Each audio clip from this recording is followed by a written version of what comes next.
Board of Zoning Appeals. Roll call.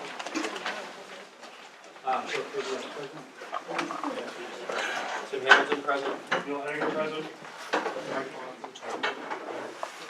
All right, we're all present. To let the public know what we're doing here, we're dealing with multiple issues tonight. We're going to take them in a deliberate order. We're going to have public comment available for each issue individually. Even if 2 issues or 3 issues raised from the same applicant, we're going to take each issue separately for public comment. So if you choose to speak toward every issue, which you are welcome and free to do, you might speak 5 times, that's fine. You will still, though, be limited to 3 minutes to speak. As you see how many people are here, we want to give everybody an equal chance, so be concise with what you want to say. We understand if you're nervous, and that's fine, we're going to ask you to step up to the microphone so everybody can hear you. But anytime you can't hear me, wave, and I'll talk louder, I can. Second thing, I'll take a question in a moment. Second thing, we ask when you make your public comment that you make it to the specific issue we are dealing with at that moment, whatever that issue is. When we get to the larger complex but the larger complex project of 46 South Street, we're asking you to comment on the issues we as the zoning board are dealing with, not to comment on the entire project. That's not in our purview. It is not our responsibility to make decisions about that whole project. That is planning board. Specifics of that project are coming before us, and we want to hear you talk about those specifics. Let me warn you right now, because of the nature of how much comment we welcome and expect, we may not conclude deliberations on certain projects or tonight. What I mean by that is, we may conclude public comment on an issue, we may begin deliberation, we may not feel we can finish that, we'll table that and move on. What we want to accomplish tonight is your opportunity to speak on every single one of the agenda items. If we can't finish the deliberations, that's okay. We can reconvene. But I don't want you coming here expecting to have an opportunity to talk about a project and then we don't get to it. Okay? If for some reason this goes too long and we don't feel we can get to it, I can stay. I don't have anything happening tonight as well other than this, so I'm welcome to stay. So that's the plan. We do ask that you not, when public comment is going on, we ask that you not make other comments when you're not at the podium. Let's not have remarks. Let's not have back channel talking. Let's be respectful of each person who gets to speak. If you vary widely off topic, I'm going to warn you to go back on topic. It's going to be my judgment. And if you continue to go off topic, I'm going to say your time has expired. And you will not speak on that subject anymore. Does not mean you can't get up again for the next subject. That's fine. But that's the way we're going to proceed. It's the only way we can allow everybody to have an equal say and as fair as possible so that we can hear all of your comments. We have received numerous emails. I've read every one that I could open. I've printed most of them. A few I struggled to get open in the electronic form that I got. I apologize if you were one of those who sent one of those and I did not get to read it. But they are in the village. They are part of the record. If some of our deliberations do not happen today, I'm going to make sure I get to read those and get copies of those. Okay. Is there any minor question of procedure of what we're doing here that you need clarification on? Yes. If you were to have to reconvene, that would also be a similar public meeting? It would be a public meeting. It wouldn't be a public comment meeting. We're going to conclude public comment today. No. Well, if we don't get an issue with public comment, we would reconvene at another time. If we conclude public comment on each issue, every issue tonight, that ends the public comment, even if we don't deliberate and come to a conclusion tonight. And the multiple topics that may come up, I don't expect you to be part of that, but is that 3 minutes cumulative? No, 3 minutes for each topic. No, I'm not going to keep track of who you are and how many seconds you've already spoken. Board members, do you have any questions as to where we're proceeding to? I should put my phone on silent so when my son keeps texting me, we don't hear it. All right, so the first issue we are dealing with is 111 Pennsylvania Avenue, Jeff Clinton. Jeff, are you here? So he's not here for his. We'll move on, and if he gets here, we will take his. We're taking what we thought was a shorter one first. Okay. Item 2. 50.5 Huga Street. Lindsay here. You're representing the project? Yes, I'm representing, I'm also here with the owners and the buyers. Okay. Just remind us very briefly, so everybody's here, what you're asking for. Yes, go up to the mic, please. Yes, Yes. You give me the first.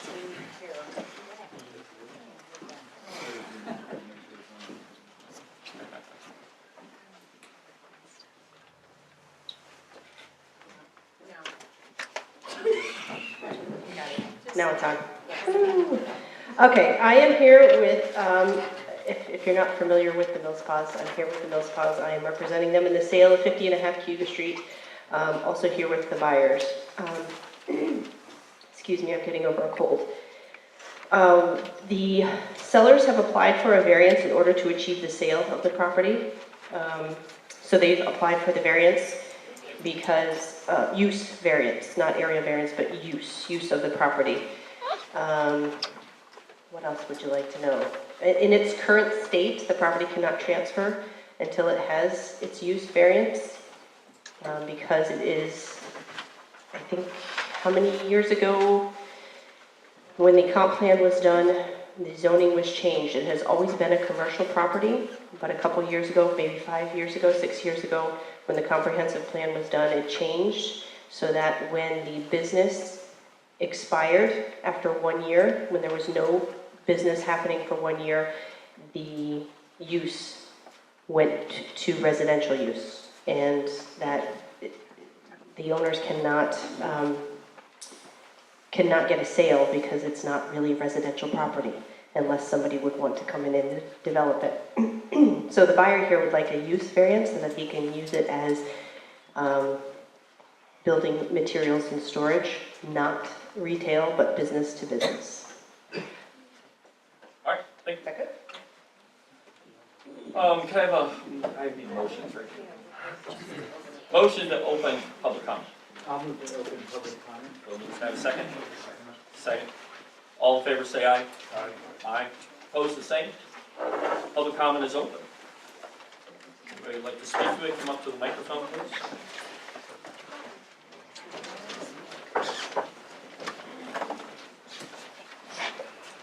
I might just be out of touch, but a description of the proposed business. Louder. Can't hear that? No. I might be out of touch, but description, the best understanding of what's proposed to be going on there seems to be in the public interest. Right, How we do had we- that how at do our we- previous meeting. Pardon me? We had a full meeting where we discussed what the whole project was. Now we're opening it to public comment. Okay, is that information online someplace? Or how do we access that? Yes, the video of the meeting. Okay.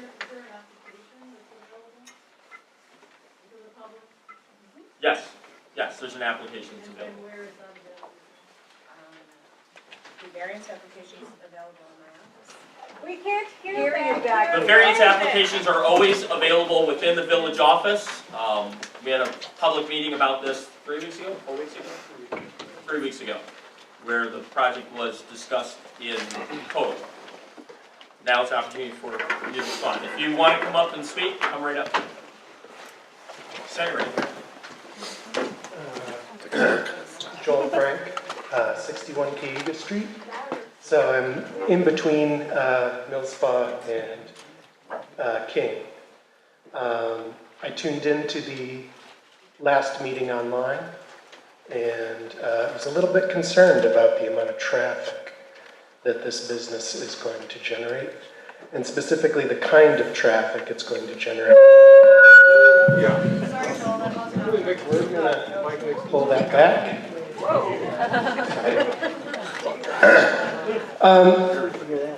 Cayuga Street's a really narrow street. It's lined very closely with telephone poles and mailboxes and trees that overhang the street. And large trucks when they come down our street, which is fairly occasional, but we get big box trucks or flatbeds or big RVs.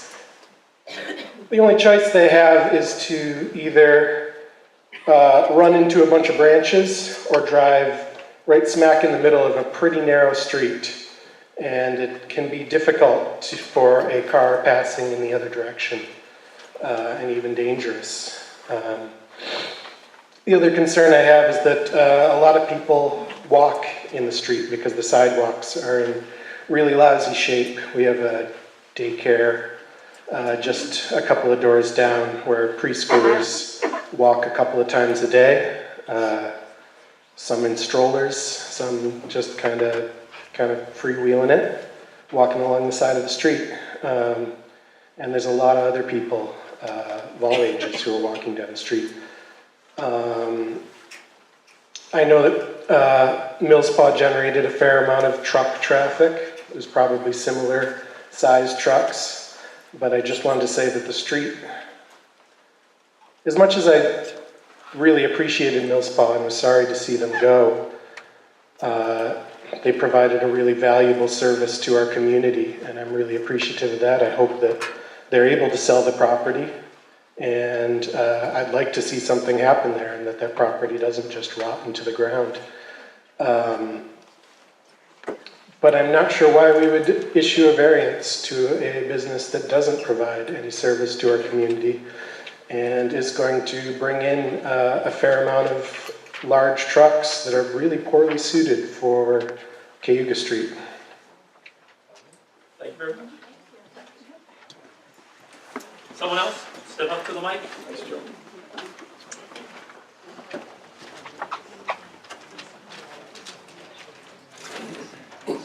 Thank you. I'm Janet Reed. I live at 53 Cayuga Street, and I've owned my house for about 9 years.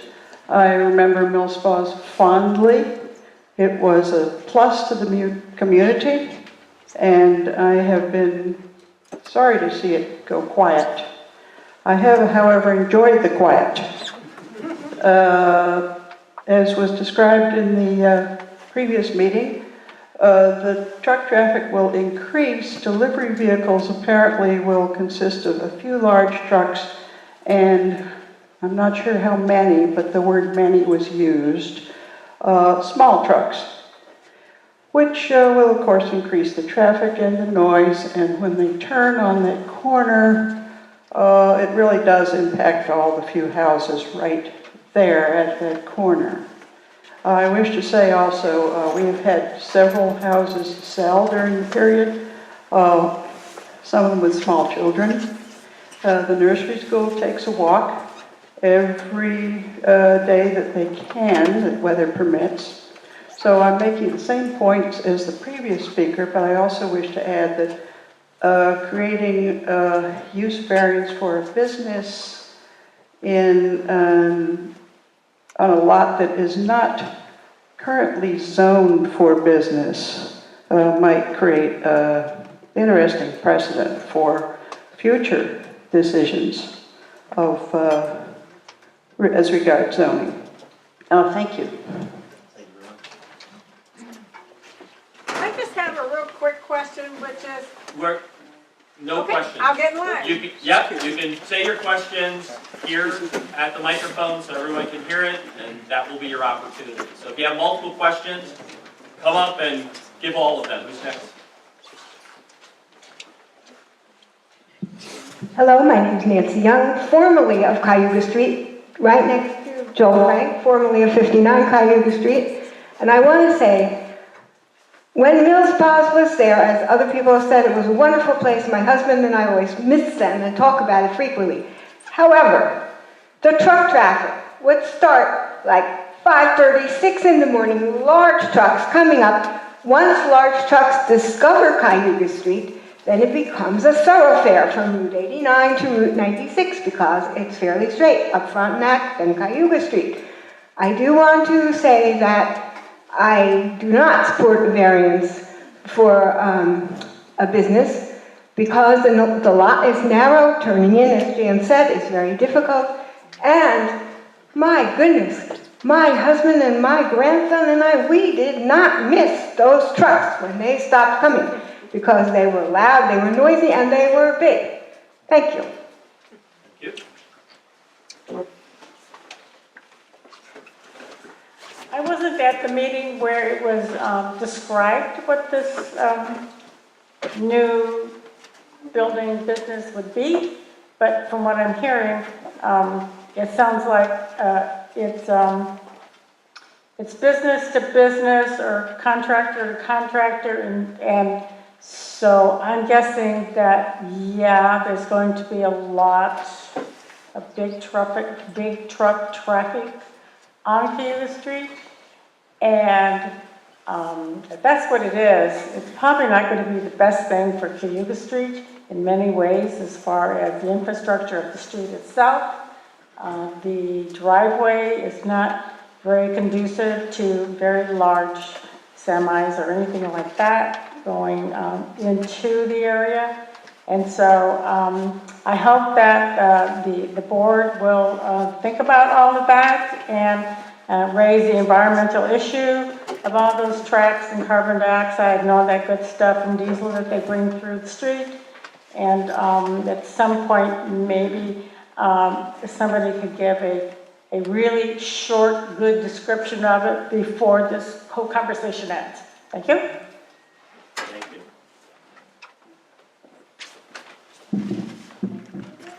Hi, my name is Paula Horrigan, 355 Pennsylvania Avenue. I submitted a letter. I hope you could open it. I'd like to state my opposition to this use variance. This is now a designated R1 residential district. It's also a stream corridor overlay district. And the current residential zoning designates land use that reflects the village's comprehensive plan and goals for future growth, and it's compatible with residential and natural stream corridor context. The site is actually well primed for future revitalization, and that is primarily residential and residentially compatible. And this will help safeguard the neighborhood, as it's been described. It's also the vulnerable stream corridor landscape, and ensure the fuller integration and balancing of the social, environmental, and economic goals of the village that were actually created in the comprehensive plan, which is a very important document. But I'd also like to state that this is premature for the BZA to actually agreeing to hear and hold a public hearing for this issue. Given my understanding of village law, the BZA should not be moving forward before other procedural steps are taken.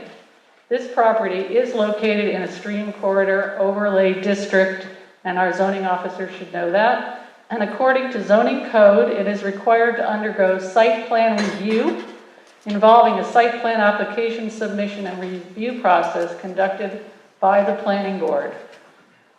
What this means is that before a project in a stream corridor overlay can come before this board, it has to be taken to the planning board with a formal site plan application that has full disclosure and understanding of the site's environmental impacts. This also requires seeker and VECR review. It is clear in the village's own law that this is a type 1 action to change a residential to a commercial or an industrial use. It's a very serious issue according to state environmental quality review. Needs to be taken under consideration with very careful review and study, and include a full environmental assessment form and conceivably even a draft environmental impact statement as it relates to the comprehensive plan. So my feeling is that there should be no action or decision on a use variance taken by this board until seeker is completed, until this has gone before the planning board. And if the BZA actually does decide to take action on this, they are responsible for undertaking seeker. No decision can be made until you actually complete There's a full application and an environmental assessment form completed. So given the facts provided, it's my opinion this use variance is actually premature. It should be tabled by the BZA until it has moved forward to the planning board, at which time the planning board can then send the applicant back to the BZA, and this can be included in a much more large, comprehensive review process. Thank you.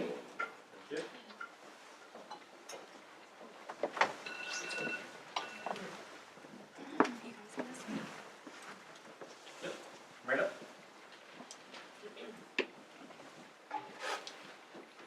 My name is Megan Mullins. I'm part of the prospective buyer for the property, and I just wanted to clear up maybe a couple questions real quick.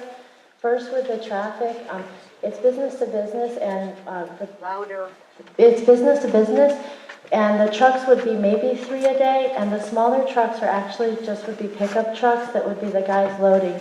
And as far as the environmental impact, I don't believe there would be any because it's dry storage, it's lockers, it's toilet partitions, it's white marker boards. There's no gasoline on the property. They don't fuel up there. You know, it's strictly, everything is boxed in cardboard. You know, there'd be nothing that would be leaking, and we wouldn't be adding or doing anything down the stream. It would be just the existing garages that are there would be storing the things that we would be moving. We are not residents of Trumansburg. We are residents of Sheldrake, but our children attend Namaste, and we're looking to have them, when they graduate there, come to Trumansburg. And we feel like we are a part of your community, even though we don't live here. And that's why we thought it would be a good fit, because it would get us closer to home and closer to where our children plan on attending school.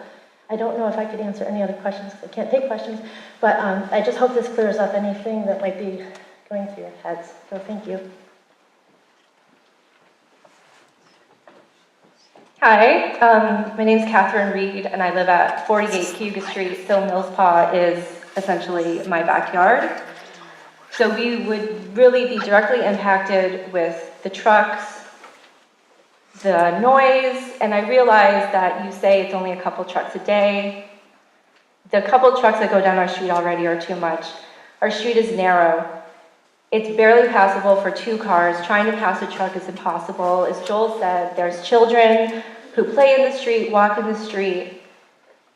I really sympathize with Millspaw and wanting to sell the property. I would love to see something happen with it because I look at it every day in my backyard. But there has to be another solution that does not impact the quality of our neighborhood. Just because it was commercial doesn't mean it should stay commercial. And I guess that's all I wanted to say on behalf of my children and the rest of the neighborhood. Thanks.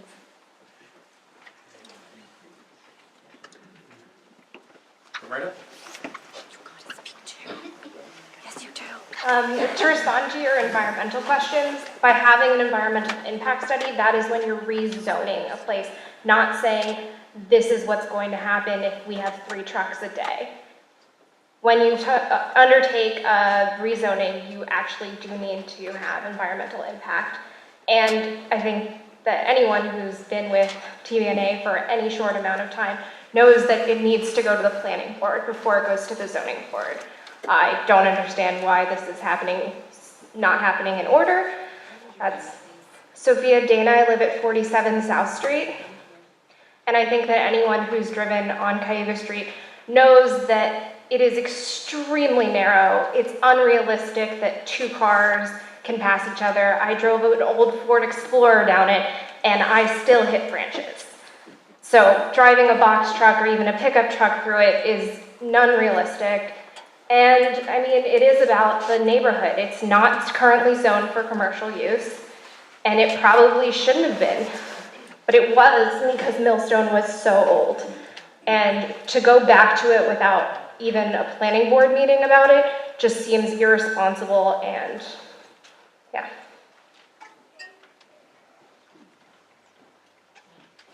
Anyone else? Come up. I can't move to the microphone. Could the microphone come to me? It can't, I'm handicapped. but I can. We can hear you all right. I can Yeah. hear you. My name is Tom Hurst. I live at 71 Cayuga Street. We have 3 granddaughters that come over a number of times each week. I'm concerned for their safety.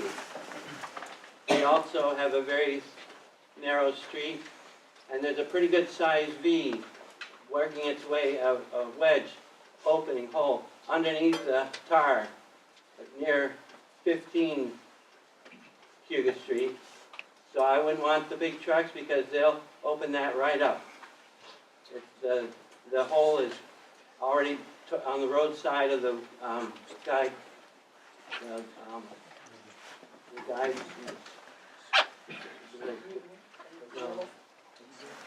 The side of the road that has a guardrail. That's what I meant. So it would further destroy that area. Plus, the trucks are not quiet at all. They all downs. I go to Boxing 3 times a week and I listen to the salt trucks pass through Lansing. And those salt trucks, as they're slowing down, it takes you about 3 minutes worth of that to go from 50 to 20. Of course, those trucks shouldn't even be moving 20. But I think the suitability is totally off. I would oppose the variance, and I would ask you to do the same. Thank you. Thank you.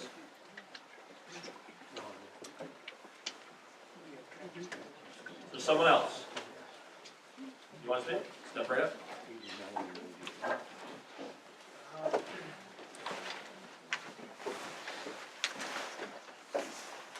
I'm Jack Katz. I live at 13 South Street, and I'm not truly familiar with all the environmental aspects of this or the commercial use of trucks. I've been hearing that there are not too many coming by very frequently, and I'd just like to say that I think the Mills Paws family has done more than most families, or definitely most families, for this town, and whatever sense that makes, it could be a consideration in your decision.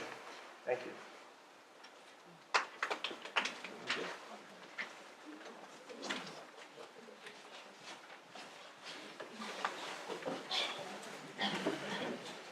Jessica Jordan, 104 West Main Street. So I know that the two-way traffic is a problem. Has anyone ever considered doing a one-way street on there? I don't know, I'm just asking. Has that ever been something? Because if you're, I mean, yeah, that's a narrow street. I go running down that street and I feel like I'm gonna die. But that's okay because I chose to run down the street. But here's the thing. Have we ever considered doing a one-way on that? Is that something that can be proposed in the near future or anything? Because that might solve the two-way problem and maybe make it a little safer. I have no idea. I don't know. What you guys? That would be a question for our village trustees. Okay, so I'll bring that up the next time. But anyways, that's something to consider, right? Because the Mills Paws have done a lot for this community, and I think that we should really think about that instead of screwing them and making them never be able to sell their property. Just something to think about.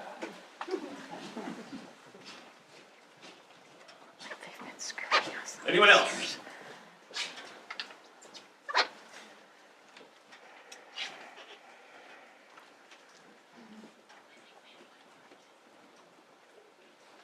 My name's Jennifer Wofford. I live at 54 Cuga Street. Our backyard abuts up against Mills Paw property, so we would also be impacted by this business-to-business.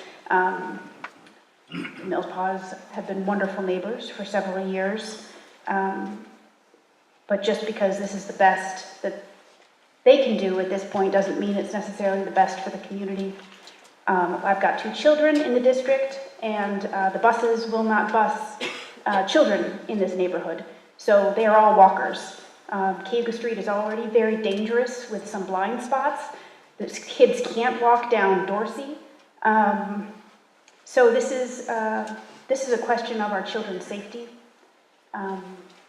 In addition to the fact that I think there is a possibility that such a large property in the middle of our neighborhood could be visioned, and I understand that there are zoning problems and issues with this property, but I feel like we could do better with this space.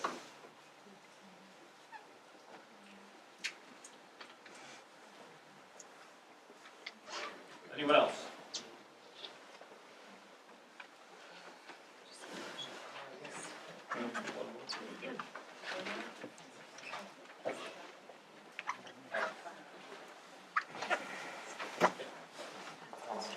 Hi, I'm Charlie Mullins, the proposed buyer of the project, or the property. I just maybe clarify a couple things. I have an existing construction company down in Ithaca that's been around for, I bought it, it's been around for 25 years. We're a union shop. We hire all local people. The amount of people that we employ in our office is 5. The amount of people that we employ in the field is 5. When I say business to business, we only sell to other contractors. We're subcontractors, so we go and install it. No one comes in to our place except for those 5 to 10 people. The guys are out in the field all day. No work is performed at the place. No noise is made during the day. We just want to use the existing property for storage. I plan on maintaining, for now, the place in Ithaca. But the issue is the trucks, and I understand that. We ship stuff in ABF trucks that are 28 feet long. We get to sometimes none for most of the week, but we can get up to 2 or 3 a day. I'm sympathetic to all your needs in regards to the kids. I just thought it was a good fit for myself, the community, and the property. And I wanted to use it, and it seemed like it worked. And that's all I'm trying to do. Continue to be part of this community, which I love, and locate my work here, which was just a dream. So, thank you. Sigrid Powell on South Street. I have a question. If you now allow this to be commercial again, will it be from then on in perpetuity commercial again?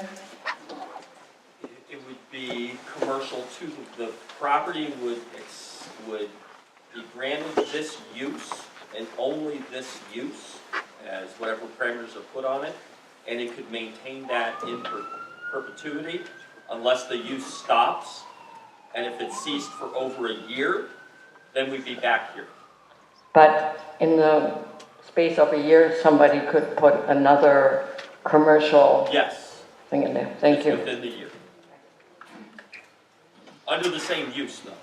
The same use. It's branded. Can I have a motion to close public comment? Second? Second, Neil. All in favor, say aye. Aye. Opposed, the same? Let's look at, there's 2 issues here. Not knowing until very recently that this sits in a stream buffer. The property sits in a stream buffer. According to section 601 of our zoning law. Yes, I know that part too. According to section 601, in any overlay district, there has to be site plan review. Didn't know that until very recently. Not enough to call this off, or if we should or not. Okay. Within the parameters, though, of what they're looking for in a use variance, according to section 801 or 812, if a use variance or a variance is needed, that has to be approved before site plan can be completed. Doesn't mean site plan couldn't begin. But we would still have to grant a variance if a site plan review said, yes, this can move ahead. So 2 boards have to deal with this property, as far as I understand. If we ruled on it now, it still has to go to site plan review. And whether or not planning board or zoning board would do seeker, we'd have to be a determination of which board did seeker. Because it's not locked into either one. Either group can do the environmental impact. And this is more unique because we're not looking at a project that's trying to change a property in site plan review. We're looking at a property that is sitting in a stream overlay, and because a new use wants to come into it, therefore a review needs to be done as far as I read. So the question becomes is, do we want to deliberate over the variance itself. If we deliberate over the variance and we deny the variance, it goes away, it's done.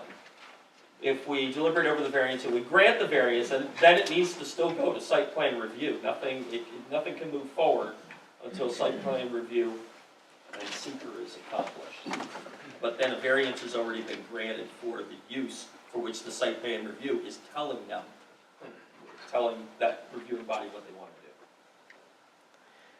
do. Questions about what I just read?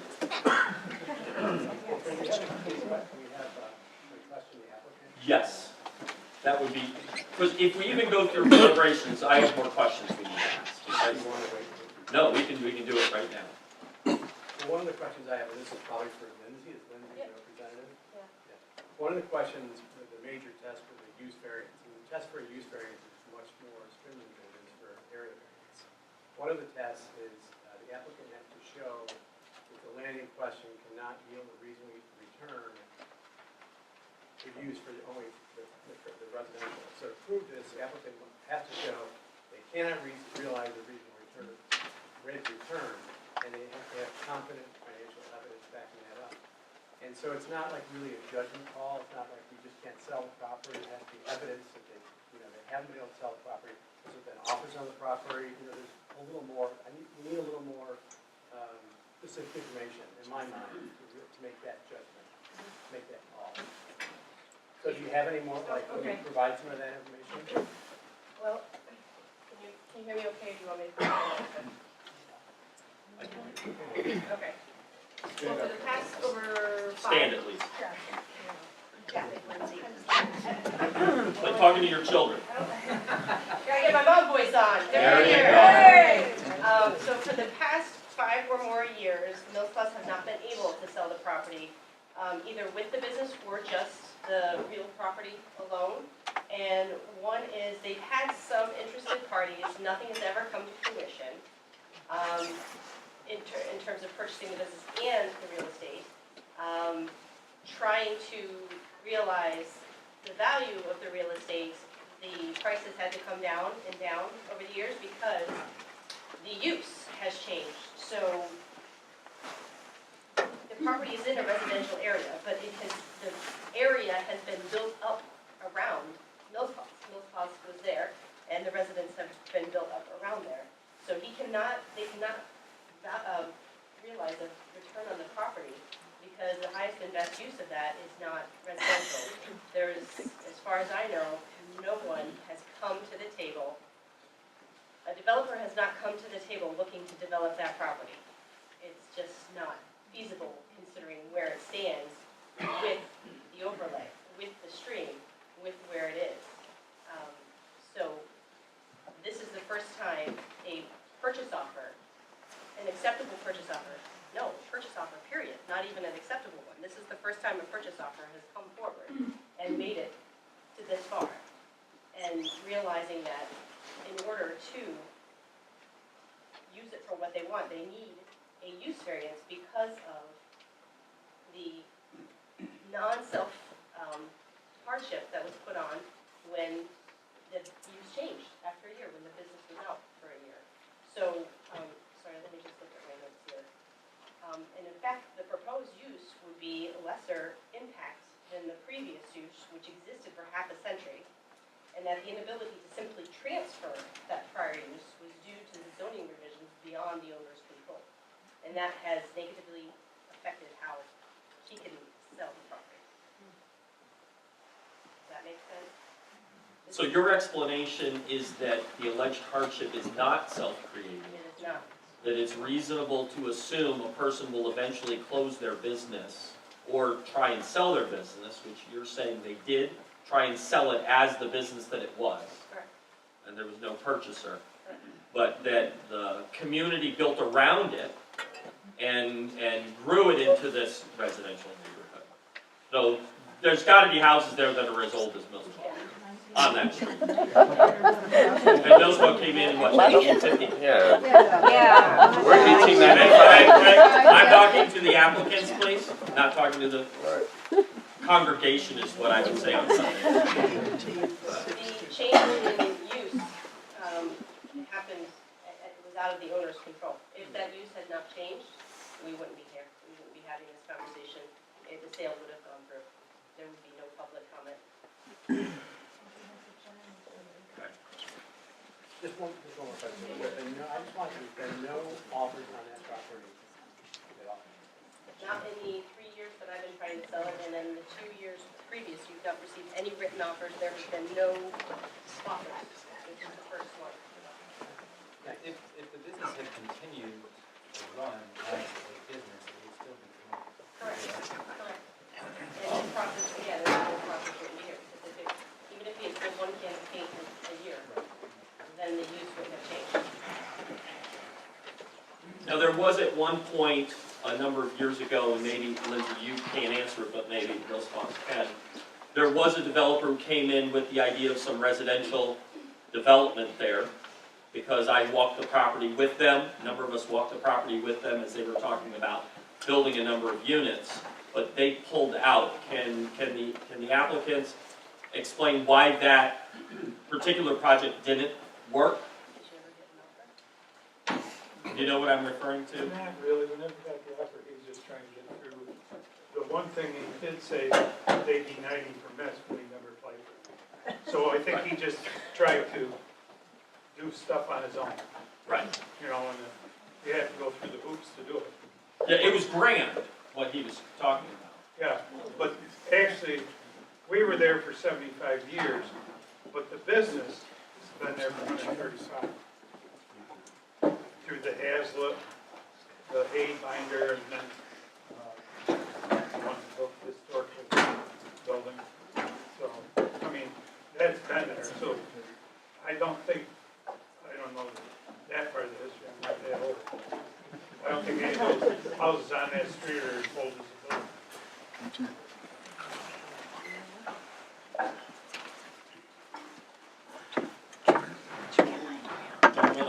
Other questions you have of them, or?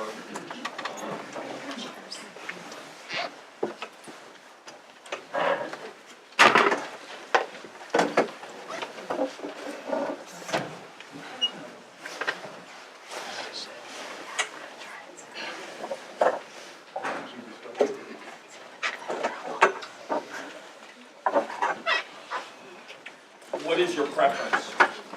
Do you want to deliberate on this now?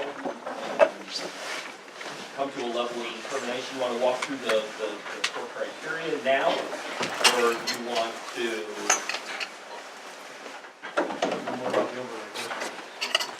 About the overlay district, what it means? Well, I don't know what it means. The question is whether planning over us. Well, that was my question.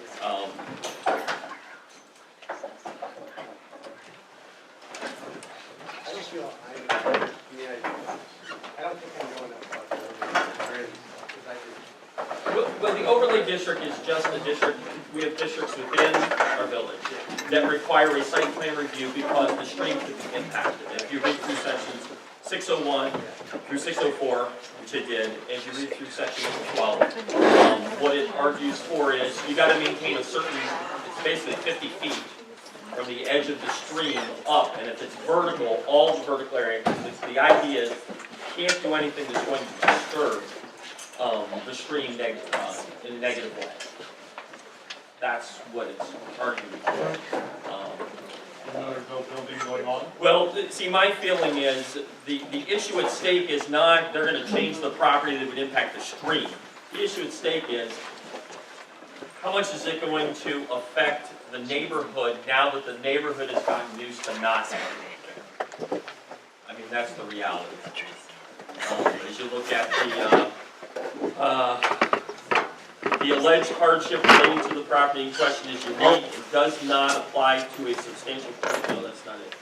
C, the requested use variance, if granted, will it or will it not alter the essential character of the neighborhood? The argument we have to wrestle is if the essential neighborhood of the character for 50 years was X and for 5 years was X, do we weigh most recent from most prolific? Where do you draw the boundary on those two things? And then you know, the other points are, they didn't create the hardship, yes or no. They can't get a return. There's a track record they haven't gotten a return, but maybe they priced it too high for too long. I don't know that. Like you said, what's the numbers? What's the reasonableness of that?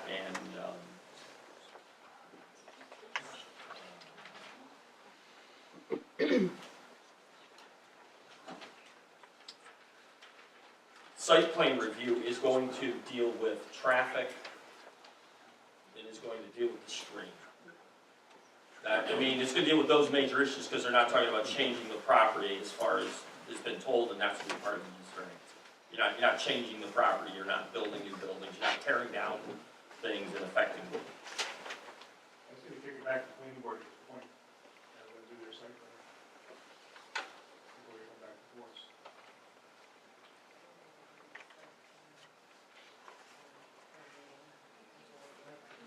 Well, here's what's interesting. Okay, in section, got this covered. In section 812.3, the application for site plan can be made by a person who is not the owner. So, you know, the owners in Mills Park could certainly do a application for site plan, but you as owners do not need to. Someone else who's planning to use the property can do the application for site plan review and just name who the owner is. So it's a vested interest. So we have that in the code that allows for that. So, again, yes, it's exactly what it is. Now, the planning board could ask to send seeker to us because of the busyness of their present responsibilities. So I think we need to be prepared to accept that responsibility if they send that to us. To accept that review. And I would like to have, this is to Lindsay as their real estate representative, I would like to have at least a narrative or a timeline of the price changes, the presentation, just broad. I mean, you're supposed to be able to prove to us that in competent financial evidence that you haven't been able to get a return. You know, so if the property was overpriced by tenfold for the first 3 years, well, that's not good faith that you couldn't sell it. But if you could just show us some things related to that, I think that would be good to know that issue. Well, I didn't have it for the first 3 years as a listing, so I can't speak to that. But your clients probably could. At some point. Even in broadest terms. So with the, sorry, I'm just trying to connect so I can get the history of the listing.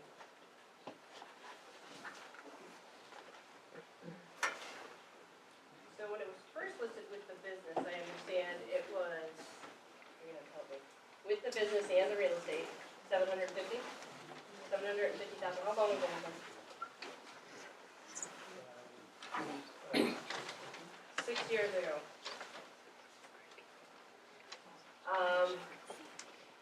When did this business use stuff?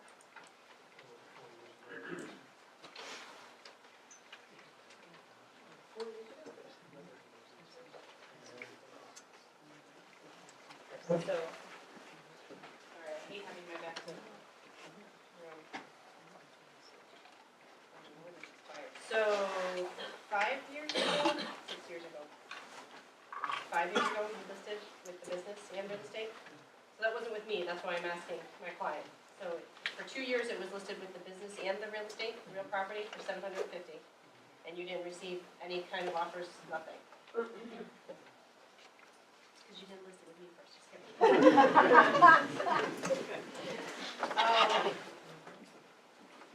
And we listed it almost 3 years ago now.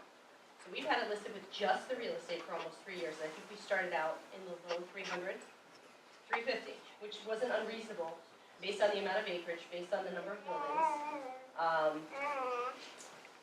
You know, somebody could, knowing that it had reverted back to residential, knowing that somebody could come in and develop it as residential if they wanted. I can tell you that I showed it multiple times to folks who maybe wanted to use it as a community recreation area, who maybe thought about using it as residential, but they knew the work involved and the amount of capital needed to do so. And so, based on the feedback and the lack of offers, we had to reduce the price. And so we have reduced it. I think we went from $350 to what, $325, and then $299. So this is in the course of 3 years, and sometimes, you know, twice a year we take a look at the price. And we finally had to come down to, because we had gotten so many books and so much activity, but nobody was making a move. Nobody was doing anything, especially for the last year or 2 years. They knew the hurdles that they would have to get over if somebody wanted to develop it for residential purposes. So the highest and best use of that property is actually commercial because the buildings are there and already in place. So to invest that much money to then sort of upgrade the buildings, basically cosmetic, just to get them up to where they could be for a business or for a commercial use. I mean, it's all there. They wouldn't have to do much. It would just be cosmetic work. That's the highest and best use, but when the zoning reverted due to no action on my clients, you know, limited. The buyer pool was completely limited then. So we had eventually came down to $225 for almost 4 acres in the village with all those outbuildings and municipal water and municipal gas. For $225, that's a great deal, and that's when we finally got an offer. I can tell you when that price came down, we got lots and lots of showings, especially from people who wanted to maybe turn it into loft apartments, who wanted to do community recreation, somebody who wanted to do some sort of community stuff, but again, nothing came to fruition until this offer. And this offer is contingent or conditional upon receiving the use variance, because clearly somebody doesn't want to purchase the property if they can't use it the way they want to. They're trying to take the effective steps. Okay. Thank you, Lizzie. Lindsay, quick question. What's the current county assessed value of the property? I'm going from memory here, and I want to say it came down because the business stopped, and they saw that it was listed in the price drop. So I want to say, is it 170? 170 or 180? 180 or 170,000 is the assessed value. Vacant, because it's real property with improvements. Vacant land with improvements that nobody can use right now. It was 270. Yes. 270, now it's 170.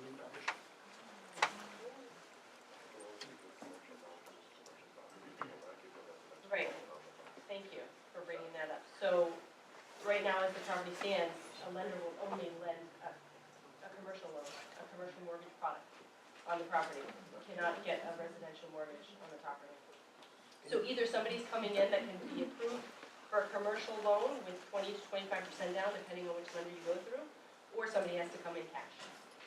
Do you have any idea what it would cost to remove the buildings, so just vacant land? Well, Tom might know better than I do, because there's all kinds of restrictions and stuff that you have to go through to actually take a building down.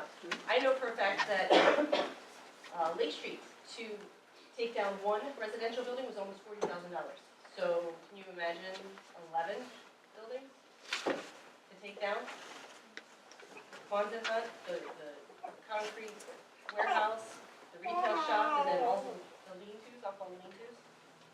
Probably over 100,000, 150,000. When was the price drop to 225? In the past year, 2018.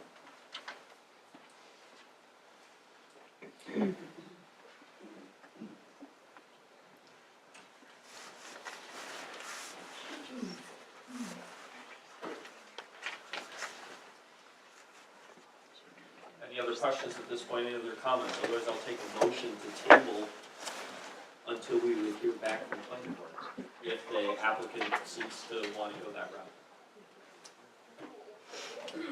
Make a motion to table the application for us. Discussion? I have a discussion. Yeah.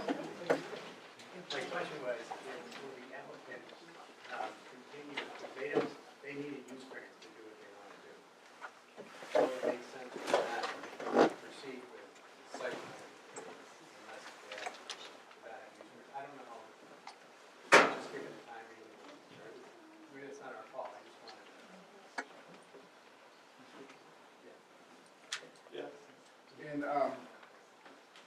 section 12, other permits and approvals, part 2, use variance. Any required use variance must be obtained, is the operative word there, be obtained from the Board of Appeals before a site plan can be approved by the planning board. So this could be deferred to the planning board, but it would have to come back to the... Before they could finish their work. Yeah, they could start it for sure, and give any opinions on it, but we can't say that it has to go to the planning board first, because it actually has to go to the board of zoning enforcement.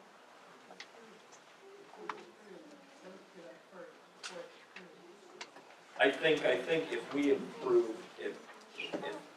if we approve a use variance, then it becomes the responsibility of site plan review to put the restrictions onto what is going to happen there. Though we could put restrictions within the use variance as well.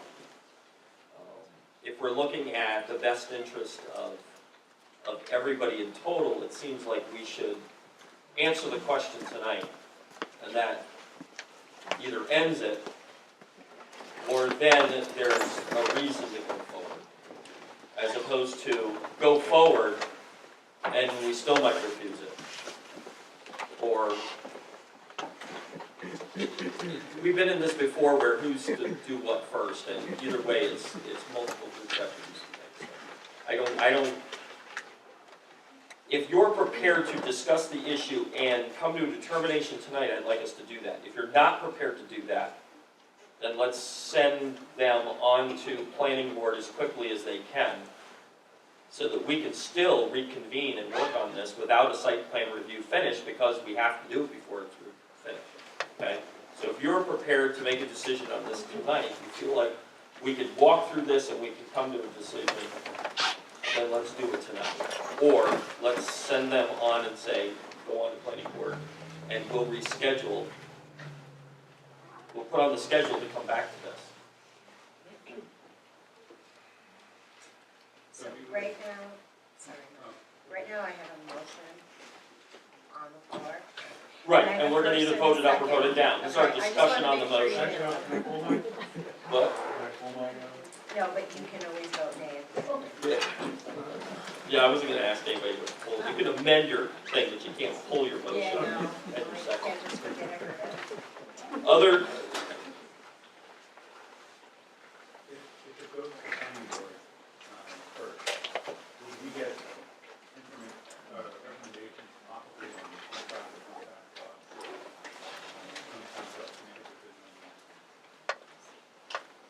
it would, I think we'd be making a decision on the use variance now. see, my question is, do you know enough now that you want to make a decision on this? Well, there's not 5. Let's, four.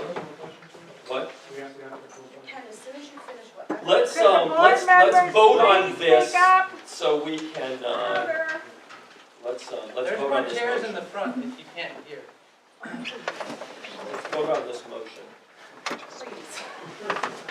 Vote up, or if we vote it down, we can bring it back. If we vote it up, then we just move on. Right. So the motion. All in favor say aye. All opposed say no. No. All right, so your question. Oh, for the applicant. What are your hours of operation? 7 to 3:30. And trucks don't come until, sorry, add this, trucks don't come until noon, 1. They're between noon and 2, and then that's that. They're not at 7, ever. And then the majority of stuff going to Ithaca, I just need storage space. So your workmen would come, arrive at 7, so the trucks, 7:15, and be out by 7:30? They don't even come to the warehouse. They'll stop there in the middle of the day, switch up little trailers, 12-foot trailers are gone, maybe you see them the next day or 2. They're not there.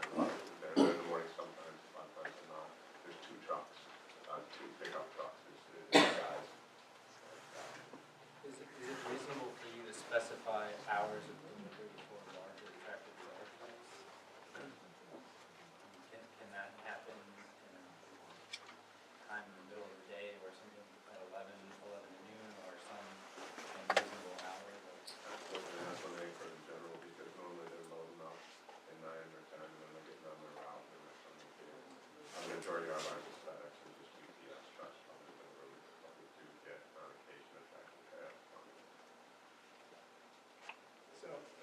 comparison to what people are used to with mill spa, say, when I love it, used to go there like, at least every week, like, 5 times.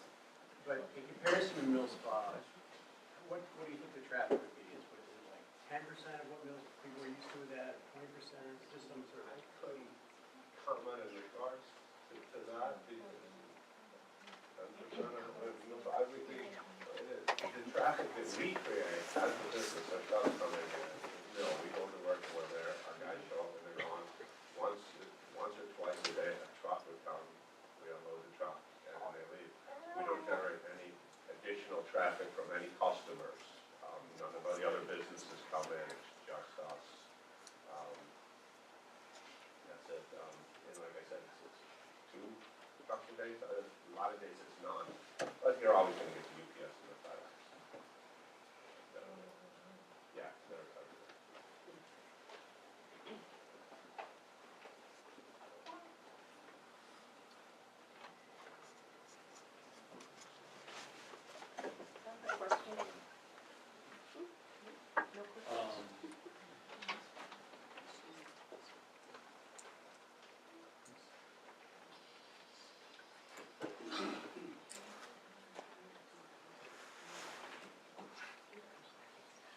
No, I'm not fidgeting, it's just we got 2 ways we can go.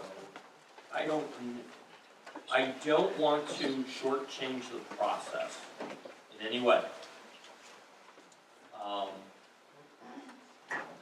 You could probably answer this for me.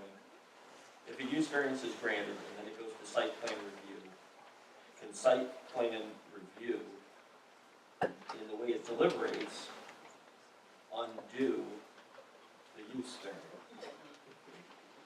You are separate boards. Yeah, separate boards, they can't undo each other's work. The planning board can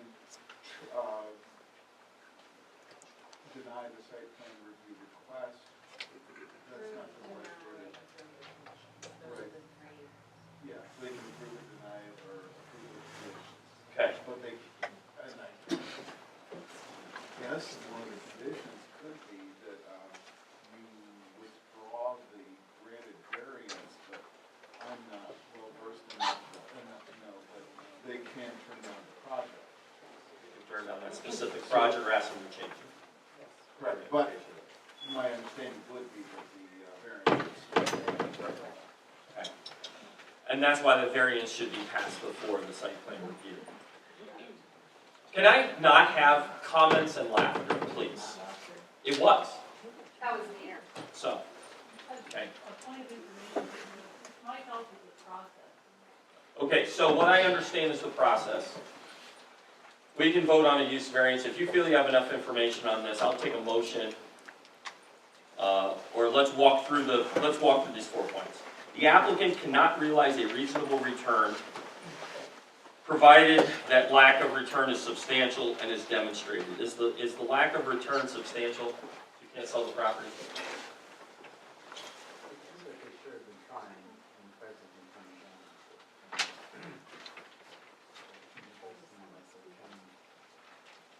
And without getting a variance, this use variance, this has been their only option, 5 years, to get a return on what is a substantial piece of property. Number 2, the alleged hardship related to the property in question is unique. Is this unique? It's definitely unique, it's definitely not self-created. The zoning was changed after the business has been in operation for many years, so it's not self-created. And it does not apply to a substantial portion of the district or neighborhood. This is one property, yes, it's 3 acres, but it's one property in the district, in the neighborhood. It's one narrow frontage. It's a driveway, as far as that. Number 3, the requested use variance, if granted, will not alter the essential character of the neighborhood.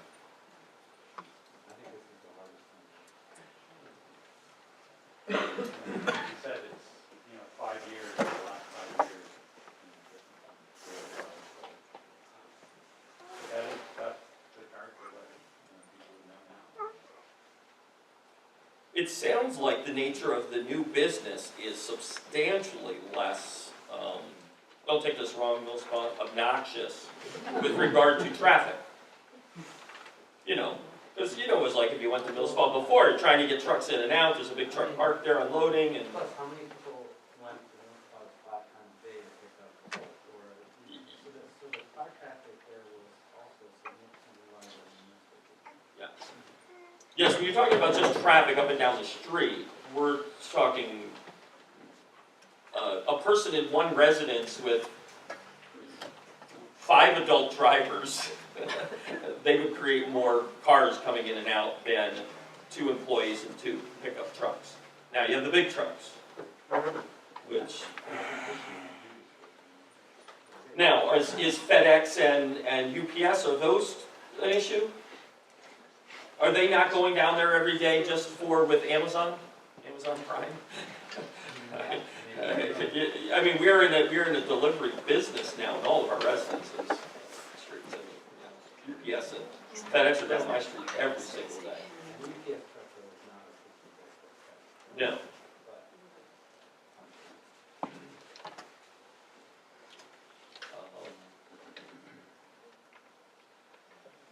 Getting more traffic in and out of the daycare than you are out of the schools. Different type of traffic. And if the business is limited between 7:30 and 3:30, I'm assuming deliveries are only happening during business hours. We're not having business hours at night. I think in site plan review, we could address issues like if they're lighting and things like that. That would be addressed at the property itself. But the traffic is the issue here. I think we asked you in our last conversation, you weren't planning to have like big security lights and all over the property because of the nature of what you're storing there is just in the buildings. No signage. Fourth point is the alleged hardship has not been self-created. No. No.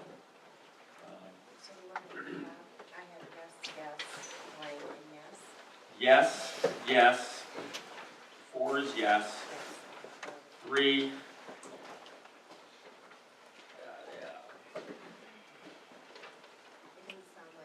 Essential character. I would say no. It doesn't alter the essential. If another business like Millspo was coming right back in with the same, all that kind of traffic and everything, then I'd say, you know, that's not the right street for it. Yes, yes, no, yes.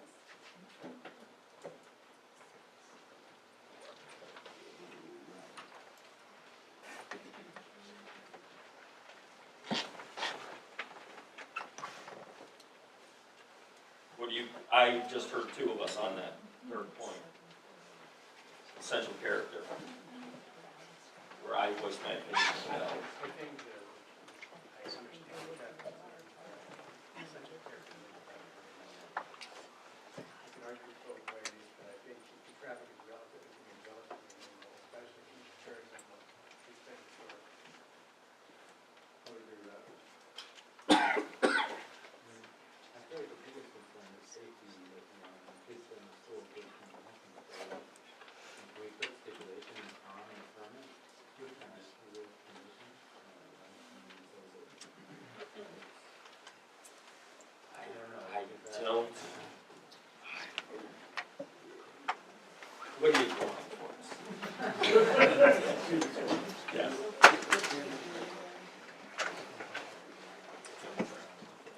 Yep.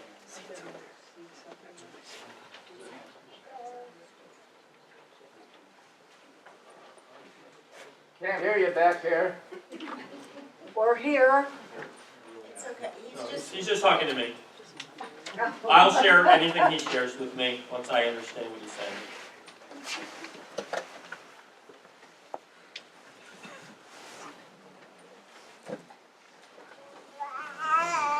If they come this way.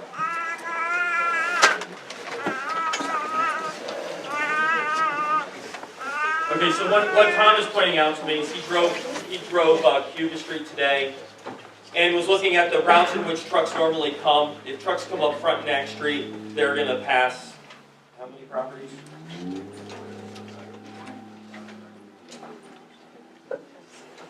Like 10, if they came up Prospect Street, they'd be passing about 10 properties, a truck would.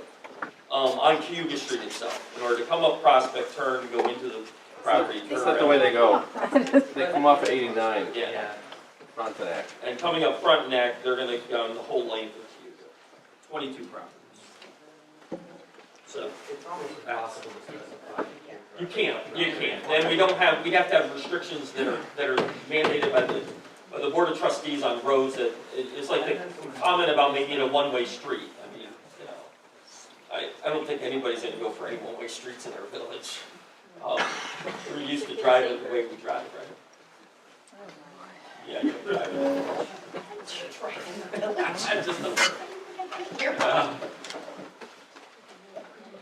Do you feel we've answered the questions? Enough to make a motion. I think you made a mistake on A.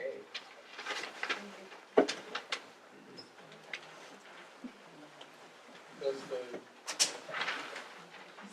price dropped sometime 20 years time ago. That's when you have to start seeing whether there was any activity. We had a time of public comment, thank you. So.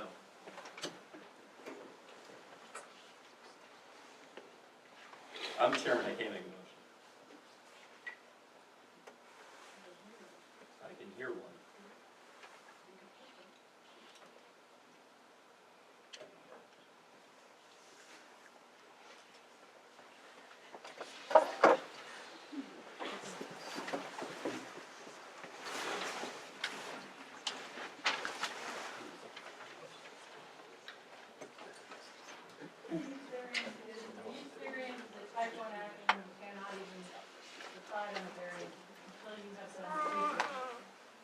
Let's not speak out.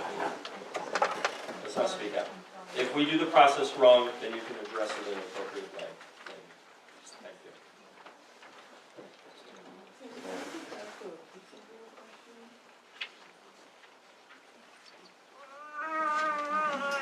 It doesn't look like anybody's ready to make a motion.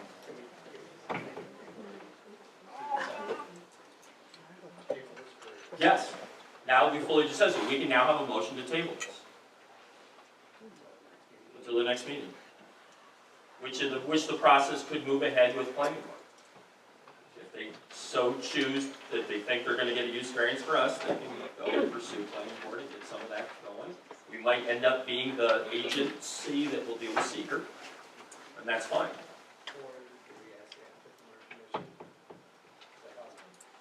For the next meeting, to come back with more information. I am very sympathetic to the facts of the application itself. And Lindsay has stated that I would like to see, a little more in writing about when this happened, the price drop, it just dropped recently. I'd like to know a little more, because I think that's a really, it's not just a, we couldn't sell it, but we need to do something else. It has to be a little more tangible. Right. And I'd like to see a little more documentation from the applicant that we can put in the record. That's the way I'm fine with that. So you can make a motion to table this with the request that we get financial hardship data. I'll make a motion that we table this issue until we have contingent on the applicant providing us with evidence of why they cannot sell, what is the financial hardship. I think it's a really important question. And with the recommendation that they pursue a site plan review application. Is that acceptable?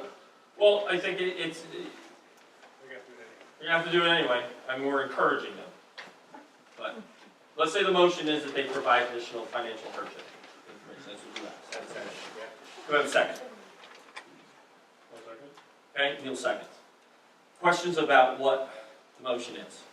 We're going to table the determination and ask the applicant to provide more complete data on the financial hardship.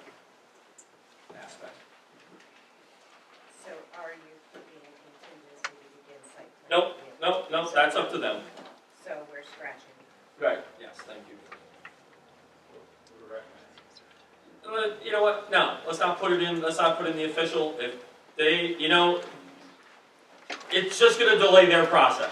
Let them decide what they wanna do. We're not dictating what they need to do in that sense, we're dictating what we'll determine on the law. Okay, so. Any other questions on that? All in favor of the motion, say aye. Aye. Opposed, the same. Motion carries. Do we want to schedule for March while I have you all? Your regular meeting will be scheduled for Monday, March 25th. That's the fourth Monday. I don't know unless you feel like you want to be. Pardon me, you're good. I can. I'm available anywhere in this.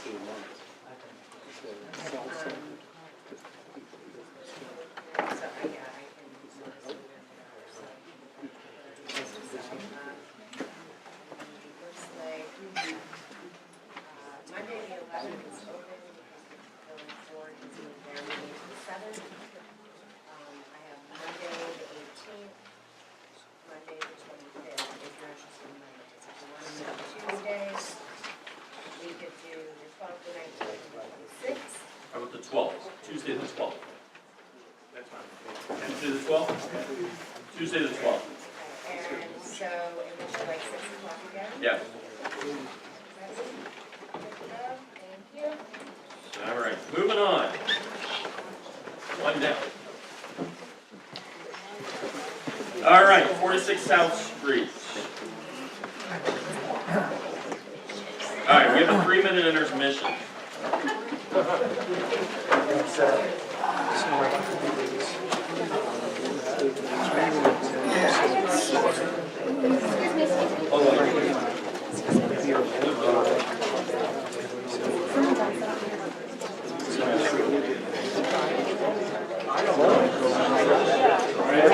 Why don't you set up over there? I'll talk about it. You stand right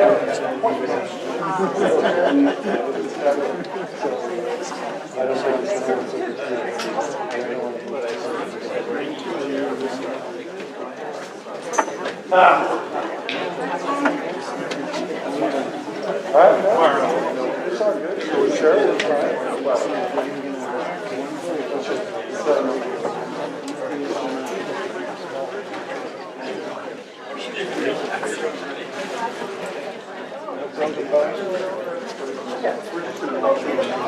You?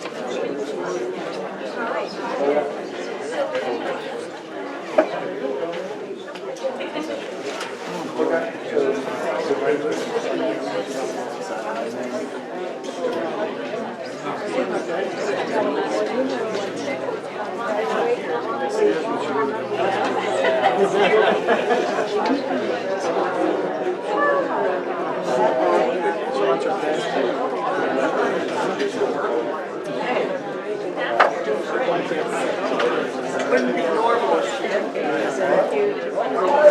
I hear Kim Barley. What did you want to say? All right, so it's really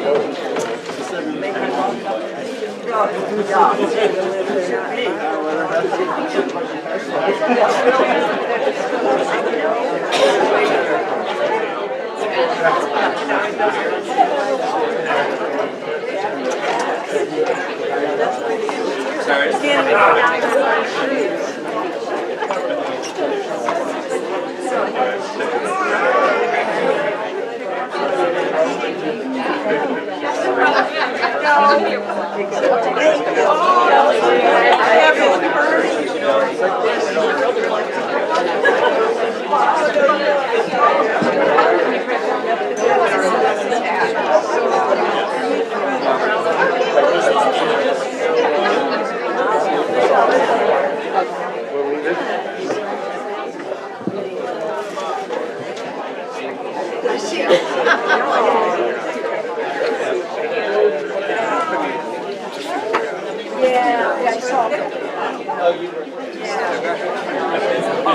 Around, thank you. So if you are going, you can hold this chair and get it out of the way. Yeah, there's a lot of gossip. There's plenty of chairs now.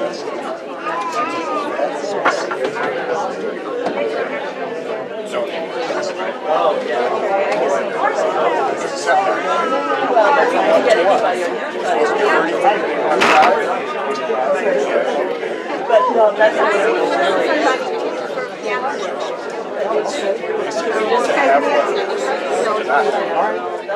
no, that's separate. That's a different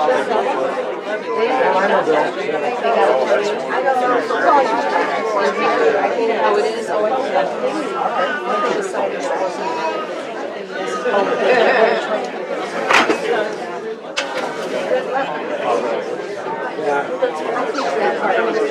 One was a setback.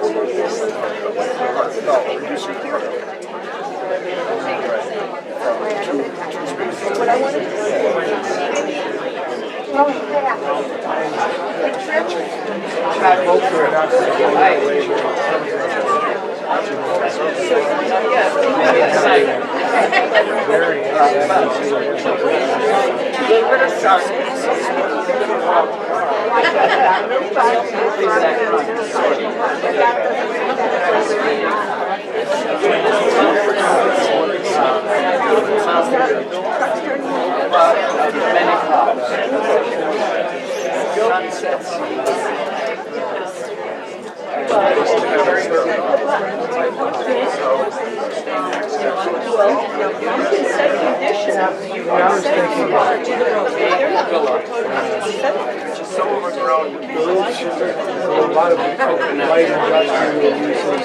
I will call the meeting back to order.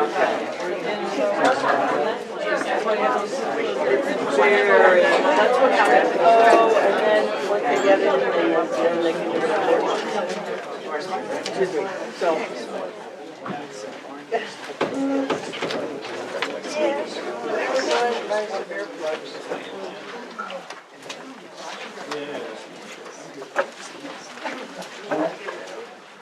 All right, so we're going to deal with the area variance from the residential parking requirements. Bring us up to speed on what we're talking about. Sure. And the changes that you have initiated since our last meeting from questions and stuff that we have. Happy to. And if you like, I can kind of break our presentation down between each of those variances, or we can cover. We're just doing the parking right now. Just talking about the parking. Very good. I will ask or suggest, we do have some parents here with some very young children. I think they're here to talk about, or perhaps testify about the nursery school. Just a thought, but we'll go in whatever order you think makes sense. We'll do a parking. Okay.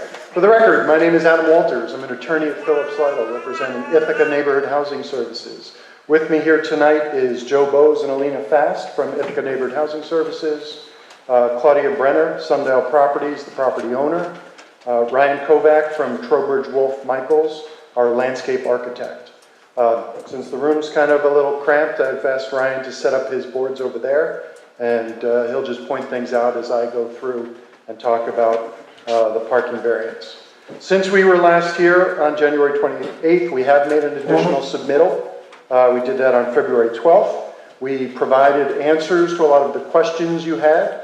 We also clarified some of the issues that relate to all of the approvals we are here for. But I will focus strictly on parking first. Let me just jump in my notes a little further ahead. So the reduction in parking. That was encouraged by the planning board as part of the site plan review process to apply for this variance. Our February 12th submittal clarifies parking numbers for the project and for each type of use, and then provides a lot-by-lot breakdown. That's on page 4 and 5 of that February 12th letter, if you're looking at that. Basically, what we're talking about is 2 parking spaces per dwelling unit for each for sale, whether it's affordable or market rate, and that is the code requirement. 27 for sale units in the project, times 2 is 54 spaces that are provided on the plans. We are proposing a variance of 1.2 parking spaces per dwelling unit for the rentals. There are 46 rental units. At 1.2, that's 56 parking spaces. So we are proposing 56 parking spaces for the rentals. Again, we discussed this last month, and just remind, that's based on extensive data from INHS for the many, many properties it manages based on the needs of its tenants. We have added visitor parking. So we have not included visitor parking numbers in that 1.2, but there's additional visitor parking on lot 12, which is the bigger building. We've added 10 spaces for visitors. On lot 8, we've added 2 spaces. We've also, as we discussed last time, we provided for 8 land bank spaces, and we discussed what that meant last time. That was a concept that came up at the planning board. The idea is the planning board would impose some type of condition that if those spaces were ever needed, if there wasn't enough parking on site, we would have to provide those spaces, and they're already in an approved plan. We've identified where those are, but they're on lot 8 as well. We did make a change, so last time we were here, we were looking at perhaps providing some parking for lot 12, the bigger building, on lot 8. The way it works out now, all parking is provided on the lot where the building is located. So there's no relying on neighboring parking or anything like that. Just pointing that out. You know the test, balance test for an area variance, not the same as a use variance. I'll just quickly run through it. We've highlighted it and provided analysis. Will it provide an undesirable change in the character of the neighborhood? We would say no. Rental space needs are much lower than the code requires. We have also added visitor and land banks, so we've got plenty of additional capacity. Can the benefit be achieved by some other approach? No, we're not aware of any other approach that will allow us to provide less parking other than a variance. Whether the variance is substantial, again, we would say no. The code requires 146 spaces for these units, these 73 units. We are providing, with the visitor parking, 122. So that is an overall reduction of 17%. And we would suggest to you that 17% is not substantial. Whether the proposed variance will have an adverse effect or impact on the physical or environmental conditions in the neighborhood or district. This actually, we think, has an environmental benefit. It reduces impervious surfaces. You asked us by how much. We actually have a square footage calculation. It's 6,480 square feet. It obviously would have been more without the visitor parking, but again, we wanted to balance parking needs, making sure we have enough parking versus the reduction in impervious surface and the environmental benefits we get from that. As you know, in terms of that condition, Planning Board has already issued a negative declaration under secret for the entire project, and we do not think that this particular variance will have an adverse impact on the condition or physical or environmental conditions in the neighborhood. Final question is whether the alleged difficulty was self-created. No question, this is a self-created hardship. However, as you know, for a use variance, that's an absolute deal killer. For an area variance, it's not. It's something the board should consider, but it is not determinative of your outcome. So we would say we came to this property restricted as it is. There's no question that hardship is self-created. All right, thank you. We'll have probably more questions when we get to after public comment. Can I have a motion to open public comment? I'll make a motion to open public comment. I have a second? I'll second. All in favor, say aye. Aye. Opposed, the same. Let me remind the public that we want you to just speak to the parking issue. Don't speak to any other issues related to the project. The other two issues that are on the agenda, you have an opportunity to speak to those. And try and keep your comments directly related to the parking. So who'd like to be first? Step right up.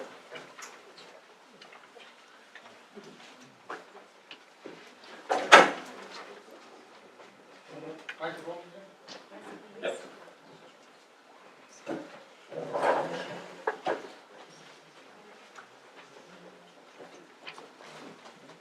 I saw a schematic that, as far as I could tell, showed two cars pulled into their parking spots where you would have to move one car to get out. Could that be explained what the significance of that is? That doesn't seem like two parking spaces when you can't move one car without moving the other. And the second thing is, does the code not require any visitor parking? So the 146 for 73 units that was quoted, that would suffice, so that 17% is accurate, as long as there's no visitor parking required by code, in which case it would be inaccurate. I think what the zoning talks about is the number of parkings per unit, and not dealing with visitor parking. No, I don't think that's not within the code. Someone else? Snip?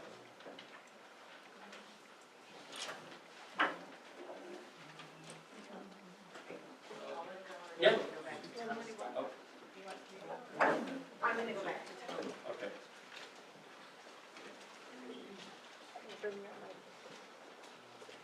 I'm just coming back so I can hear you. Don't be afraid. I don't have the microphone, Mr. Hurst, I'm sorry. My name is Tom Hurst. I live at 71 Cuba Street. I have a concern about the parking at the daycare center that's proposed. Is this appropriate to address? Well, the parking at the daycare center is not part of this particular variance. That would be an issue when we talk about the daycare center. If you want to say what you want to say now, but we'd have to remember it for when we talk about the daycare center. In essence, I believe there are 8 parking spots at the daycare center. No, in the new drawing, there's not. There's 17, 22. I haven't seen any. There's 10 for staff, 7 for visitors, and 5 for drop-offs in the newest drawing that's up here. Thank you. Paul?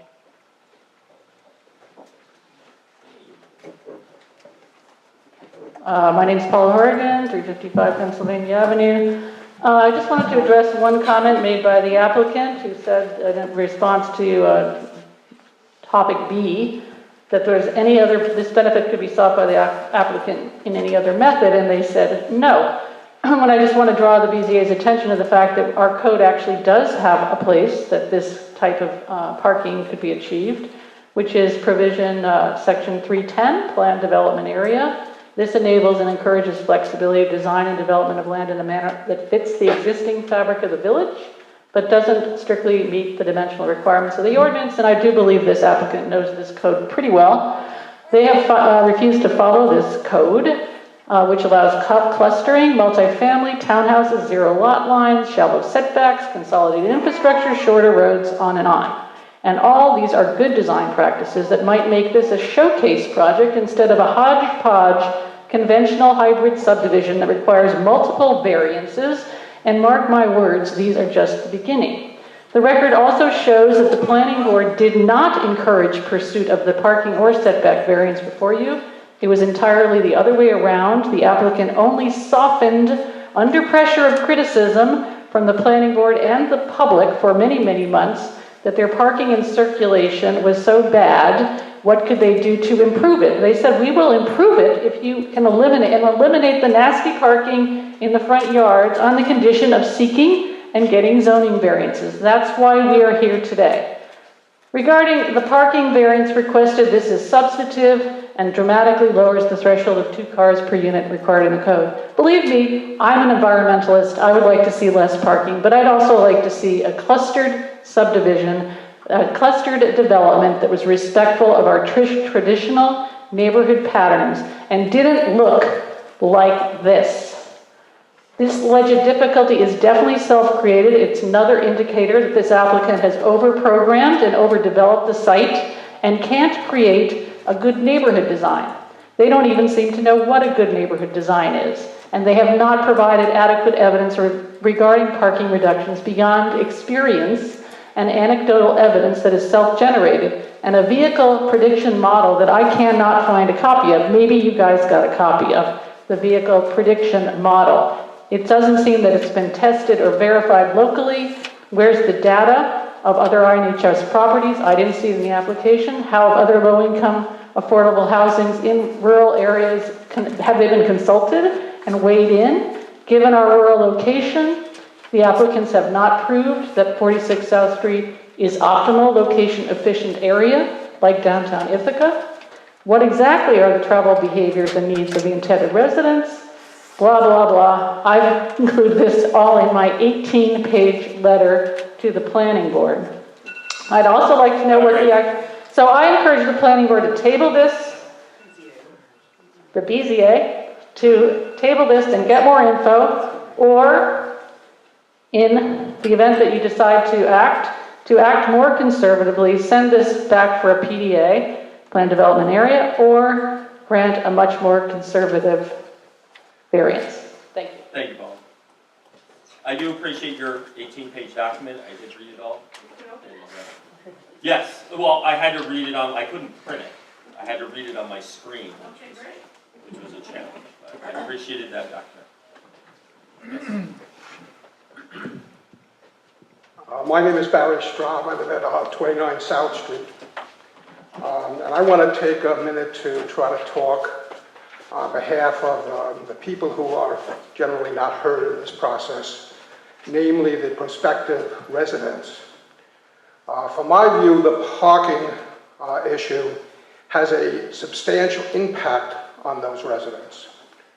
I understand that we've been told that the parking of 1.2 spaces will meet the needs of the residents, and I am not prepared to accept that on face value.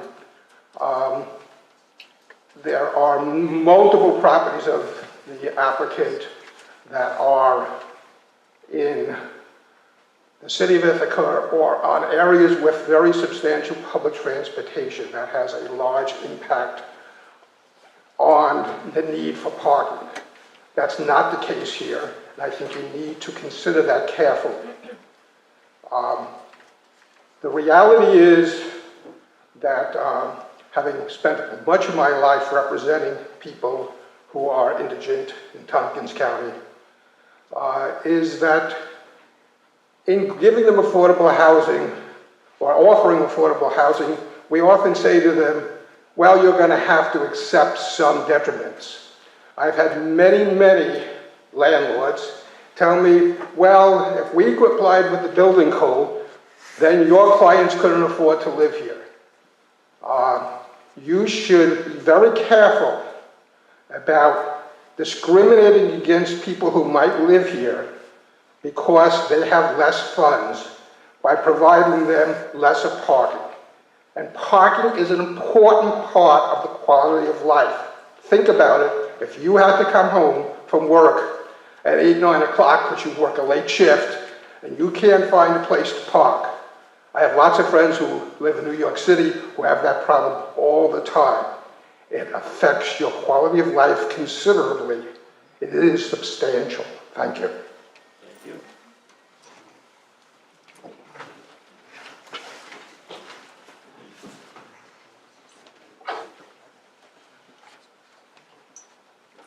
Sarah Adams, 4 Falls Street.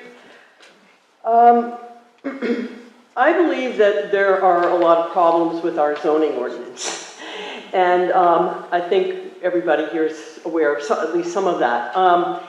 I also am in favor of trying to reduce pavement where it seems reasonable. I haven't seen anything that's been presented relative to this project that would justify reducing parking. I've seen no, because you can reduce parking in the city of Ithaca, doesn't mean you can reduce parking in a rural situation where we have very limited public transportation. I would argue that the real drive behind this need to reduce the parking is that it simply doesn't fit on this site. What they're trying to put on here is too many units. I'm not even sure that if we reduce the parking, we don't still end up with front yard parking, which is against the zoning. I feel if we want to change the zoning for this community and look at reducing parking requirements, we need to do that through a legislative process, not through variances. INHS has known for over a year that this was going to be needed, this variance was going to be needed, and they kept claiming that they were doing everything as of right, they needed no variances. Suddenly, here we are with what I would argue are fairly substantial variances, this being one of them. I think that we don't have enough information at this point to support this kind of reduction. So I would hope that the board would go back and ask for more information, more justification, more analysis. The planning board has seen no analysis as to why we can suddenly reduce the parking on this project. I feel it will be precedent setting for the entire village, and if we want to change the parking, we should do it through changing the zoning and not through variances. Thank you.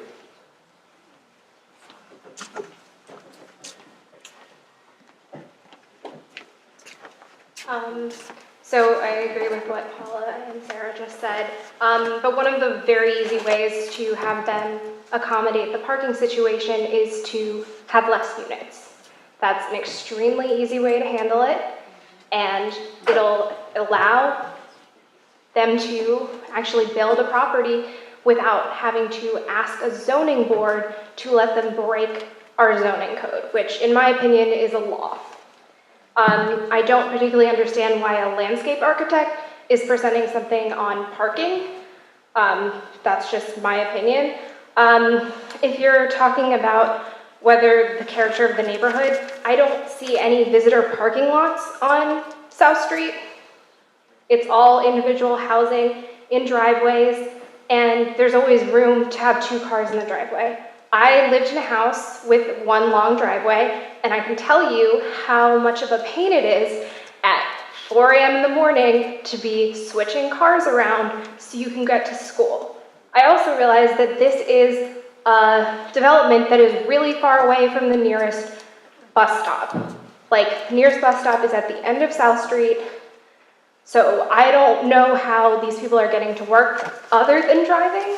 So I don't understand why we would ever consider having less parking than 2 cars per family, especially considering the fact that, like, I'm pretty sure this isn't even a walking distance of the school. And you're gonna have kids driving, and adults, and I mean, it's a mess. So you can easily fix the parking by having less units. Whether that costs you more money in the end is not really my business or my concern. It's frankly just about following the law and the zoning laws that are in place for a reason. Thank you.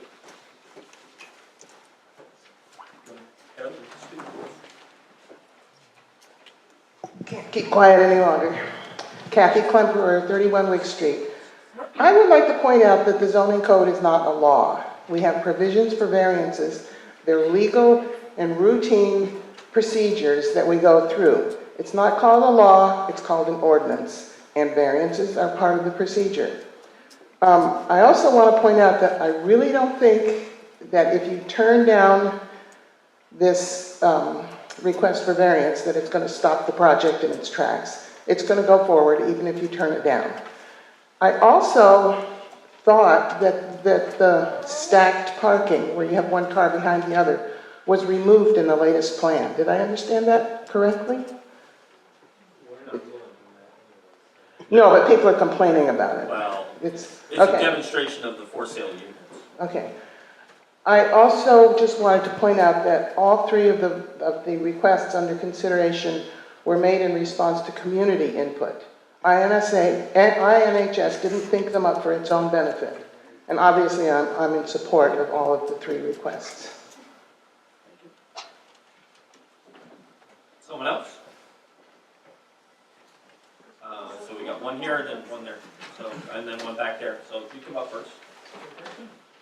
I mean, if folks can queue up or something. Yeah, you can just maybe line up on the wall because you want to speak. So It's going to be a long evening anyway, we look at. Hi, Jack Katz again, 13 South Street. As to the parking, I believe a 40% reduction in the number of parking spaces is very substantial. It's almost a complete change in the zoning ordinance, which I believe is a law.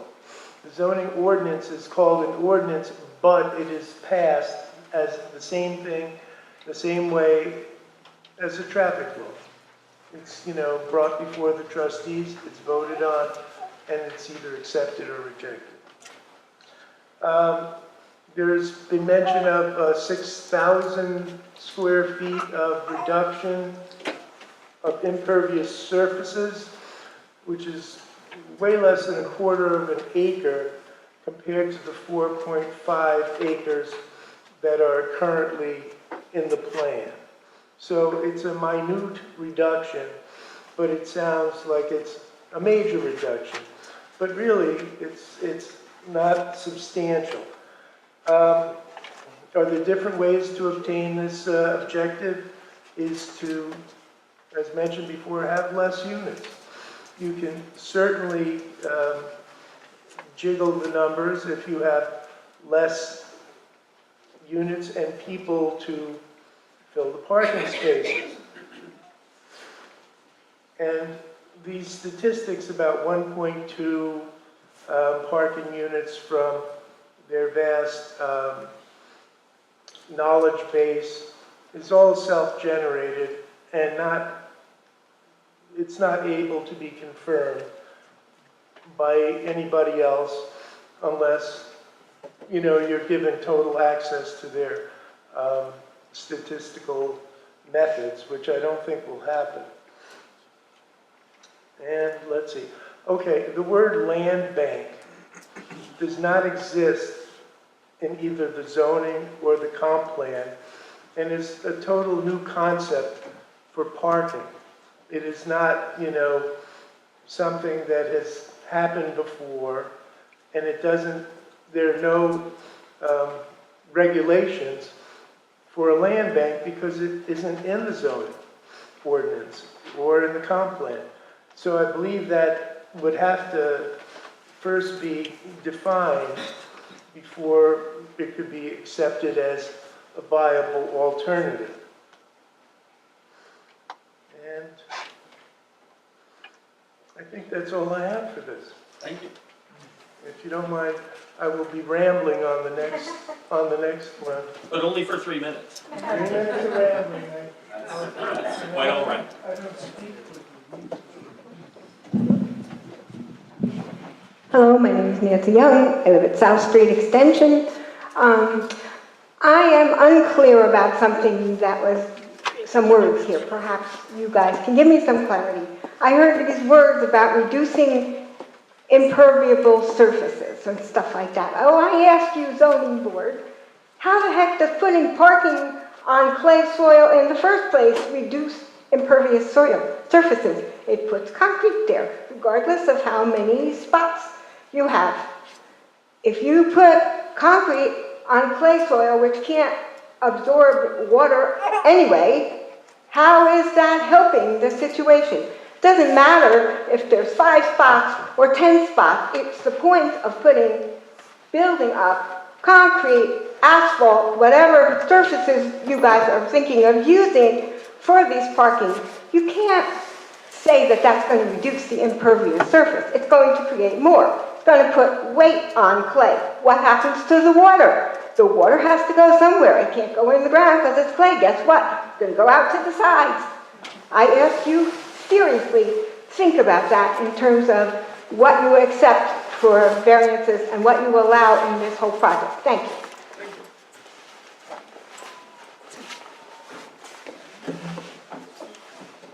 Susan Lodinsky, 54 South Street. Thank you all for hearing all of us out. I'm just struggling with the 1.2 parking spaces. One of the things I had heard in all of this was affordable housing to get young families in.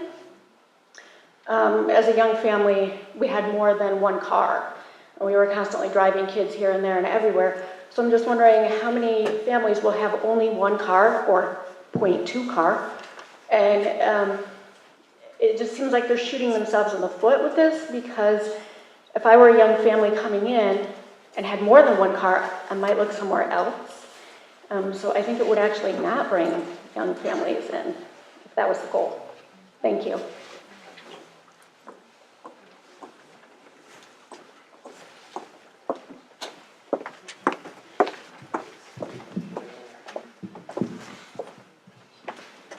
Good evening, William Connor, 40 South Street. I live on the property on the northern border of the property in discussion.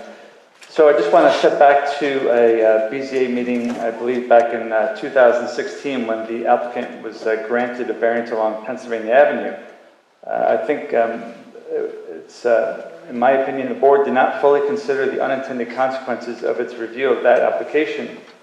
The decision made at that time did not take into consideration the major subdivision requirements in the existing village laws.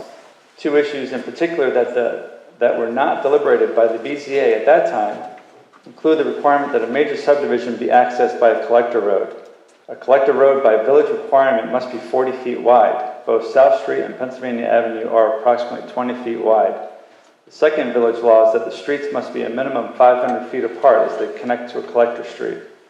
At South Street, the 46 South Street access is less than 500 feet from I'm going to Schoolhouse Lane. ask if you would talk about the parking. Sure. So my point is that at that point they received a variance that we're talking about parking. I don't understand why we're considering more variances when the application in general still does not meet village law. You can't get the car to that parking spot if it doesn't meet current law.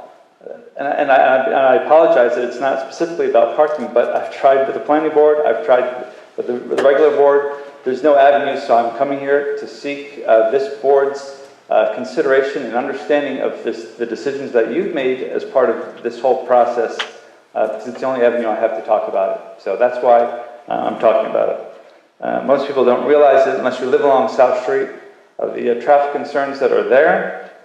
I've shared with you, and I think your group may not have had time to read it, but there's several photos. When you have a funeral or a wake or something happening at an Sibley funeral home, traffic can be impassable. Our village emergency services, the policemen get their gas down at the Schoolhouse Lane. That traffic is blocked off. It's an unsafe condition now, and to add another 140 or some odd cars is just adding to that problem. Thank you. Thank you.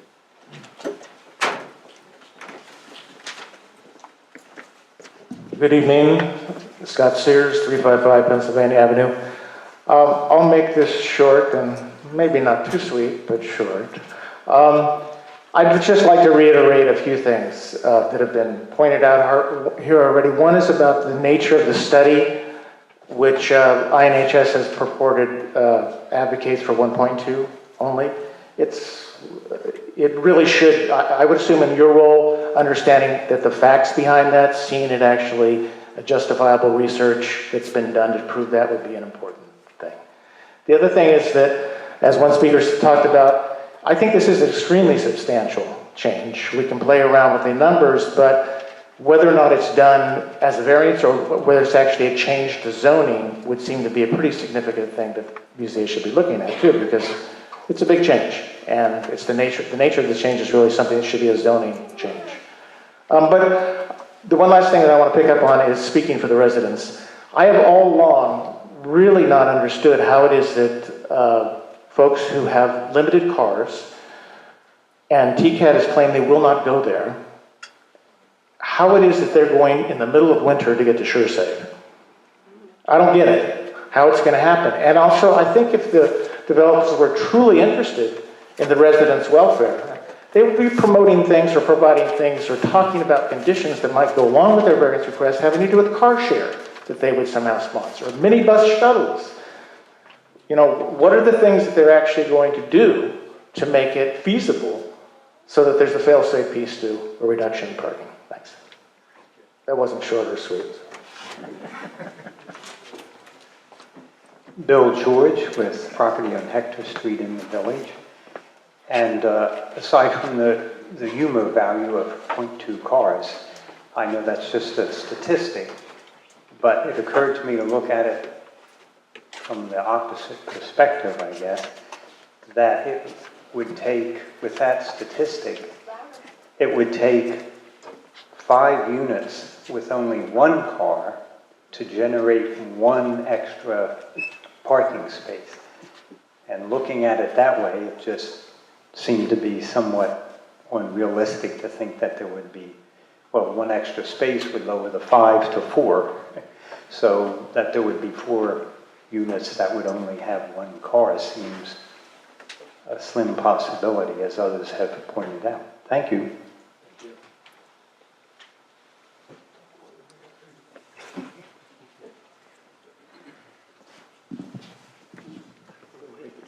Hello, my name's Tom Pepe. Is that good enough? 214 Pennsylvania Avenue. Just stay closer to it. Okay. Ooh. For those of you who haven't experienced the pain of me speaking in public, this is even going to be worse because the stuff I've written up is formatted to follow in all 3 things together. So anyway, I'll do the best I can and know that I have a couple more chances later on down the line here. But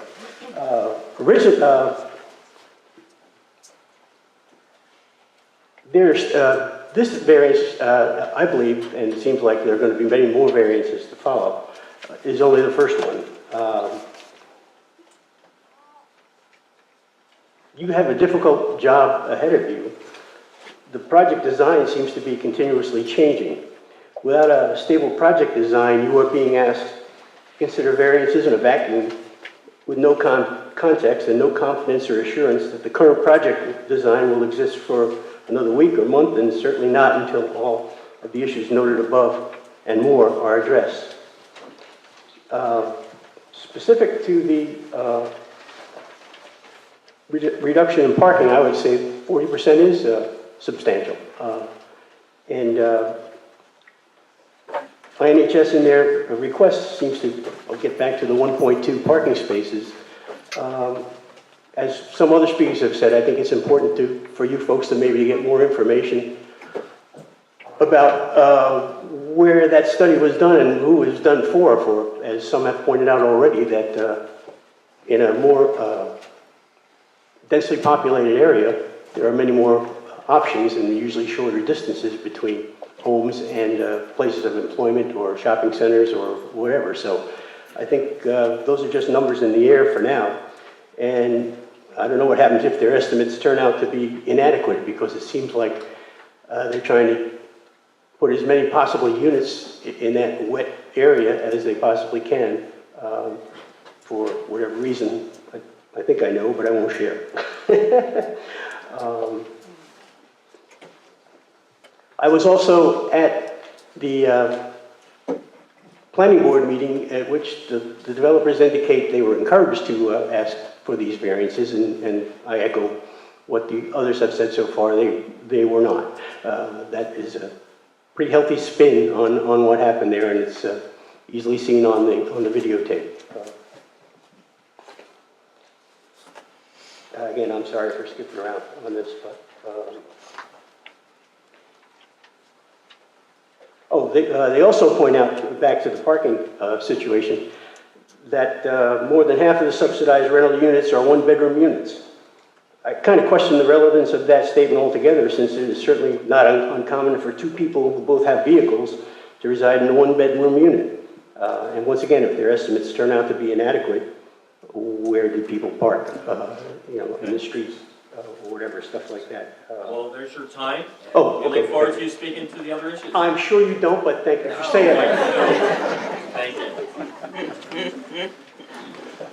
Okay, I wish I had prepared this a little bit better and printed it out, but I will send you a printed out version of this. This comes from an outfit called citylab.com, which is a website that makes it their business to research all sort of facets of urban life. And I just read a little quote, probably don't have more time.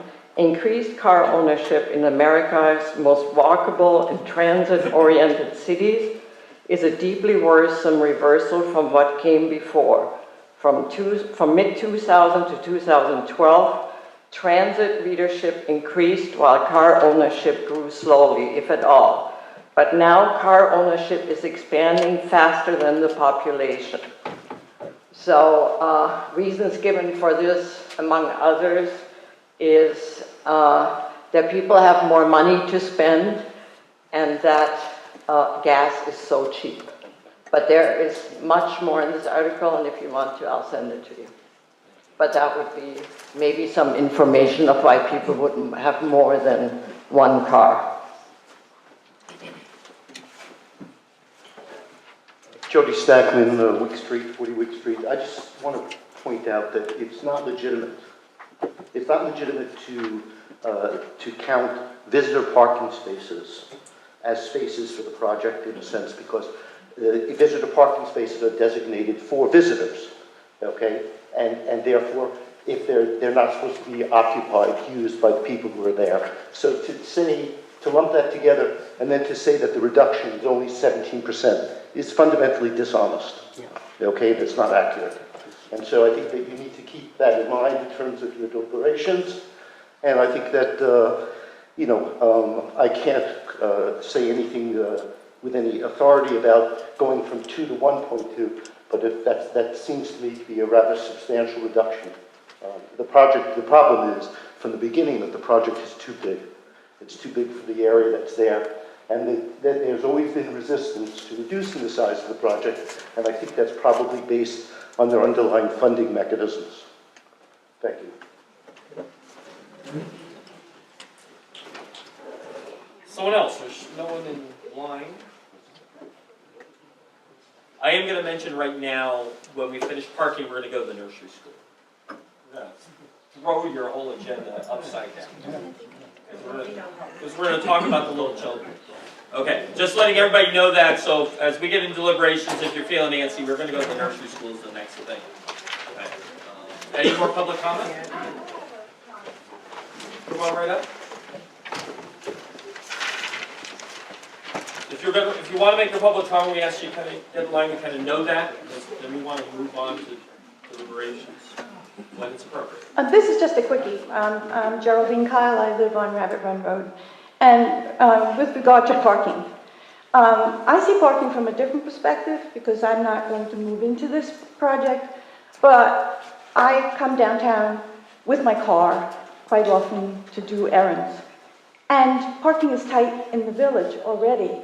And I'm just wanting to make it look like it's not just parking, it's volume of people and cars, and where those cars can park during the daytime.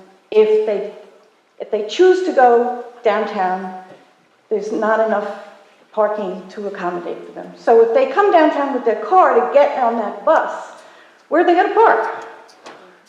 And how is that going to impact everybody in this room? Thank you.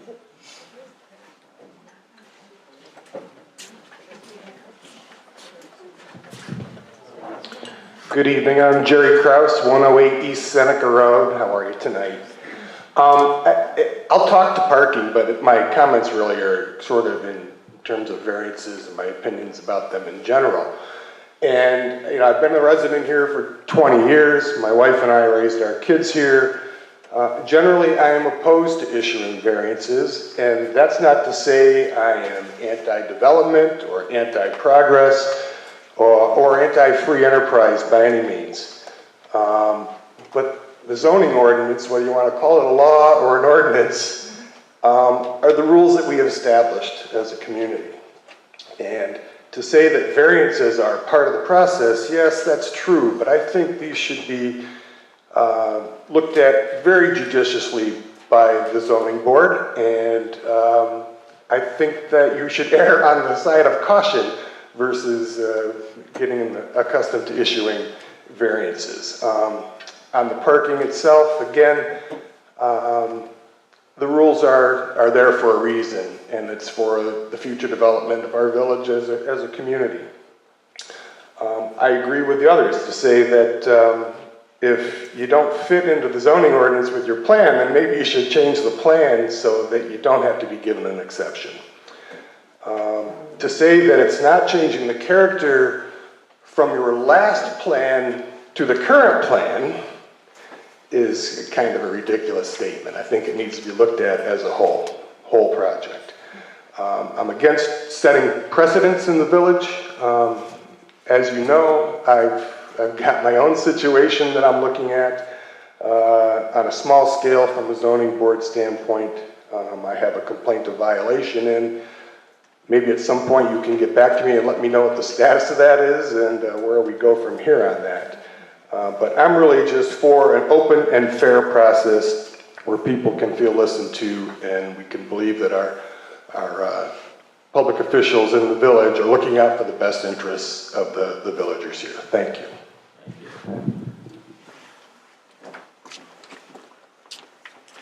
Anyone else? Like an auction going on? I have a motion to close public comment. I have a second. Second. All in favor of closing public comment, say aye. Aye. Opposed, the same. Okay. Now. No, you don't get any more breaks. Okay. What questions do you have, either to the applicant or among ourselves for understanding or additional information you want from them now or you want research? I don't understand where the model is coming from that data. And that as well as there are more rules that are supposed to Yes, who else has concerns about that, just so we get a feel? Pardon me, can you repeat the question? Yeah, his concerns are where's the model coming from for the data, and the difference between what is essentially a very rural setting. Do we have any information about TCAT and their interest in going to a new development like this? And if so, is the development set up such that TCAT doesn't have a problem? I know when we did a development 15 years ago, there was a turnaround that had to be developed in a parking lot, so TCAT was planning to go into that development and they had to be able to turn around. Do we have any definitive understanding of the board members or the applicant about conversations with TCAT? Sure. Actually, the planning board has asked that question several times.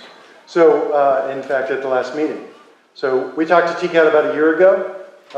They were interested but not ready to commit to anything. We talked to them last week and they indicated they're getting ready to underdo kind of a master planning process and they would not be prepared to make any decisions outside of that process, but knowing about the project, it can be addressed through that master planning process. So that's where TCAT currently is at. Where does TCAT presently go? Do they go up as far as turn around at the mobile home park? Juniper? Yeah, I mean, I know they're on town because I see that. And they go up to the apartment complex. They do the loop up there, the one that's up toward our west. Or Markside. They drive by it, but they turn around after. So you're saying in a master plan, you have the ability to request, we're putting in this development, we will request that you would have whatever roads you're bringing into Trumansburg would make a loop through this development. That'd be great. Obviously, it'd be up to Can't dictate that. Of course not. Okay. All right. Is there any place No, there would be no place for a loop in the current design. No, they'd have to go in. They'd have to go in and out. It would have to be through. There is through They have to traffic. determine their own path. You could, they would, Is there room in the parking lot for them to drive through? they could come in through the parking lot and do a loop back around if they really wanted to. But conceptually, that would certainly work. I would think as part of this process, if this project, if it moves forward in this direction, that you would then provide some kind of bus waiting area. Kiosk, is that what they're called? You know, so there's a defined place where people would be picking up the bus and out of the weather and things like that, I think, if we're talking about parking. So that doesn't address, where do you get your data? Yeah, so we can certainly provide you more detail. Maybe I'll ask Joe to come up, reiterate where the data came from. We can provide you more detail. So we looked at all of the properties that we manage, the majority of which are in Ithaca, but we also manage Juniper Manor, for example, and I think we mentioned last time. So that's factored into the analysis. So Juniper Manor has 60 apartments and 63 parking spaces. So that goes into the analysis with all of the other properties that we own and manage, and then we put a locational Hey, fact. I'm going to ask that no comments, please, out there, okay? Thank you. So again, and I mentioned Juniper Manor because there seems to be the opinion that this wouldn't work the way we proposed it, but we have an example in Trumansburg actually where it does work. Except Juniper Manor is not a young family. And half of the rental units are I guess one of my questions would be, have you looked at some of the other properties that are not your properties, but are similar in the sense that it is maybe a multi-use rental large property that's in a more rural setting? So it's in Dryden, or it's in Lansing, and there's maybe not, and yeah, they maybe have a bus route, and that's fine, a single bus route that comes through 4 times a day. But the nature of something that's more equivalent to Trumansburg and not use Juniper Manor because it's not equivalent to this project. It is only for a different demographic. Well, I would say half of the rental units are 1 bedrooms, and that's all of Juniper Manor. So it does sort of relate because of the number of bedrooms. And we're expecting. But a 1 bedroom in Juniper Manor might have are singles. A 1 bedroom in my kid's life was husband and wife, 2 cars, and maybe a truck. So again, what I'm asking is models that are more. So we could go out to Lansing and look at how many parking spaces they have at a property in Lansing. We could look at that. It might be skewed by what the zoning in that area required. So if the zoning required them to put 2 parking spaces per unit, then Let me say, I think we understand the question. We've heard a number of comments about, we don't trust their 1.2 number. Okay, we get that. We can provide you more detail as to where that came from. You can then evaluate that detail and decide whether we've satisfied the concern, right? At the end of the day, and I just want to say this again and again and again because I trust everybody. If you want to see what the planning board suggested, watch that video. It's very clear. But at the end of the day, this project works fine with the additional parking. It works fine. It's designed, it's engineered, the town's engineer has reviewed it and blessed all the stormwater designs. Everything works fine. We're now in a site plan review process where the planning board is starting to focus on how do we make this better and how do we address some of the concerns we've heard from the community. That's really what's going on here. And so I know there's lots of talk about density and it's too dense. We actually, your code has a significant affordable housing bonus we haven't used. We're just providing what's allowed straight under the code as if you were not doing affordable housing except for 1 lot, lot 4, which has 1 extra unit. We could, if we use the density bonus, I think we provided this data with the planning board, it's like a 94% increase in what we could do on this site. The goal here is not to maximize the development of the site. This is well within what the code provides. Again, just pointing that out. But more data, we understand. That's pretty straightforward. Do you have other questions or issues relative to this issue that we should provide some additional information on? Because we're happy. Can I just ask also, in terms of more data, can you also, I mean, your data is important, but is there a second source that can corroborate your parking plans? We can certainly tell you what we've got. I mean, we have our own information, we have our own data. Is there no other published data in the world about? So, well, there's a ton of parking information about what's reasonable. Most municipalities, in New York in particular, what you find is you're doing a zoning code update. Somebody looks around at the neighboring properties and neighboring municipalities and says, "Ooh, 2 sounds good." There's very rarely any study of how those numbers came about. But we can certainly look at what we can provide. We did use the same approach at Hancock Street in Ithaca and put in those parking, and that's working just fine. But I understand that's a different demographic. So, can I just add one final thing?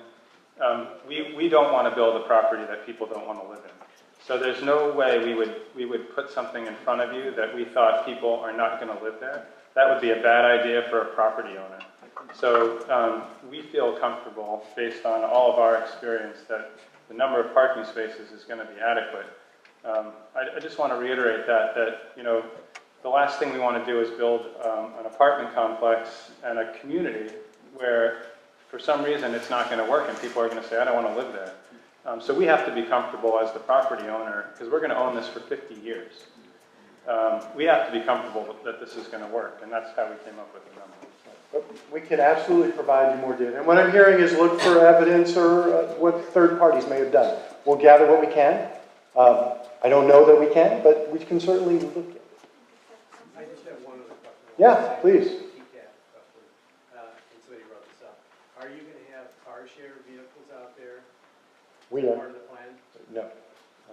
We can talk to car share. Actually, I'm on the car share board, and talk to them about Trumansburg, and I know they've looked at Trumansburg, and for one reason or another have decided that it didn't make sense, but we can talk to them again and ask that question. We did partner with car share at 210 Hancock, and so we can ask them.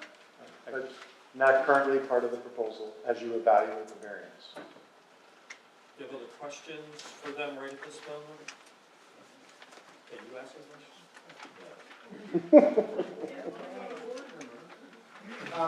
One of the things that was compelling to me, but I think that there is some issue with other folks, is the banked parking space. Yeah.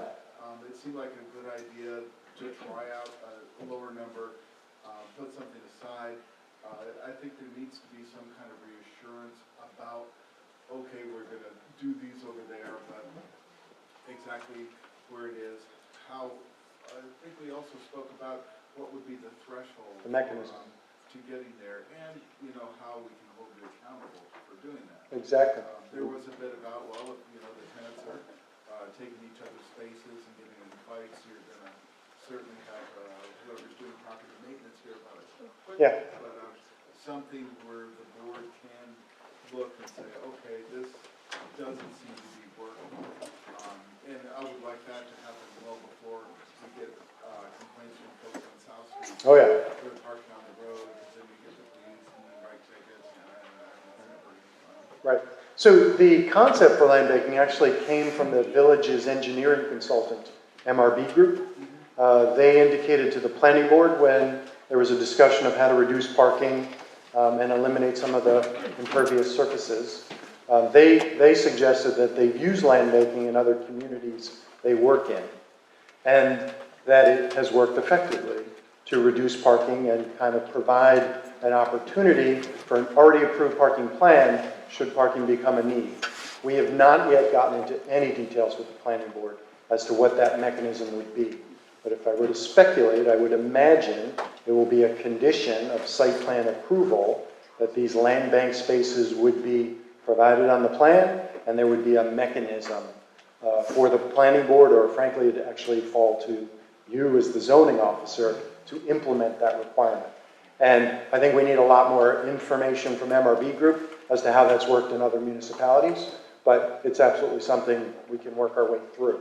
But we're not there yet. And we do view that very much as something the planning board wants to look at much more closely. But we did not include the land banking in the variance request, so that if you grant the variance, it's not based on land banking, because as I think someone in the audience pointed out, land banking is not in your code. So the variance has to be based without the land banking. The planning board could put it as a condition of site plan. They have broader discretion, if that makes sense. I'm not sure we can't put conditions that would state there'll be land banking. Yeah, you can put conditions. I'm not sure we can do that. I'm just running a number here.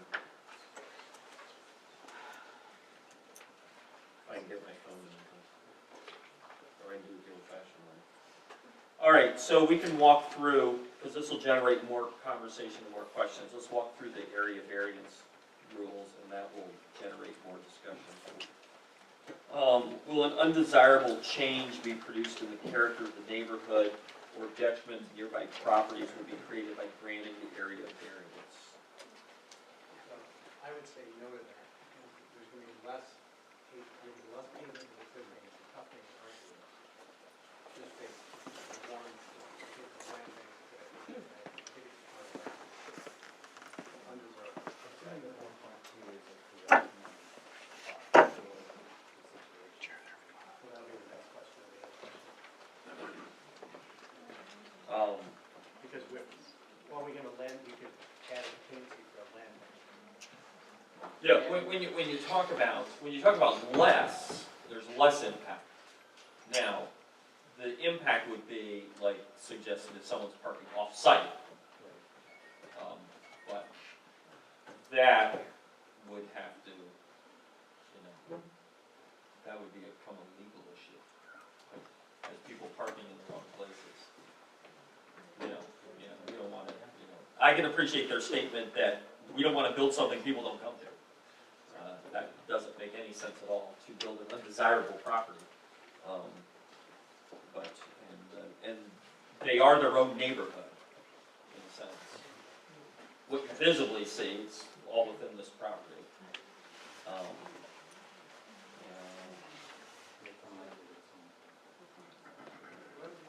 Yeah, you're a ways.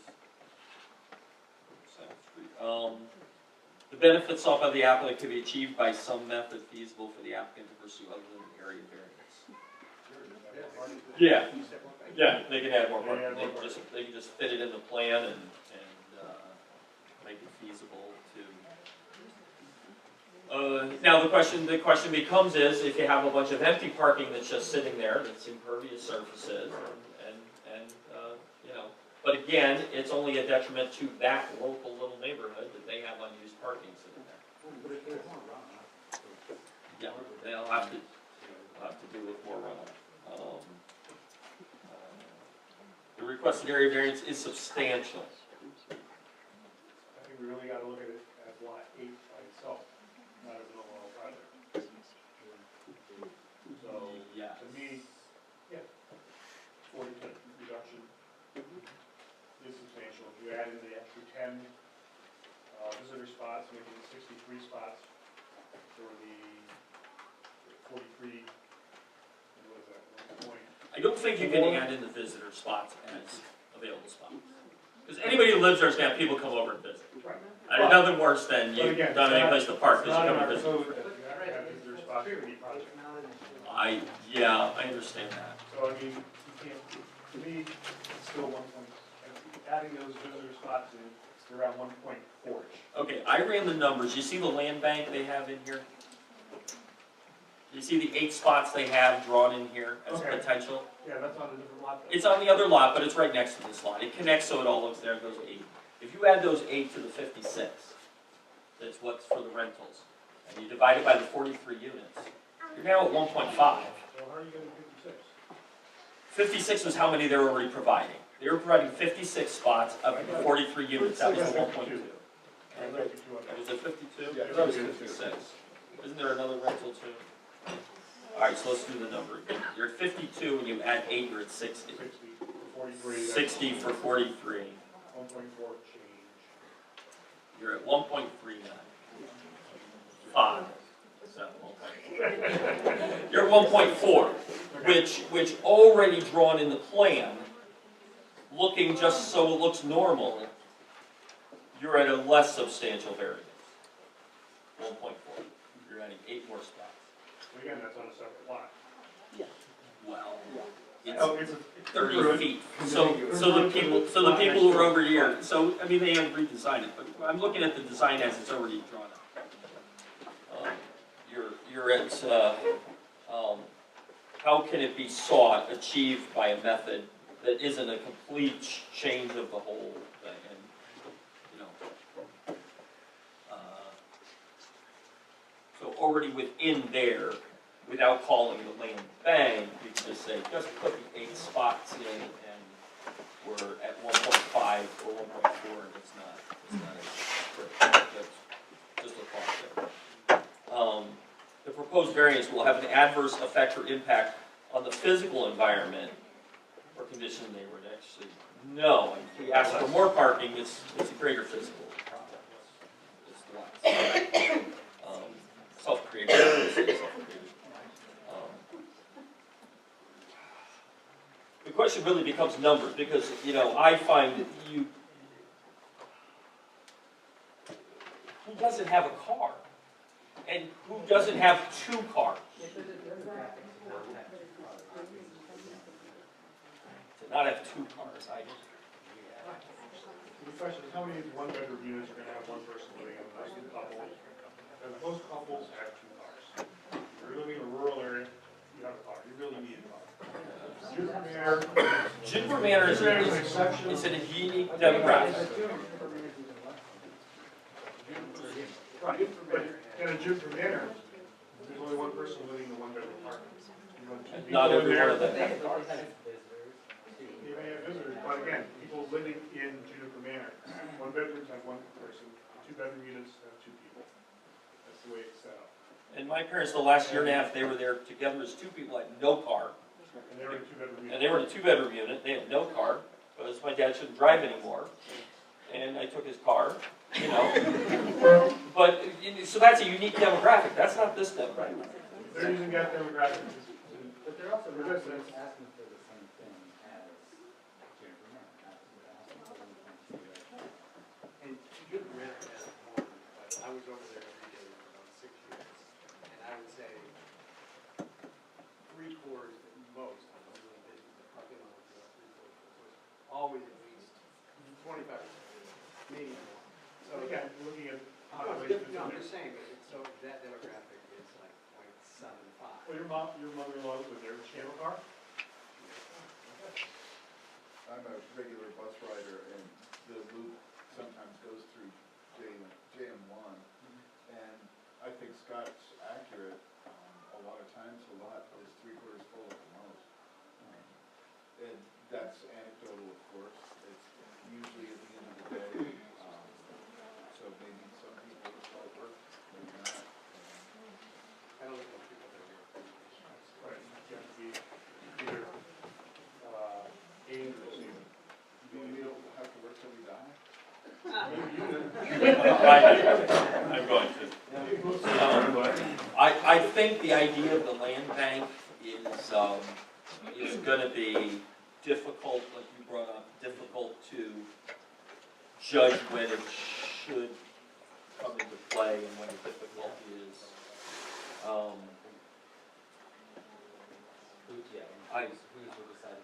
Yeah. We put conditions on other variances, which were conditional upon the village doing something, the village never did anything, so the builder never had to do anything. Because you're just a Not the wonderful village.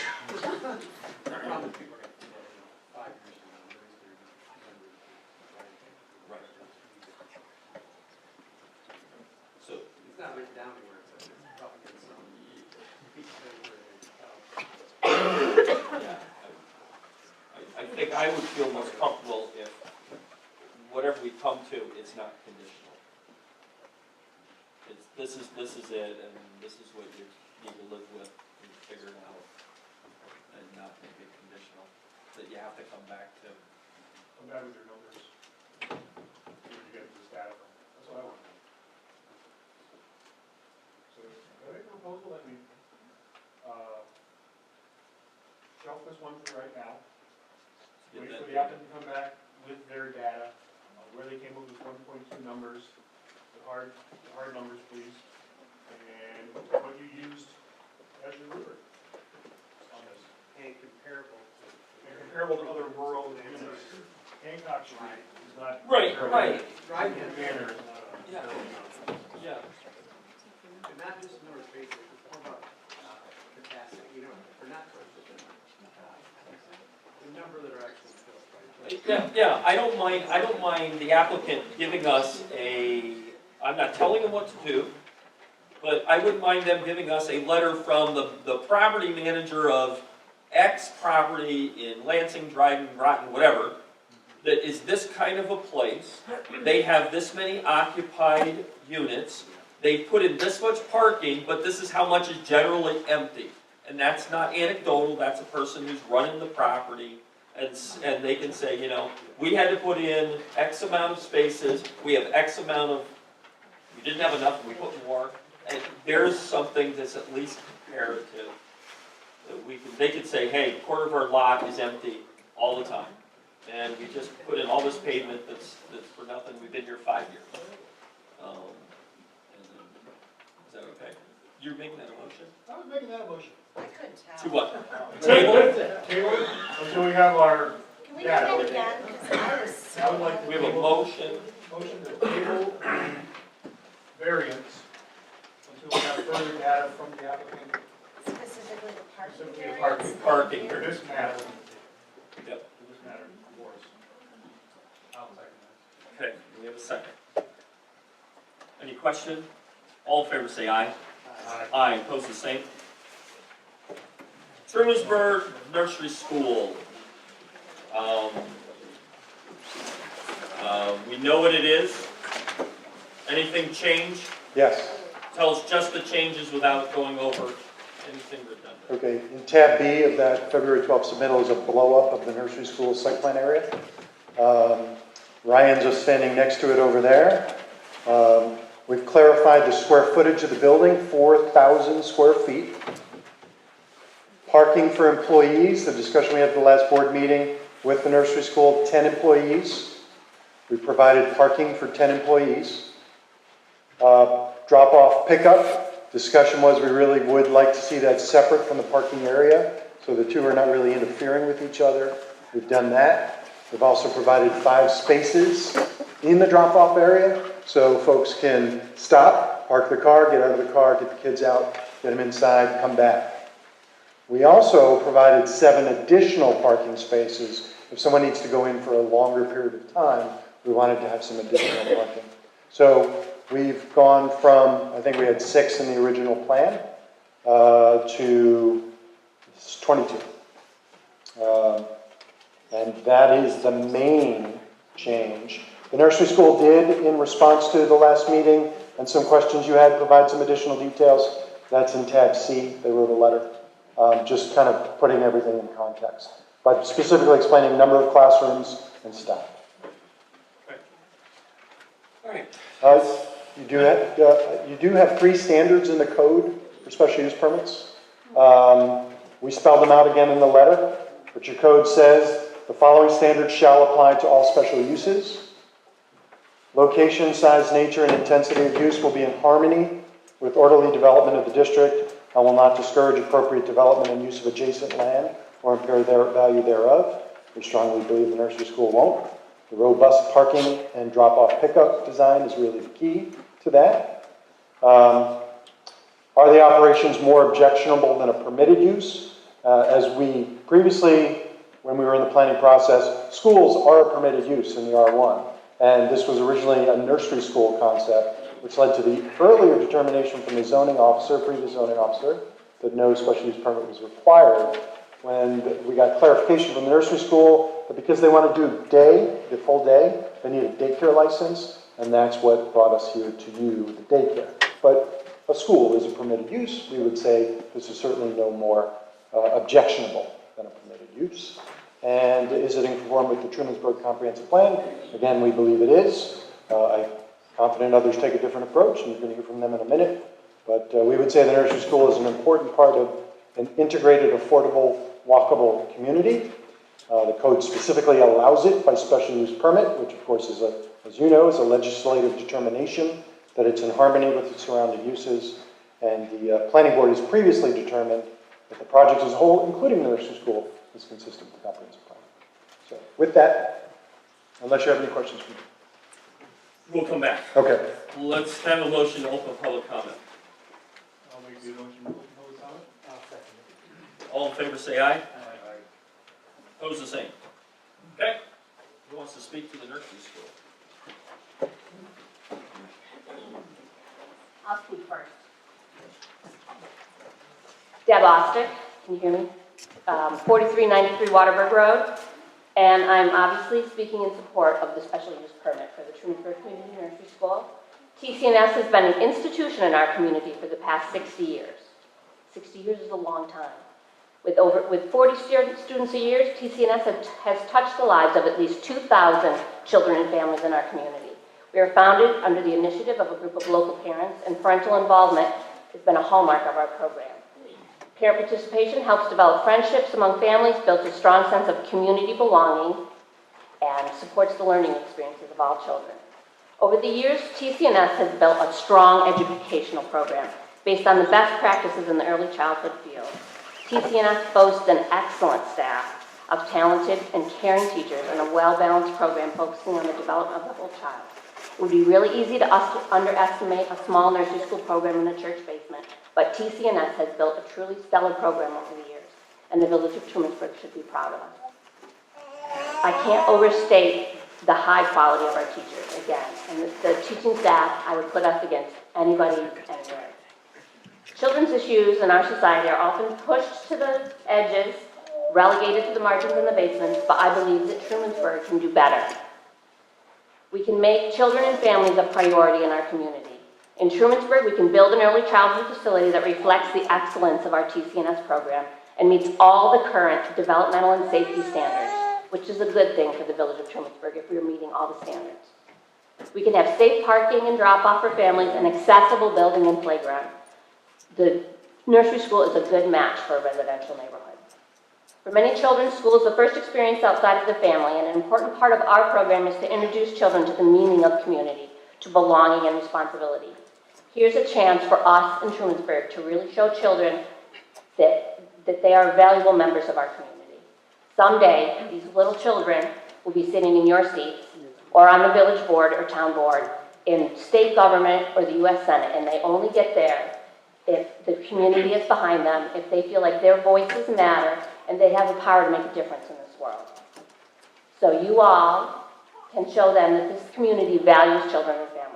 This permit will ensure that high-quality early education is available in Trumansburg for decades to come. Oh, and I have a whole bunch of letters for you, Tammy, that people probably left.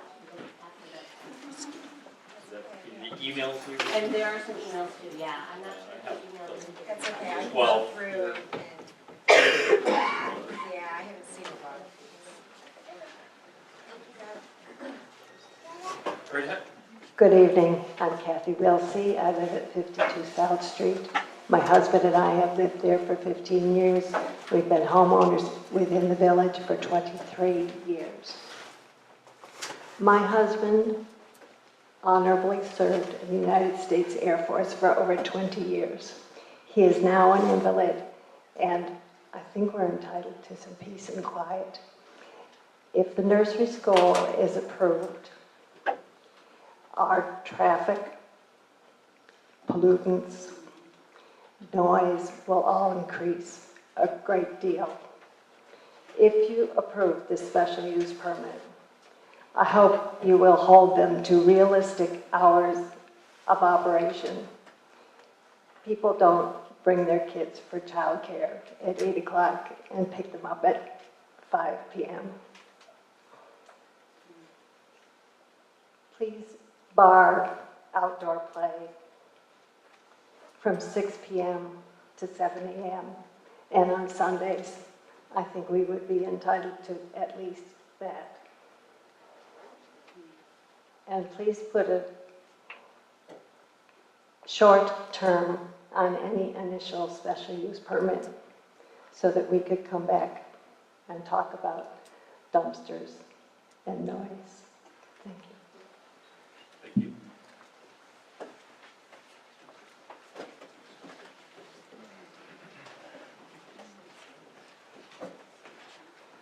So this is coming from someone who worked in childcare and at nurseries and has been a nanny and has seen many, many pickup and drop-offs.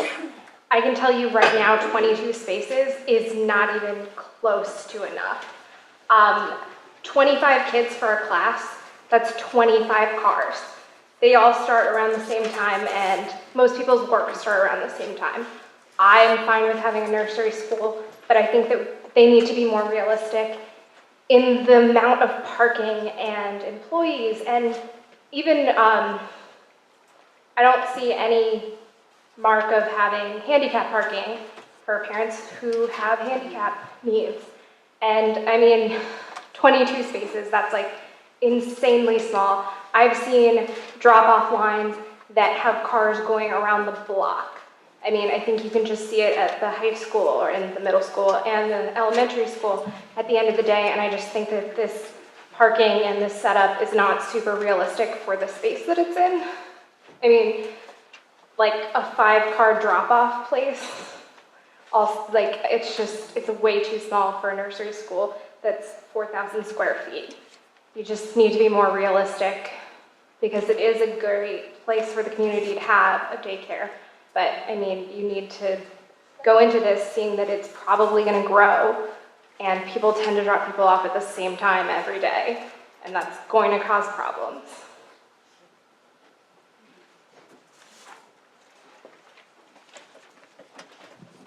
Hello, my name is Nancy Young. As I said before, I used to live on Cayuga Street. Well, somehow, miraculously, in a residential neighborhood, a nursery school appeared. Ta-da! I have no idea because there wasn't any public comment about how the heck that nursery school got there. I want to tell you, from living across the street from it, that the noise of the children playing, Kathy has a really valid point, the noise of the children playing, the cars coming, people talking, they don't get out of their car quietly, the kids go, wah! And the people shout and yap, and they, it's not like, hello, I'm going to drop your child off and then I'm going to leave. No, please do not have that expectation. That is not real. I want to also tell you, my mother lived in New York City above a nursery school, okay? From most of the day, we couldn't even sit in her living room and talk because of the noise of the children playing on the ground. I'm not saying there's not a need for a nursery school. I'm telling you, not there. I mean, it is not, regardless what people are saying, in my opinion, it is absolutely not a good match for a residential neighborhood, particularly for somebody like Kathy, whose husband needs peace and quiet, and has earned it. That's a terrible thing to do to her. The other thing I want to bring up to you folks, please, is I think you're not considering something. I heard stuff about, oh, it's not going to adversely affect the neighborhood and the value of properties, etc.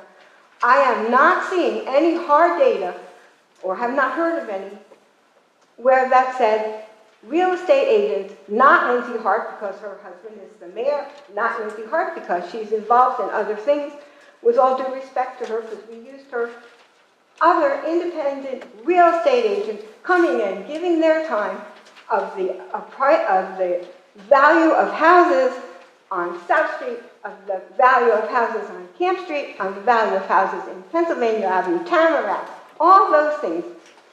I want to hear realtors say what the value of houses are right now, and I want to see records of realtors' recommendations of what those same houses would be worth if that property, if that 19 plus acres was developed with 4,000 square feet of children and huge building bigger than Shore Save in the middle of it, I bet you those real estate values would go considerably down. Thank you. Thank you. Hi, my name is Molly Watson-Krause. I submitted a letter. I'm not going to talk. I'm not going to do that letter. I'm just going to respond to a couple of the concerns here. I have been a parent with kids in TCNS for about 5 years now. Full disclosure, I'm also a board member who fully intends to stay on after my second child is out. My daughter's now in kindergarten. As far as drop-off hours, the intent of our program is to, yes, eventually offer daycare hours because we want to be able to be accessible to more traditional families. Right now, it's very difficult for a lot of people to do a midday pickup, and our aim is to be able to serve the community better. Serving the community better, when we're talking about wanting families to move into this development, you're going to need more hours. With that, you're not going to have 30, 45 children being dropped off at the same time in the morning. You're going to have a staggered drop-off. Additionally, some children go 5 days a week, some go 3 days a week, some go 2 days a week. You also have the toddler program, which is included in this, which is not as many hours. What else I want to address? Oh, as far as the noise, if you're talking about noise that is below a nursery school, this is in its own building. We're not an outdoor program. We're not outside all day. So for noise level, you're just talking about the fresh air they're getting for the recess time. Trying to think of a couple of other things that I wanted to address. Oh, parking. As a parent who has had to deal with the parking on Main Street for 5 years, I tend to get there about 20 minutes early every day, so I don't have to do the round and around and around trying to find a good spot, especially in the winter when the snow is piled up. It is dangerous for us to park and walk our children. I'm always dodging cars. I try to go down to the crosswalk enough. Sometimes, like when you have your baby and your toddler and it's very cold outside, you have no option but to go when you can. I think this village is pretty accommodating about that, but it is enough spaces because of the staggered drop-off. Our aim is to be more handicap accessible with the few spaces in front where you would get out. They've also designed it well with our feedback to where you're not going to have the situation at the elementary school, which is kind of a mess sometimes. It's very stressful. You're not going to have people crossing in front of cars to walk their children in. You can pull up, get out, and the idea is to have a staff member there to greet them. So you would have a teacher or a volunteer parent, which we are very much volunteer run. That's parents, as part of this program, dedicate a lot of our time working in the classroom and supporting our community and supporting the children in our community. And you would have a staff member out there to open the door, get the kid out. Right now, as it stands on Main Street, speaking from experience, when you have a toddler and a baby, getting that giant car seat out and having to navigate across that road with traffic and with everything, it's a nightmare. Being able to pull up, have a staff member take your child out and say goodbye, then you're off. So I just want to address those logistical things. Thank you.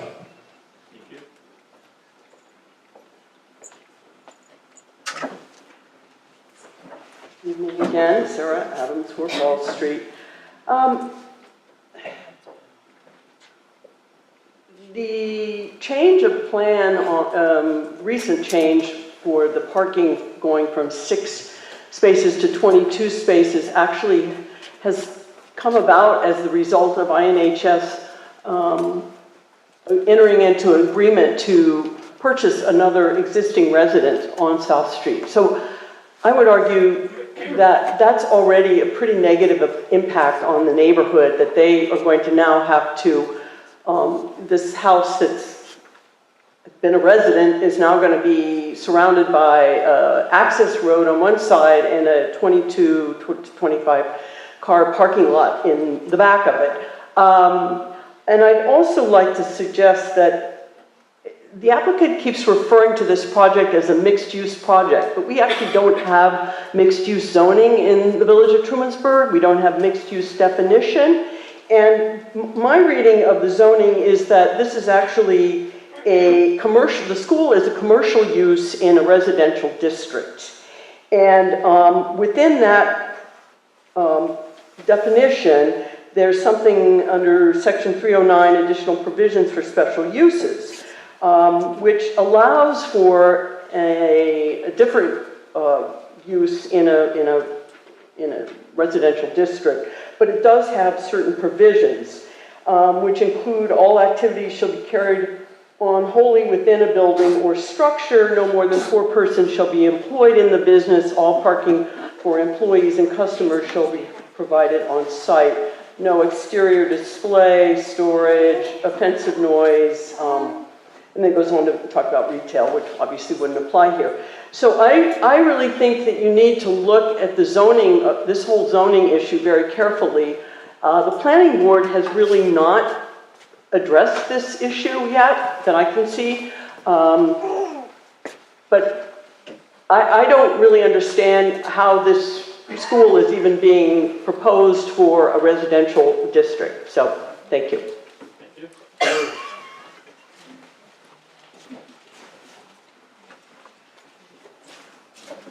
Hello, my name is Phil Guerin. I'm 3 years in Ulysses and 1 year now in the village of Trumansburg. We've got a 4-year-old that's in TCNS right now, and we again moved here recently, moved into the village recently, and there's been a lot of ups and downs on the move and getting settled.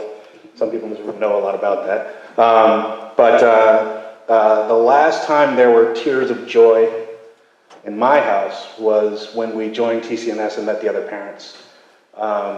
This is not your run-of-the-mill commercial project, right? This nursery school, which is unlike other nursery schools, it's a more collaborative approach. It's education focused like a lot are, but this is a much more team building exercise. I've read stories to 75% of the children that are in the Monday, Wednesday, Friday program. And I watched some of the kids in the cars while parents are walking from Main Street into the back of the church in order to drop off their kids. This setup is incredibly more safe in terms of parents being able to get from their car to the program. It's more safe in terms of the kind of foot traffic that's involved. Because it's a residential area, it's more appropriate for the families that are going there to drop off. And again, when I say the comment about tears of joy, what I'm saying is that this is not an exception to a residential area, it's an enhancement of a residential area. This is turning Trumansburg, that area of Trumansburg, into an absolute dream for people who have kids and want to move in the area, want to have a safe place to drop off their kids, and have a program that they can participate in fully, especially if they're parents that are in the development, they get to walk to the program. We've had to bend over backwards to get this done, and including literally lean backwards to avoid traffic on Main Street. We love TCNS, we love Trumansburg Village, and I think the idea of setting this up in the area it is in that residential neighborhood is just too good to pass up, and hopefully this one gets to go there too. That's all. Oh, I should know, I'm also like Molly, I'm a member of the board at TCNS right now, and I plan to be there at least a few more years.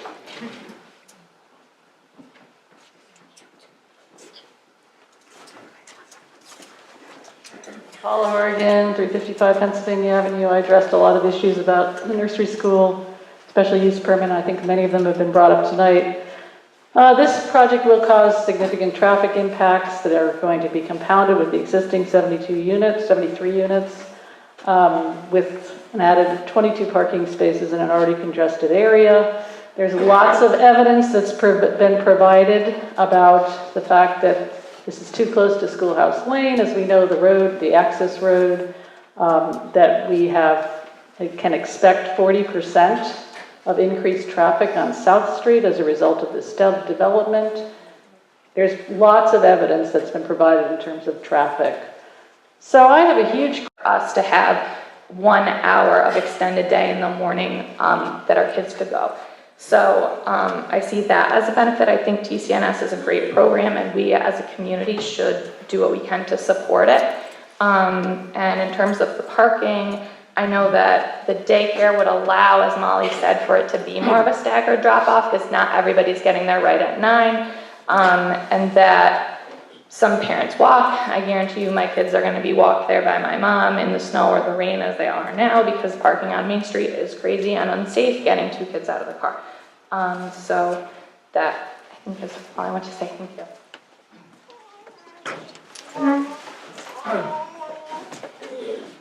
Scott Sears, who's always asking to be too tall for the microphone. But anyway, I think I just want to support the nursery school, really. I think Deb's initial opening there, in terms of what she said about it, it's a commendable and important and a valuable piece of the community. We have to acknowledge that. I think that in terms of the BZA, and as far as their consideration on this, I think there's a similar issue as with the last piece we were talking about around parking, is what's the data here? What is the data on the actual impact? And one of the questions that you need to work with, as you well know, is whether the proposed variance adverse impact on the physical or environmental conditions. And environmental conditions in this case are not just considered to be water runoff, so to speak. They are considered to be the environment of the neighborhood in terms of its character and a whole bunch of other things that are part of that definition. So where's the data on those impacts? It would seem to me that the board could not really make an informed decision until they understood the data there, because for obvious reasons. And then the last thing is a procedural piece, which is a couple people brought up here now about the Zabo property and the fact that it's not as yet, to our understanding, under the ownership of INHS. So my question would be, can the BZA even be offering or considering a variance for a condition where the owner does not own the property? That was kind of brought up before, but it seems to me that shouldn't Zabo be party to the variance, or has Zabo actually given INHS the authority to act on their behalf in requesting this variance?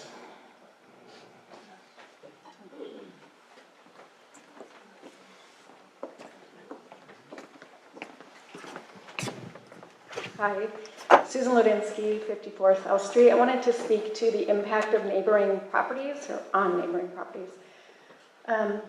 So my father was a pillar of this community. You'll find his name in the library on the plaque there. I was born and raised here, moved away. I came back here so that my father could die in his house, which directly borders this property. My father has a disease that's going to take him 10 years, 15 years. He just wants to die in his house, quietly, peacefully. I've done daycare for years, state licensed as a traumatic brain injury. I did daycare for years. I was a nanny. Like they said, kids do not get dropped off quietly. It's noisy, screaming. We can hear cars idling 2 houses away in our house. It's not going to be a quiet thing. Also, our house has a unique perspective in that we have windows all along the side that look out onto this field where my dad loved to sit. We also have windows all along the front side so we can see all the traffic. It's a very dangerous situation as it is now because the street is too narrow. And I'm thinking with all the traffic coming in at that hour with the school kids, and then with more people walking in there, even though with the sidewalks, the school kids have to cross the road to get across there. And I agree, we need a daycare, but this location is not right for the neighboring properties. And just consider the people that are already there and let my dad die peacefully, please. Thank you.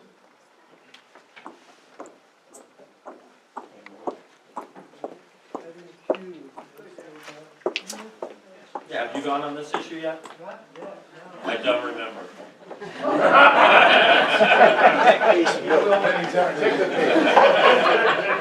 This is fourth time. Just another familiar face. Anyway, let me say, both my kids went to this nursery school, and I volunteered there when they. Oh, excuse me. Both my kids went to this nursery school. I volunteered there. It's a great program. I have nothing against it. I'm just wondering if you had seen the letter that Ms. Ostick wrote and read aloud at the planning board meeting during a seeker review, in which she explained the expansion of it and how it would, grow and grow, which is fine, except that I'm not sure you're aware of it. Now, Mr. Walters had said the nursery school is allowed without a special use permit because it's a school. Well, in our zoning, a nursery school is specifically mentioned as general daycare and falls under the auspice of a special use permit. There's no, it just says nursery school, special use permit. Now, it doesn't, I'm sure this is like one of the best programs around, The quality of the work here is superlative, I'm sure, but do you judge something on how bad something is somewhere else as a reason to put something somewhere in a different zoning area? Good question. Now, when was the public informed about the nature of this change? Even when were you informed? You said like the 12th, which is 7 days ago? Well, I did ask for the new plans from INHS that they submitted, and Tammy sent them over to me on Friday morning. I asked Thursday, and very prompt and very nice. She did well, always. But this doesn't give any people any time to confer or get advice on what, should be the reaction to this, seeing that it's so changed from when it was initially brought up. And let's see. That's about what I've got. Thank you. I wasn't initially going to speak on this, but just my own edification. Thank you. All right.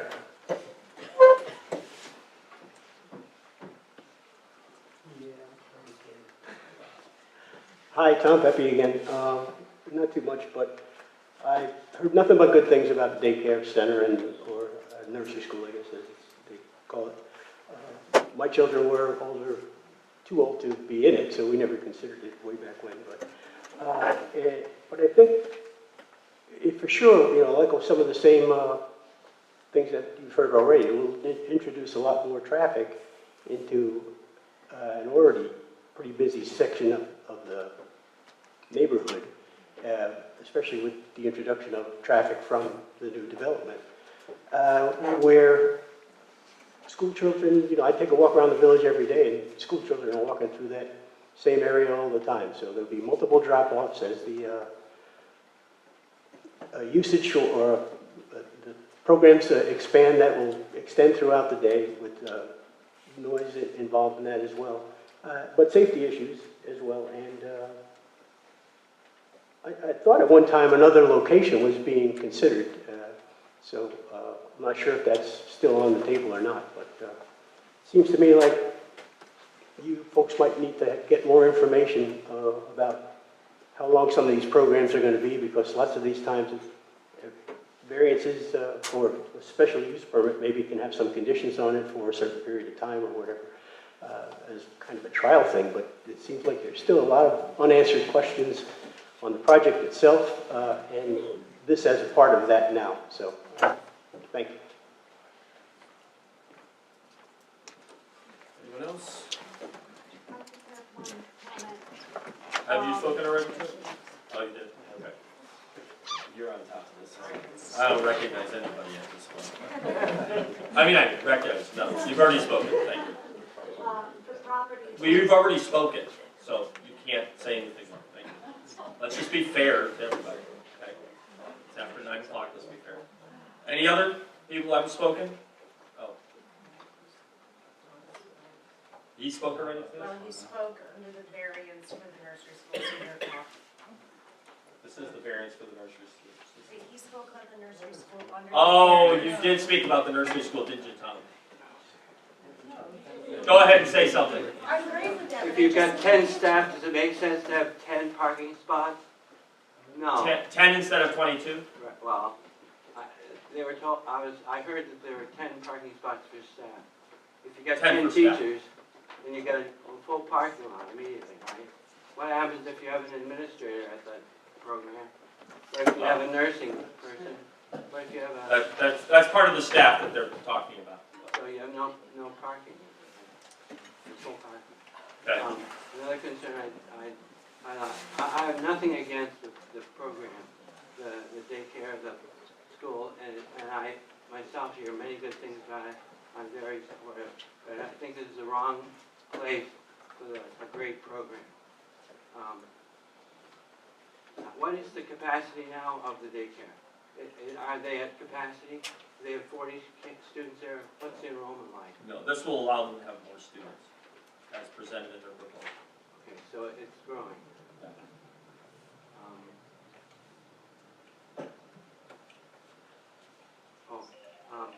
What happens if you have a graduation program or any sort of a celebration where everybody's trying to get together and there are how many parking spots?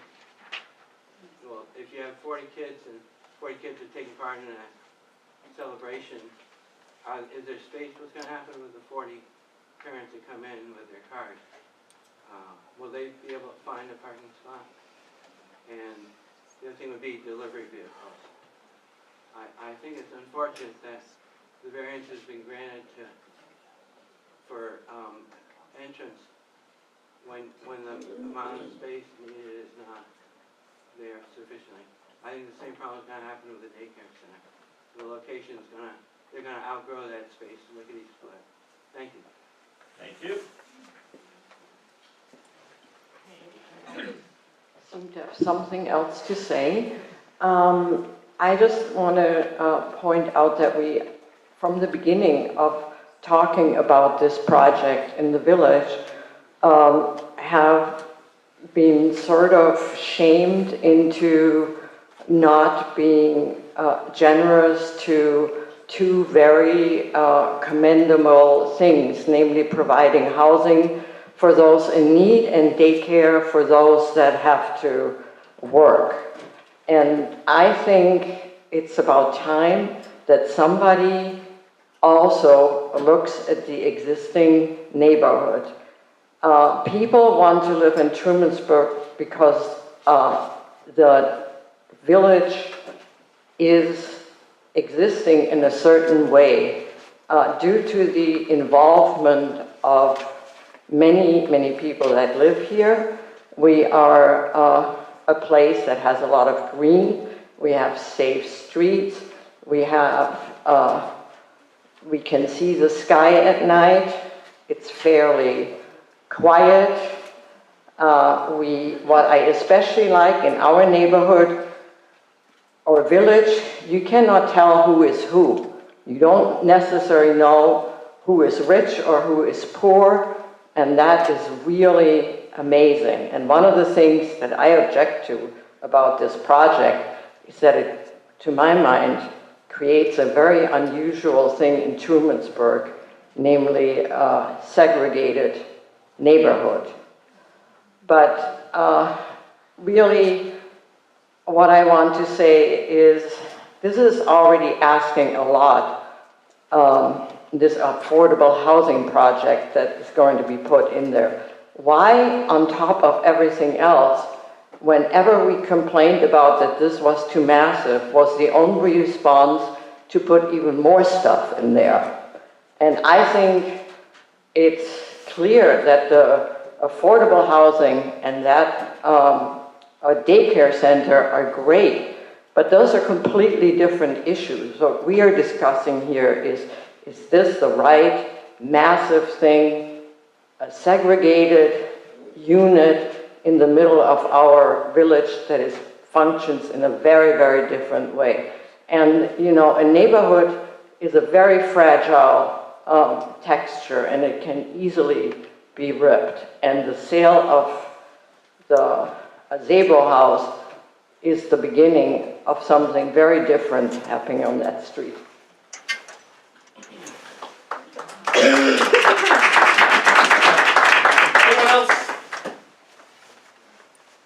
Have a motion to close public comment. Have a second? All in favor say aye. Aye. Opposed the same. We're at a crossroads.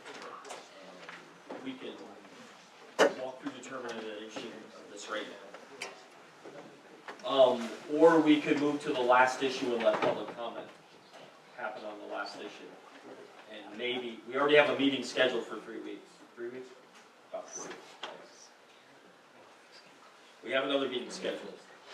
And I don't want to lose the opportunity for people to have their public comment on all of the issues before us. And I don't care, we can stay till midnight. No, I'm half a block away.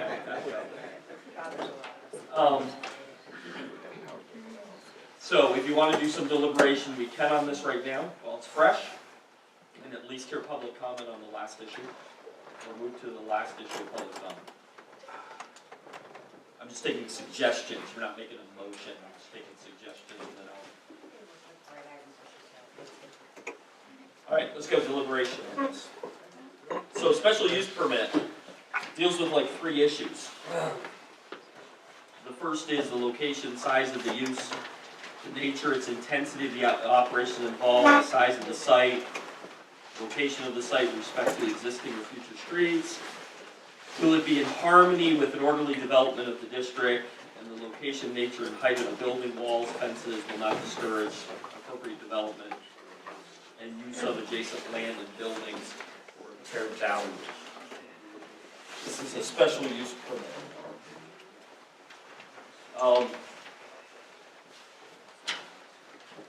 A lot in that, but it's basically where it sits in this project in the physical relationship of the land, its size, its parking, and all of those things. What do we see?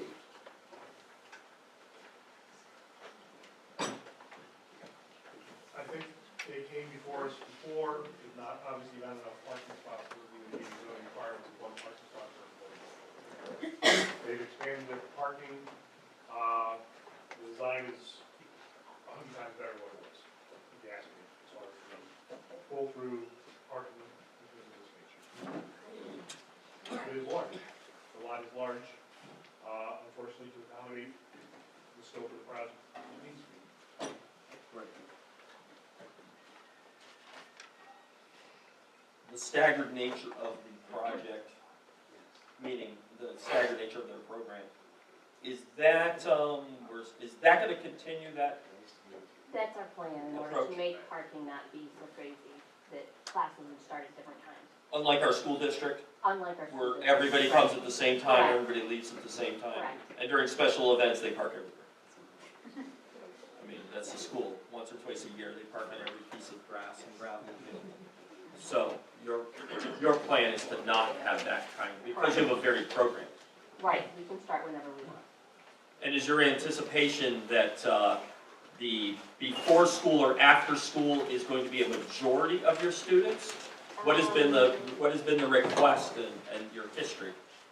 It's hard to predict.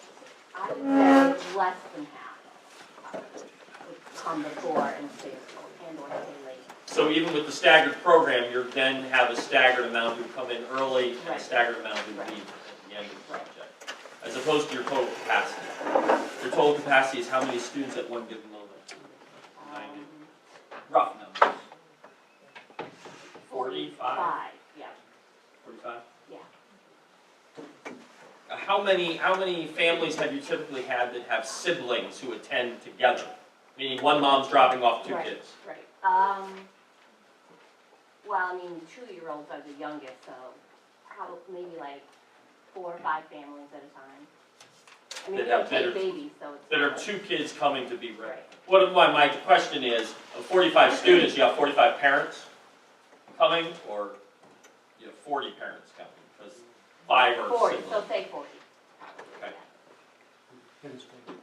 What are the hours again, Deb? Just remember. So, 8 o'clock in the morning, 5 would be really late. That would not be my preference. I mean, I know for working people that's difficult, but, you know, our priority is still for children to spend as much time as possible with their families. Just Monday through Friday, no Saturday, Yep. Sunday? No.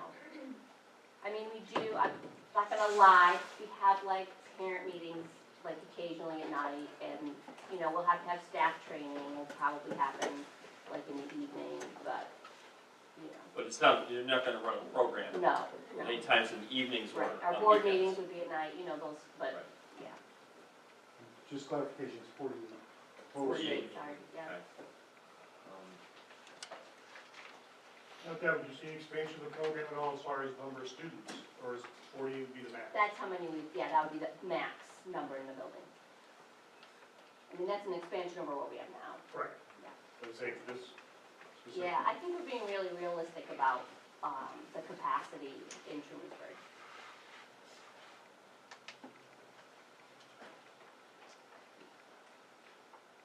What is the nature, well, yeah, let me ask, what's the nature of this fencing that's around it? Is the idea it's chain link, it's, Hopefully not. it's, you know, barbed wire on the top? Are we, you know, I mean, are we talking maybe like, shadow box fencing? I'm thinking about the visual of people seeing the property. We're talking about something like more of a rustic style, like a split rail with some sort of fencing behind it so children can slip through. Okay. Because I mean, the issues of, this is located next to the road coming into the project and the safety of kids. I'm assuming there are some state regulations about the kind of safeguard fencing and stuff you have to have for this facility. It's just established. But it only would allow 4 feet on the road. Yeah, it's generally just 4 feet anyway. The state must have that figured out, right? You put kids next to the road. Because state regulation would supersede anything that our village law would say. There's state reg, it supersedes anything our law says. We could be more restrictive or something, but we can, yeah. But not less.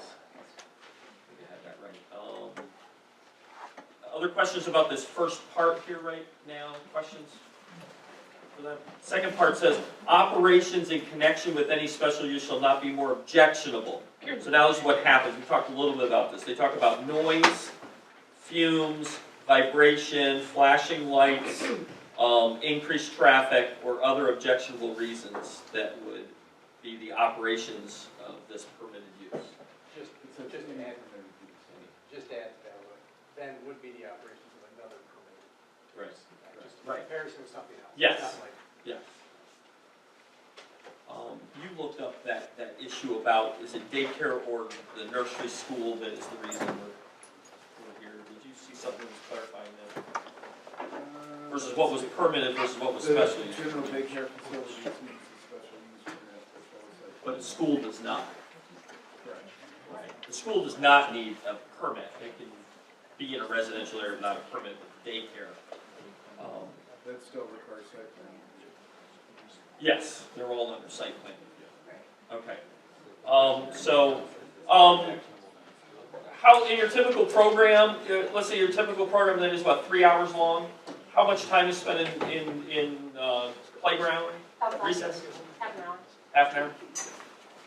So, I mean, if we were there a longer day, we would be out probably twice a day. Yes. And typically, in your present program, they go out at the end of their day. And I don't know if that's logistical or just because that's best. The kids are tired of being. And we don't have to worry about it. Because they get picked up in the playground. Yeah. I picked up a lot of daycare in the Yeah, playground right. for years. They're all dirty and we don't have to bring them.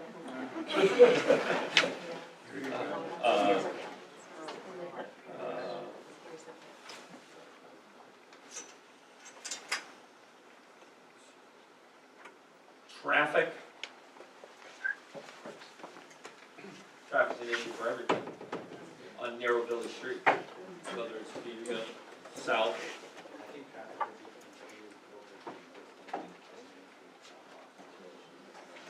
Main Street will be better. Yeah, certainly better than at 9 o'clock in the morning in the winter.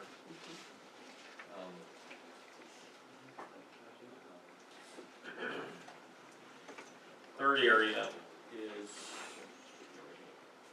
the special use shall be in conformance with the Village of Trumansburg Comprehensive Plan. I think, yeah, the comp plan mentions safety, walkability, good schools, those are all things that are in specifically here in the comp plan, we're talking young families. Yes. This is consistent with that. I think the comment regarding the fact that this is a housing development that is encouraging young families and a nursery school with some daycare availability is right there that's walkable is extremely attractive for people coming into their starter entrance into the village. And then, and then if they want to find something that's a little more substantial than that somewhere else in the village, they're able to enter into an area that offers more than what they might find just in an independent place on another street.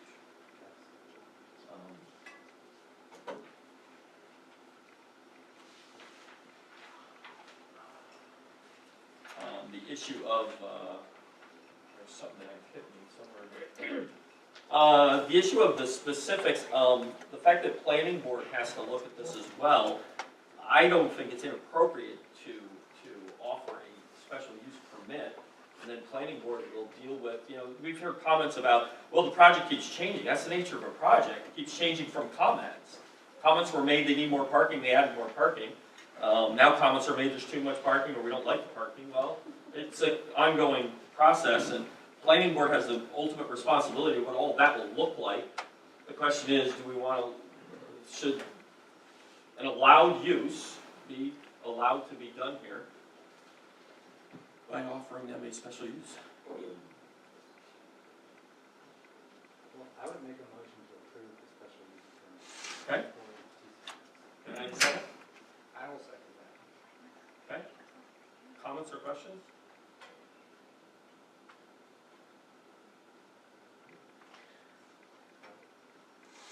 All in favor of issuing special use permit for TCNS, say aye. Aye. Opposed, the same. Motion's carried. Let's go on to the last, the setback.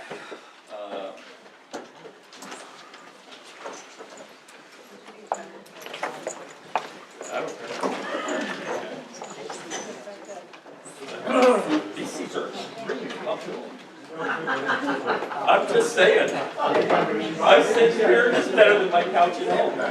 I'm sorry, we're gonna get you a new couch. Oh, That chair my wife would agree. I'm just like, this is really nice. I have no complaints. You come here to relax.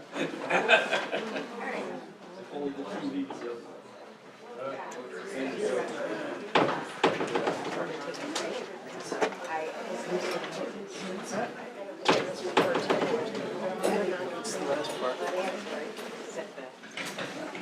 The setback requirements?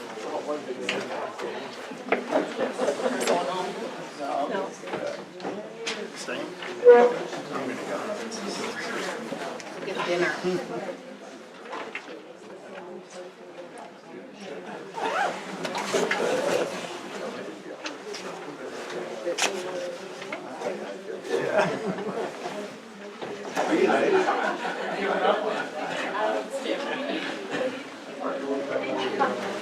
I mean, if you want to drop the money, park at my designated parking place, the upper driveway next to my office.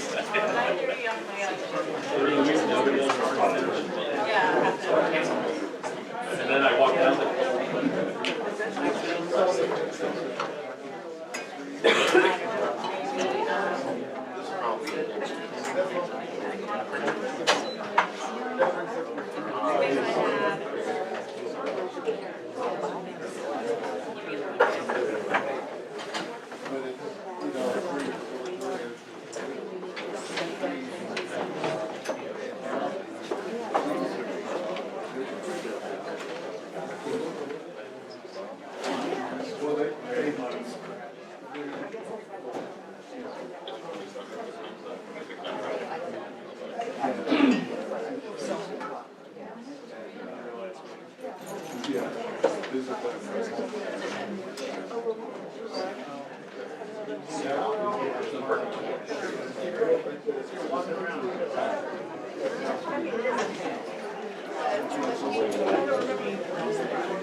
Oh, yeah.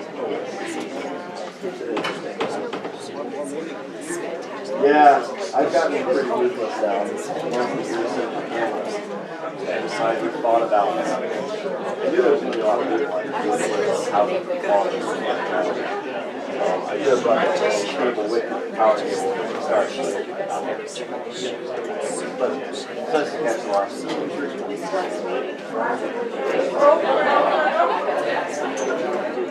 It's probably more fun to be on the backside here, right? Oh, yeah. Waiting for yeah. I'm sure I'm going to position a couple of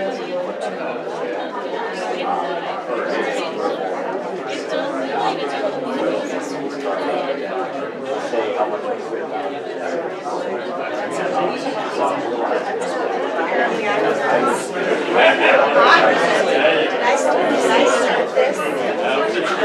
One of those things, I got interested in it, started looking into it, started getting a real sense of how, yeah, narrow road, and think about it all day. Yeah. It's yeah, really, that was a great picture I came across. I can write a lot of text, really that kind of stuff. Well, I'm gonna head home. Looking at another child here in gonna catch up on my rest. Yeah, I've seen Kate around, and she's very pregnant.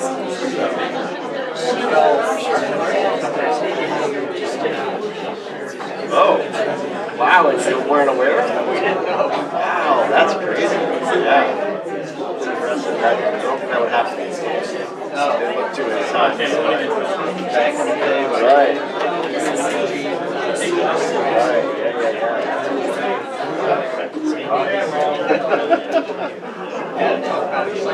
Right, yeah. She's due the end of next week, but already out. Like, could be any day. All right, let's get started with the last issue. Sleep as I can. Oh, are you moving?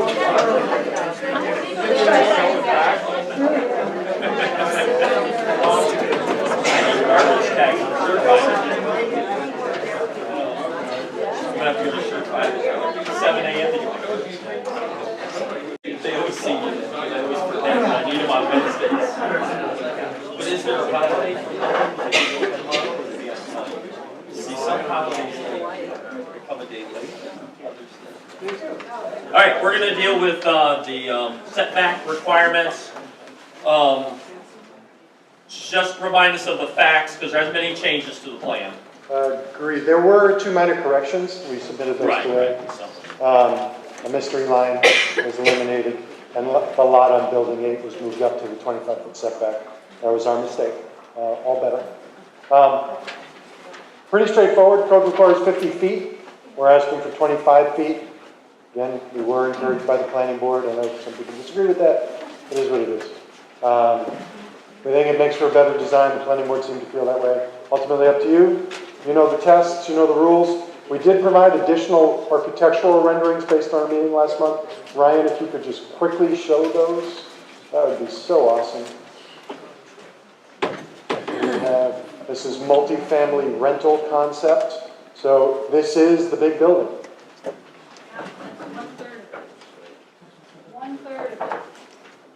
As Paula is correcting me, it's a portion of the building, but that is the building. That's the design. That is the design of the big building. Next.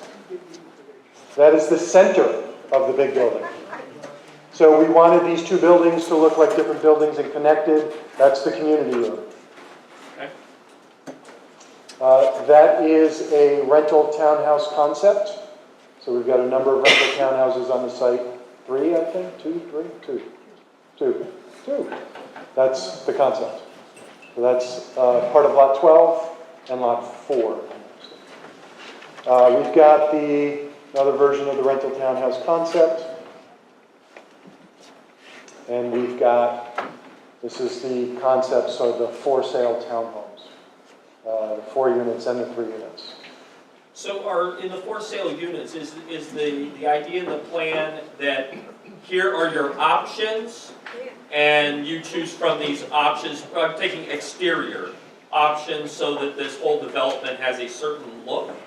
There's two different types of the for sale. There's the affordable, which will be built by IMHS. That will be based on that design. Okay, and that will be part of the final site plan review process, but there will be a final design, and they will approve it. And that'll be what gets built. For the market rate, Claudia is marketing those. There, the applicant, the owner is much more open, but whatever they do, they have to come back to the planning board for site plan approval, because it will be a change to the approved site plan. Okay. So normally, single-family homes don't go to the planning board for approval, these would. That makes sense? That's all we have. All right, so let's have a motion to open public comment. Motion, second. Second. All in favor, say aye. Aye. Opposed, the same. Okay. We're open. Some of you have got to be ready to speak. Just say something different if you've already spoken. She has not. No, you can say whatever you want. But if people get up who've been up before, do not be redundant, please. Janice Broussard, 13 South Street.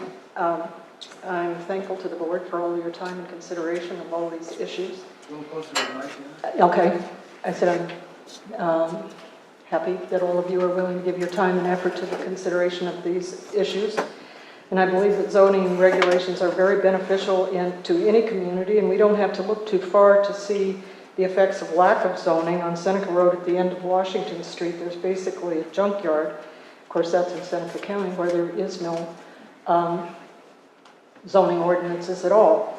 So I think that parking, I wanted to go to parking because I go 5 days a week through lifelong to exercise classes at Juniper Manor and at the library. And at Juniper Manor, most everybody there is a single widowed woman and a few disabled people. Many of them do not drive, but even with that, we have been asked not to park in their parking lot, but park along the road so as not to take away a parking space from someone who may need it at that time.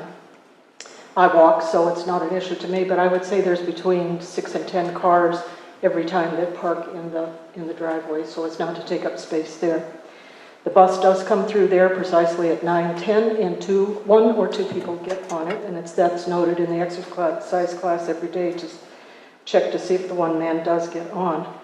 At the library, we've also, I go to the yoga class there. At the library, we've been asked not to park in that parking space either, but in those spaces, but on the street as well. Of course, then that also conflicts with the nursery school, so parking there is tight.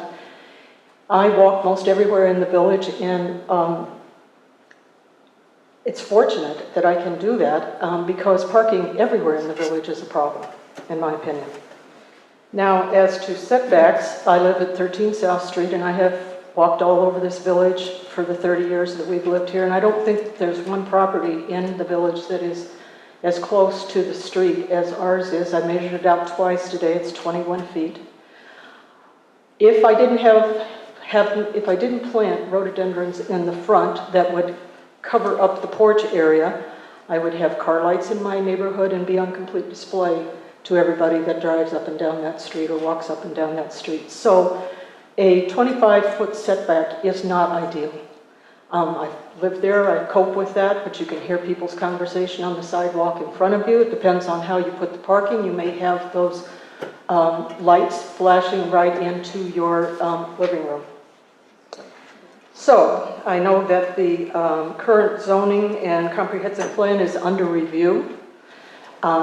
And I would like to suggest that we wait for these variances to see what the new rules are going to be. Thank you. Thank you.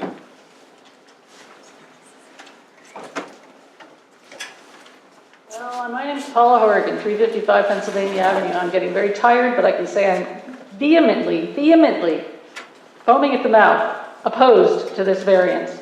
And the applicant argues there's an average of 27.5 setback on 11 properties they've singled out on South and Wig Street This to justify a reduction from 50 to 25 feet. This is narrow, incomplete, and faulty at best.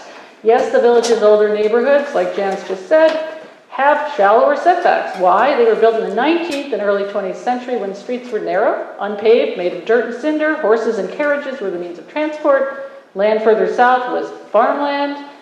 These 11 buildings that this applicant cited were built between 1850 and 1900, before the modern era came to Cheever. They predate cars, zoning policy, macadam streets, electric poles, wires and lights, telephone lines, buried water supply lines, gas mains, and sanitary sewers.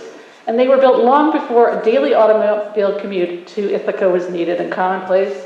Today they are challenged, as Janice said, by lifestyle preferences. They are also challenged by climate change and green infrastructure practices that favor site permeability and stormwater uptake. We need green spaces on streets. These older traditional neighborhoods are tremendously charming, but there is absolutely no end. There actually are good designers who do neo-traditional designing. This applicant does not practice neo-traditional design. I don't even think they know what it is. Yeah, ouch is right. They are not creating a new neighborhood that embodies the patterns of traditional neighborhood design. And I can guarantee you, I wouldn't be standing here for any, or most of these variances if they were. So the record of the neighborhood context is really important to look at. I gave you my 18 pages. I studied this neighborhood very closely, and within a quarter-mile radius of this property, this is a neighborhood that grew up after cars came, in the modern era, where health, safety, and infrastructure standards and lifestyle preferences favored views, open space, and quieter natural surroundings. Most of the parcels in this area, with a quarter-mile from this site, are 50 feet or greater setback from the road right-of-way. That's not the pavement, that's the road right-of-way. I counted 71 homes in the area. 80% have setbacks that are 50 feet or greater. 9% have 35 to 45 feet. Only 11% were built, which were built before 1900, have setbacks of 25 feet or less. Oh my goodness. What about multi-family housing setbacks? Juniper 1 is set back over 400 feet from Elm Street, and Juniper 2 is 250 from Pease and 150 from Gregg. Why? Because they fit their context. You're in the middle of residential neighborhoods. The desire was to screen parking and keep these mega buildings from street view. The drawings you just saw are of a 380-foot-long building. To put a mega building closer to the street is a mistake. If anything, this building should be 50 feet, 100 feet, 200 feet, maybe 300 feet from the street. I vehemently oppose this variance. This is not in the spirit of this community. It certainly doesn't apply to this mega, ugly, extraordinarily gargantuan, out of scale, out of context, does not belong in our community. That's enough. That's it. Okay, you were instructed earlier to be civil, and you have violated that profoundly, and I'm extremely offended by the fact that you felt you could just continue to spout off things that had nothing of substance at the end. Calling names, describing somebody else's work as horrendous is petty and small. And I'm offended by your final presentation when you were told your time was up. No more speaking from you tonight.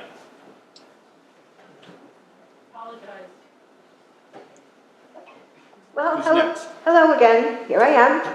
So, we still live on South Street Extension. I want to ask you, please, don't decrease the setback. I'm just wondering, I'd like a show of hands. Who in this room has driven through Ithaca, where there are mega buildings, and where there are reduced setbacks, and it makes me claustrophobic? I didn't want to drive through there. And I'm thinking, you're entertaining the idea of setbacks closer to the road when this huge project is being proposed. And I use that word proposed. I want to remind you, it's not a done deal. And, you know, I'm a walker also. I don't want to walk in a place where buildings are like right here. Even the idea of tasteful is a matter of opinion. But it's just like, I love this neighborhood. And I like to walk because I like people's flowers and their yards. And I like space. I don't want to walk in a place where it's very crowded. Please, keep the setback further away. Thank you. Thank you.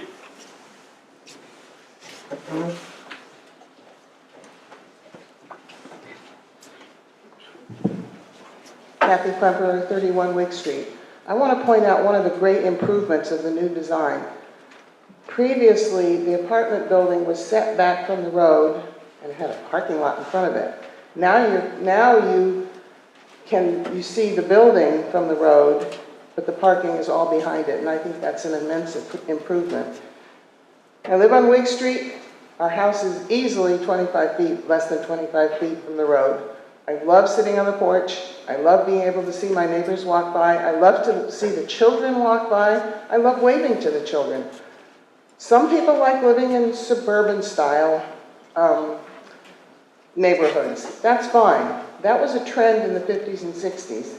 I think now the trend is going back to our roots, where we live closer, we have communities, we talk to our neighbors, we're close to our neighbors. Sometimes we're a little too close on the sides, but I love being close to the street. So I would obviously approve this variance. Thank you. He's back. The current zoning ordinance and comprehensive plan are the legally adopted laws and regulations of the village. And Closer to the mic, please. And as such, reflect the will of the people until such time as new laws and plans are adopted.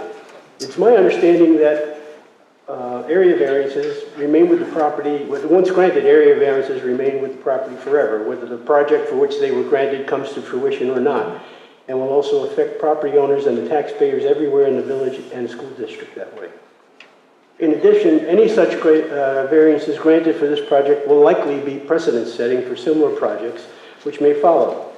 That is a consideration which I know the zoning board will not take lightly.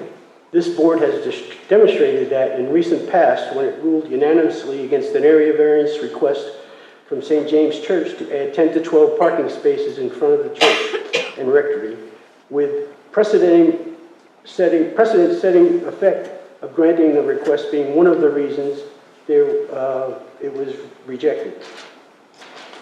There's no question that granting the request by this applicant will have the same precedent-setting effect, only on a much larger scale. Regarding the variance request to reduce the 50-foot setback as currently required by village law, as others have already pointed out, the applicant has cherry-picked Wick Street houses that were built centuries ago and other nearby projects, but there are other, before there were any existing laws and zoning laws, there appear to be just as many, if not more, and I believe somebody's pointed out maybe a lot more, residences in the neighborhood on South Street and Penn Avenue which have setbacks of 50 feet or more in accordance with the current law. There is currently an initiative underway to review and revise the village comprehensive plan to reflect the will of the current village residents, and if necessary, to revise the zoning ordinances to support those goals and ideals identified in the new comprehensive plan. The schedule for its completion is 24 to 30 months, so help and hopefully more clarity on some of these issues is on the way.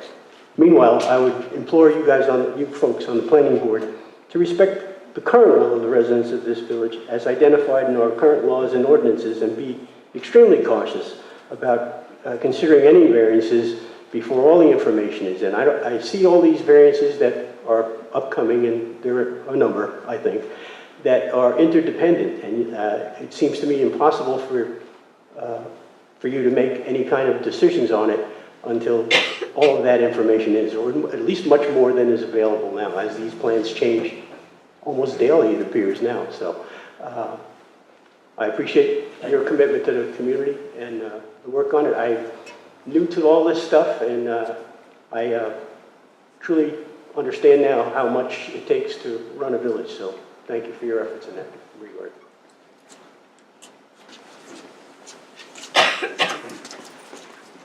Mark Kaplan. I'm Kathy's neighbor.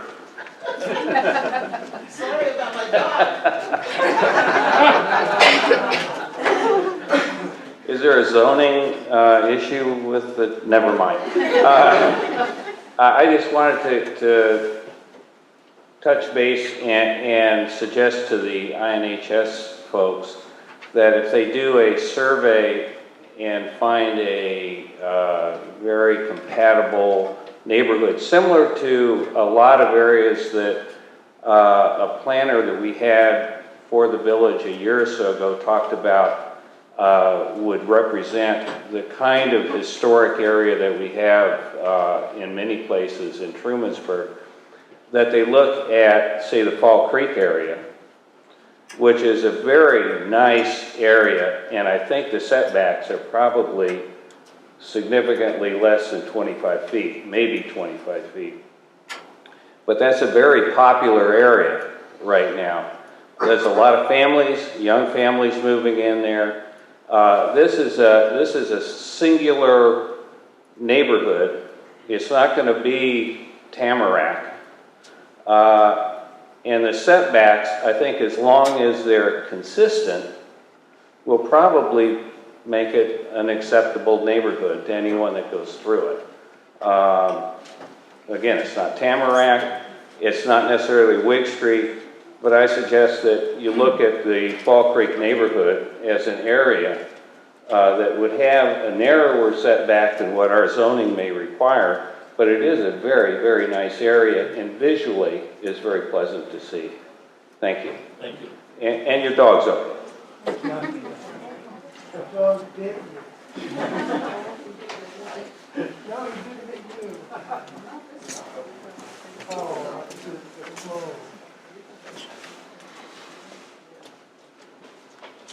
So I would just add to that last comment, I think the best place to look is what we have existing now on South Street. To me, I think we all bought property there because that's what we found pleasing.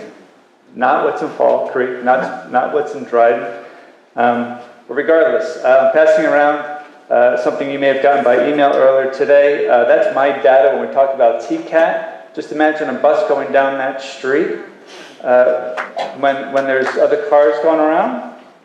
I am curious why MRB Group is not here this evening representing the village, since they were hired to be part of helping provide professional guidance as our village moves through these very complex issues.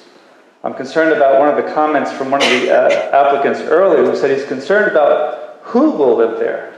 I think it's time we need to be concerned about who already lives here. We need somebody representing us that already have invested our families and our time and our kids going to TCNS.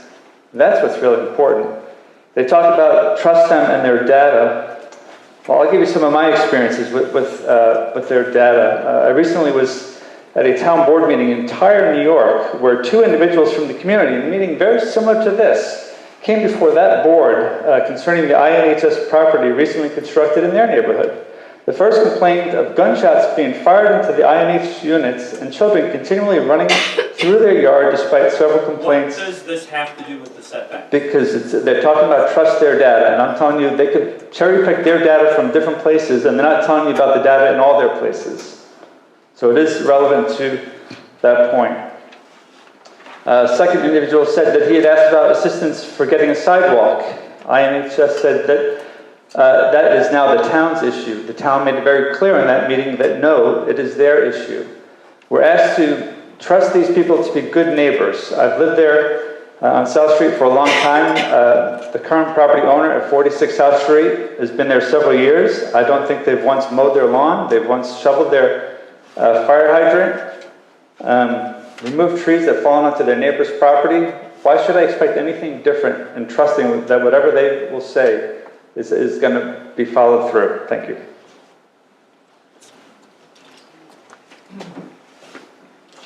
Bill George, Hector Street within the village. And I just think the 50 feet is in the ordinance. It was put in there for good reason. It's what was approved by the village. and we should stick to it. But we all have to, and for anything new, and what's good for the goose is good for the gander.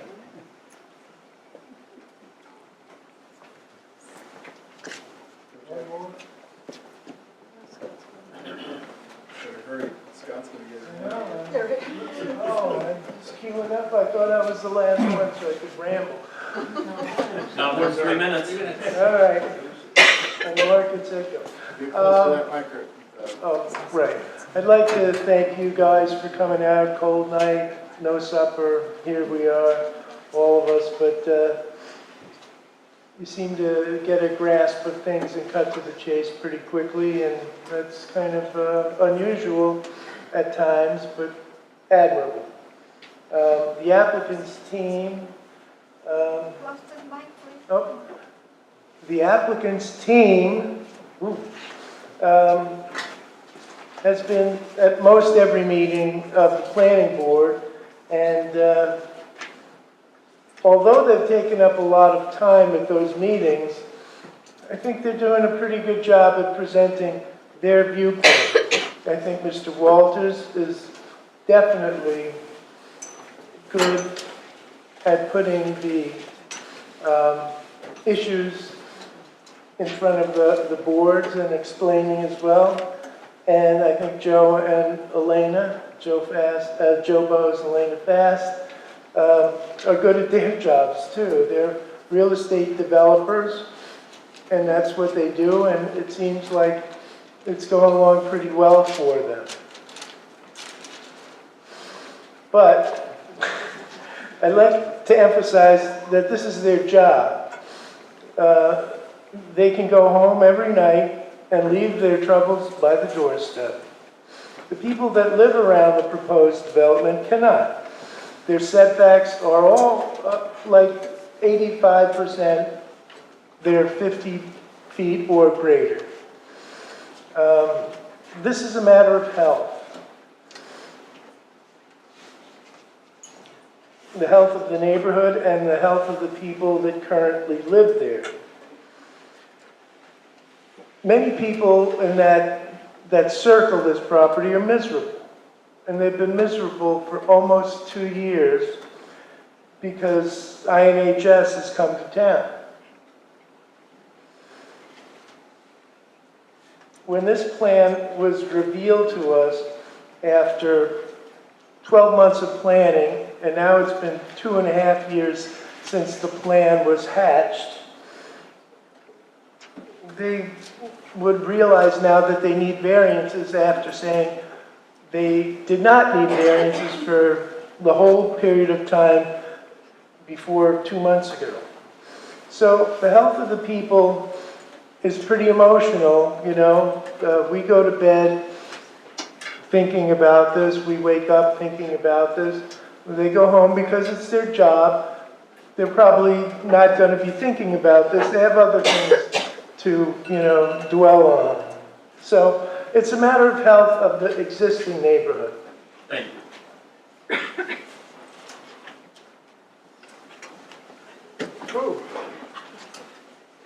Will I get the distinction of being the final speaker? Last but not least. I don't know about that. So the issue here is last or least, I'm sure. Anyway, the issue here is setbacks, so I'm going to try to stick to that one. One of the things that I've heard spoken here this evening is that the neighborhood, in terms of defining the neighborhood, that this development unto itself creates its own neighborhood. I don't buy that, and for the very reasons that a few have spoken here too already, in terms of that is happening within the context of an existing neighborhood. And all of the impacts of that particular that we've spoken about here in general, those are going to be loaded upon the individuals that are already in that existing neighborhood. So specific to setbacks, when you're considering what is the context that you're in, I would promote that 46 South Street is not unto itself a neighborhood. That it is within the context, and you need to be looking around at South Street and Pennsylvania Avenue, south of Whig, to really understand what the neighborhood context is. And then I just want to say one thing. In closing, it's clear that there's a lot of emotion around all this. And I think the exchange that between you and Paula was indicative of how charged this is. And I think that what that's really showing us is that there's, in general, a challenge for folks who live there currently in that area in terms of them trying to understand their investment and all that they put through and what they've seen as to be, how they know their life to be there, and seeing that, potentially eroded in significant ways. So then to go on to the setback thing specifically, for them not to, or for the BZA not to consider their existing lifestyle, their existing buildings, their existing neighborhood as being the context in which this development is happening is, I think, erroneous. So I encourage you to consider South Street, Pennsylvania Avenue, south of Whig, as being the context of neighborhood. Oh, not us. I didn't want you to have that distinction. Lucky me, lucky me. Bonnie DeSombre, 251 Pennsylvania Avenue. Oh, I thought my mouth was big enough. Bonnie DeSombre, 251 Pennsylvania Avenue. I really appreciate being able to talk. I was very impressed tonight when you don't allow them to keep comparing this to Juniper Manor, and especially Ithaca. We're not Ithaca. This is very different. I was very impressed, I'm not even going to go by my notes, to hear that we are an inclusive village, and it's tearing us apart. So my intention was to go last after all the logical and legal reasons to deny this massive project. Please help me understand why, with traffic, water, drainage, I paid for my own drainage. I don't feel like paying for everybody else's. That we're now looking at variances. They're going to grant this project to come into a town that clearly needs affordable housing. Schools are seeing low enrollment, but these young families, they don't want rentals. They're going to go in those rentals and move in a nice little house somewhere else. Why can't you put what you promised? We were all excited about your design and the houses you were going to put in. That's why I think this thing has been in the works for 5 or 10 years, but that's my opinion. I'm asking that you not take their word for everything. Maybe go to Dryden. You're going to talk, the property managers are paid by them. They're going to tell you there's no problems. We should take a field trip. I might do it myself to check parking and all that. But the biggest thing is, this is a neighborhood that you're putting a big project in. It's not in my backyard. They can put it somewhere else in Trumansburg. We're inclusive. But to put it there with the traffic and a very narrow road and the danger. So I appreciate you letting me talk. And I guess I want to say, it bothered me when the lawyer said, it looks like we're okay with it because no one's around. All those signatures on a petition mean something. And I just trust you'll make the right decision. God help you, because there's no turning back. Please, if you have any doubt, don't allow this to happen and grow slowly. Thank you. All right. See no one else standing. Can I have a motion to close public comment? I'll make a motion to close public Can I have comment. a second? Second. All in favor, say aye. Aye. Opposed, the same. Everybody takes it. I have a couple of questions for the applicant. In the market rate houses, the ones that people will build themselves, are they required, if we put in this setback, that they would have to have it that close? They would want to be farther back, and they might want their house to sit 50 feet back. Can I speak to that?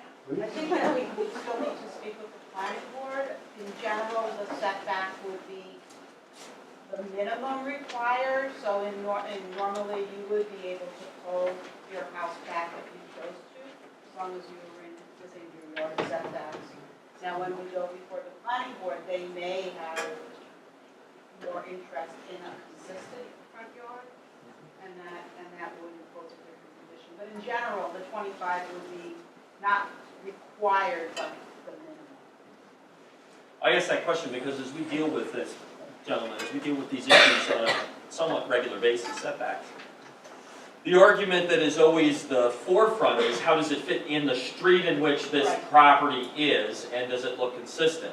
And I understand the fact that this project is not, is within a neighborhood, but it is a neighborhood itself, in the sense that it has its own street as part of the neighborhood. So as we think about this, you know, we have to look at it from the standpoint of whatever the setback is, the consistency of it is within a neighborhood and a street that that is not being plopped on a street other people already drive on. You only drive on this street if you're going into this neighborhood to see, you know. If you don't ever have to go to Wig Street, you don't drive down Wig Street, you know. And so that's part of what I'm seeing here in the setbacks. And whether or not, now let me ask another question of the applicant. In earlier, which I didn't see earlier drawings, and you were looking at 50-foot setbacks is required. In those drawings, you felt you had to put the parking in front. Why? In front and not just pushing it all farther back? I'll make the landscape architect answer that.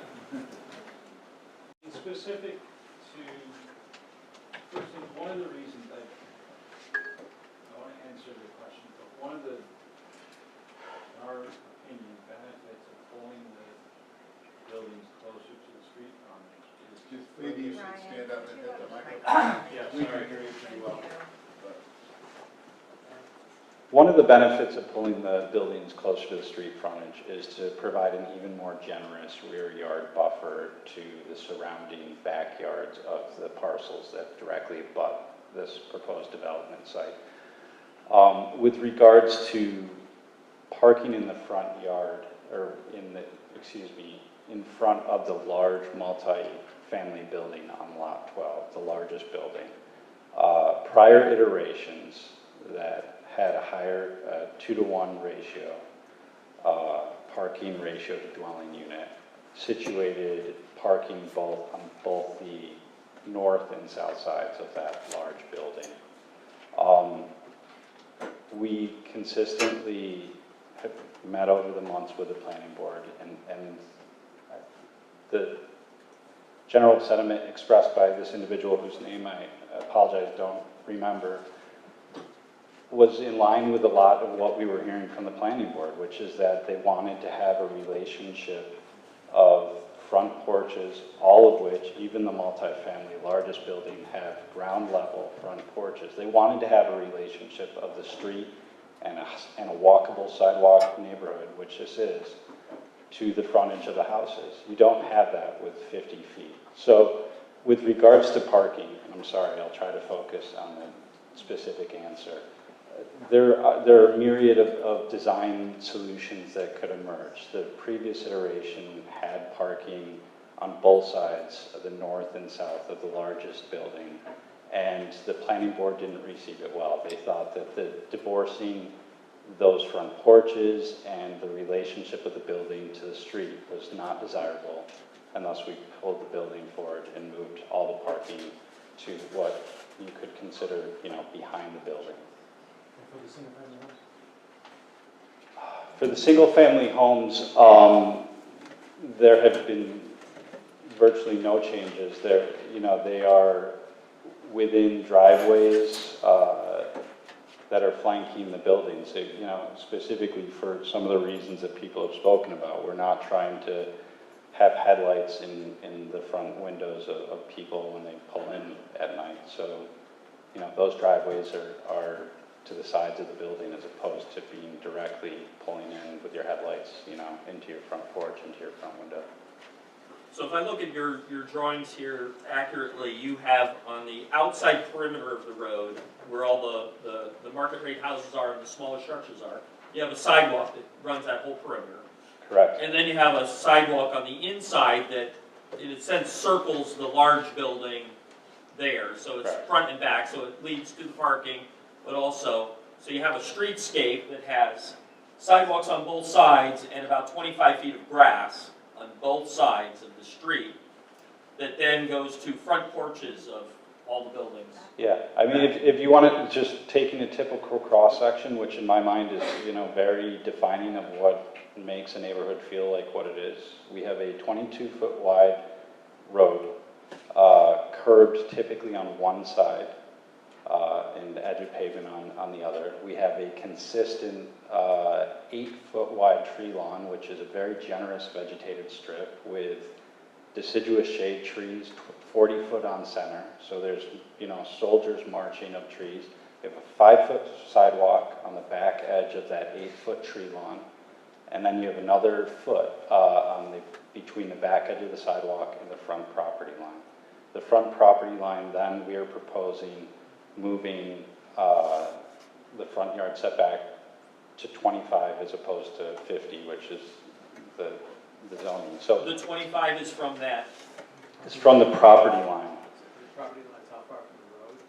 It's not from the road, it's from the property. Oh, so this No, is the not. 25 's the property line, but The property line is the width of a curb insofar that it's a curb side of the road, so 6 inches, 8 feet for a tree lawn, 5 feet for a sidewalk, an additional foot. so is that 5 plus 8 plus 6. So then like 14 feet. 15 feet of ground. Yeah. No. So think of it this way. You're saying the 25 foot is being measured from the curb. No. From the No, property line. from the property line, which is, Running down the middle is a 50-foot right-of-way with 22 feet of pavement in the middle. So the village requires a 50-foot right-of-way for a public road. So this does not include any of that public right-of-way, it's from the property. So this is very different than how we address these issues in established neighborhoods where we've been debating edge of road as our defining mark for setbacks to houses. This is not that at all. there's a typical, even if you're going back to, 19th century development, your tree lawn in most neighborhoods conventionally is somewhere between 3 and 5 feet. We're providing an 8-foot wide tree lawn with, again, street trees on 40 feet on center and a 5-foot sidewalk. And then a 1 foot. And then a 1 foot offset. And then you start the 25 feet. Yes. So it's a very generous front yard streetscape environment that we're proposing. So just to reiterate, right now, we have 50 feet, and we generally stay from the edge of the road. Edge of road. Edge of Yes. road. That's not 50 feet. That's how we remember. It's not clear what edge of road means, but that's how we say it. We've now been going from like center of road. Right. We've been going from the edge of road in neighborhoods. And we've It's been- 14 feet 6 inches before you get from the edge of road to the property So line. 25 and 14 is. Really more like 40, 50, 40. Right. It would have been, for lack of an elegant term, uber suburban to the extreme to have a 50-foot setback. And insofar that we're trying to create a walkable neighborhood with eyes on the street and the opportunity to interact with your neighbors as they're walking down the sidewalk from your front porch. Sorry, it's late if I have a less than No. chipper That's tone. very enlightening. It's the first time I realized that this is what we're talking about here. Very good. Okay. You have other questions of the applicant right now? Let's walk through some of these things and we'll see what rises to the surface. The area variance. Whether an undesirable change will be produced in the character of the neighborhood or a detriment to nearby properties will be created by granting the variance. Like we said before, it's kind of a neighborhood within the neighborhood. And Yeah, there's let's- kind of, the only way you're going in is if you're Right. going into that. The look of the setback at one of these houses is not going to reflect on a house that's over on South Street because you're not seeing them side to side. Where one house is way back and one house, which we have in Village Streets. Anyway, some. And also, the original design was to put the parking in front, so if you put it in the rear, so it's actually covered the through. Right. And you're talking about, character, certainly. Oh, definitely. Parking in front, it would, you know what that's like. I was lived in those apartment kind of complexes. Big parking lot in the front.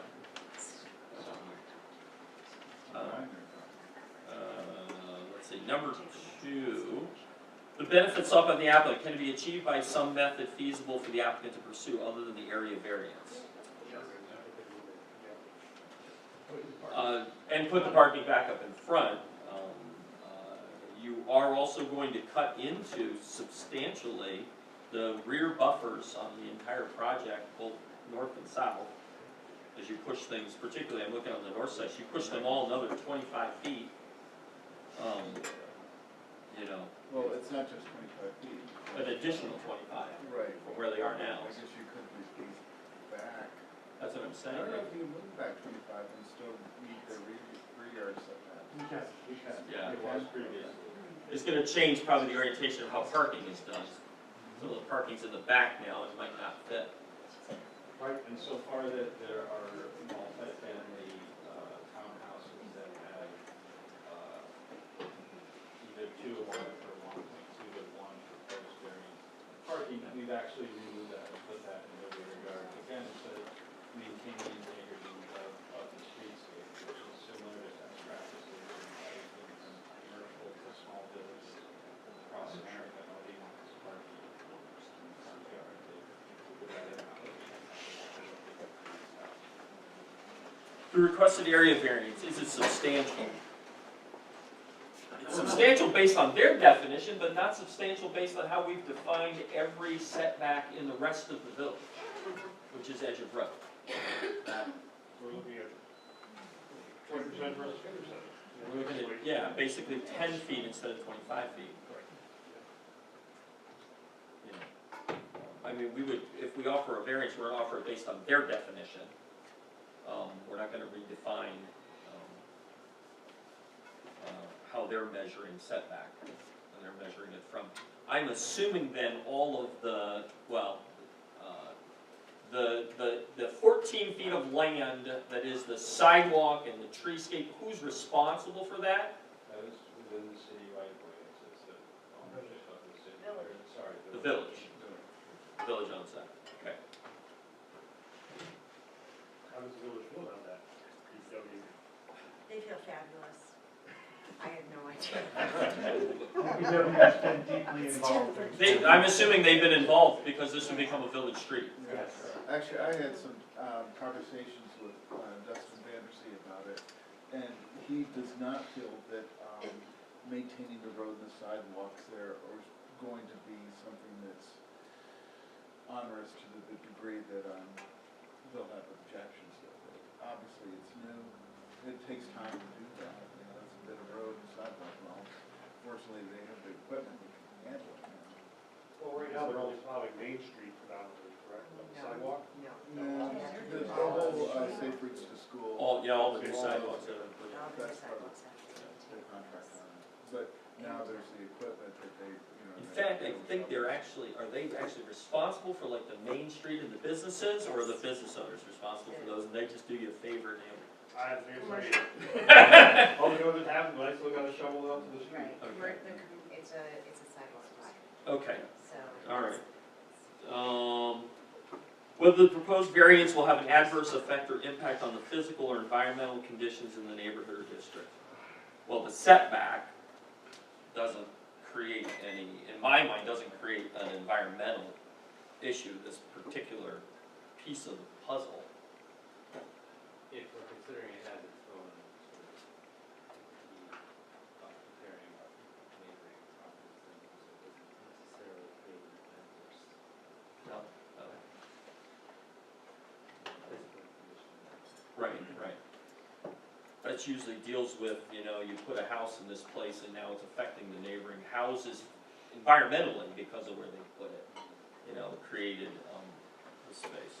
I think the whole idea, when the planning board spoke about it and why we're considering it now, is to reduce the environmental effect. Even with the heavy clay soil, if you have grass growing on it, it's going to disperse water a lot better than pavement of whatever kind. Was the difficulty self-created? Yes, it's always self-created. Wow. When have we not had one? Well, that was a use variance. This area variance. Do you have other questions for the applicant, or do you want to walk through and actually give our determinations on these 5 steps? Do you have any other questions you have of the applicant? All right. let's just get answers on the record. Whether an undesirable change be produced in the character of the neighborhood or detriment to the other properties by granting this variance? No. Whether the benefits sought by the applicant can be achieved by some method feasible other than the area variance? Yes, but it seems to be less desirable. Whether the requested area variance is substantial? They're 20% or 50%. We're going to say yes and no. There are no maybes. I say no. Based on their definition, yes. Based on their definition. Yes. Okay. Based on, say yes, based on their definition, put all of that in. Based on their, who is there? On the applicant's Applicants. definition. It's 50%. Right, but our definition is, that's Right. Right. For us, it's not. It's 20%, 20% is our definition. But they're making the application, so let's say it is yes.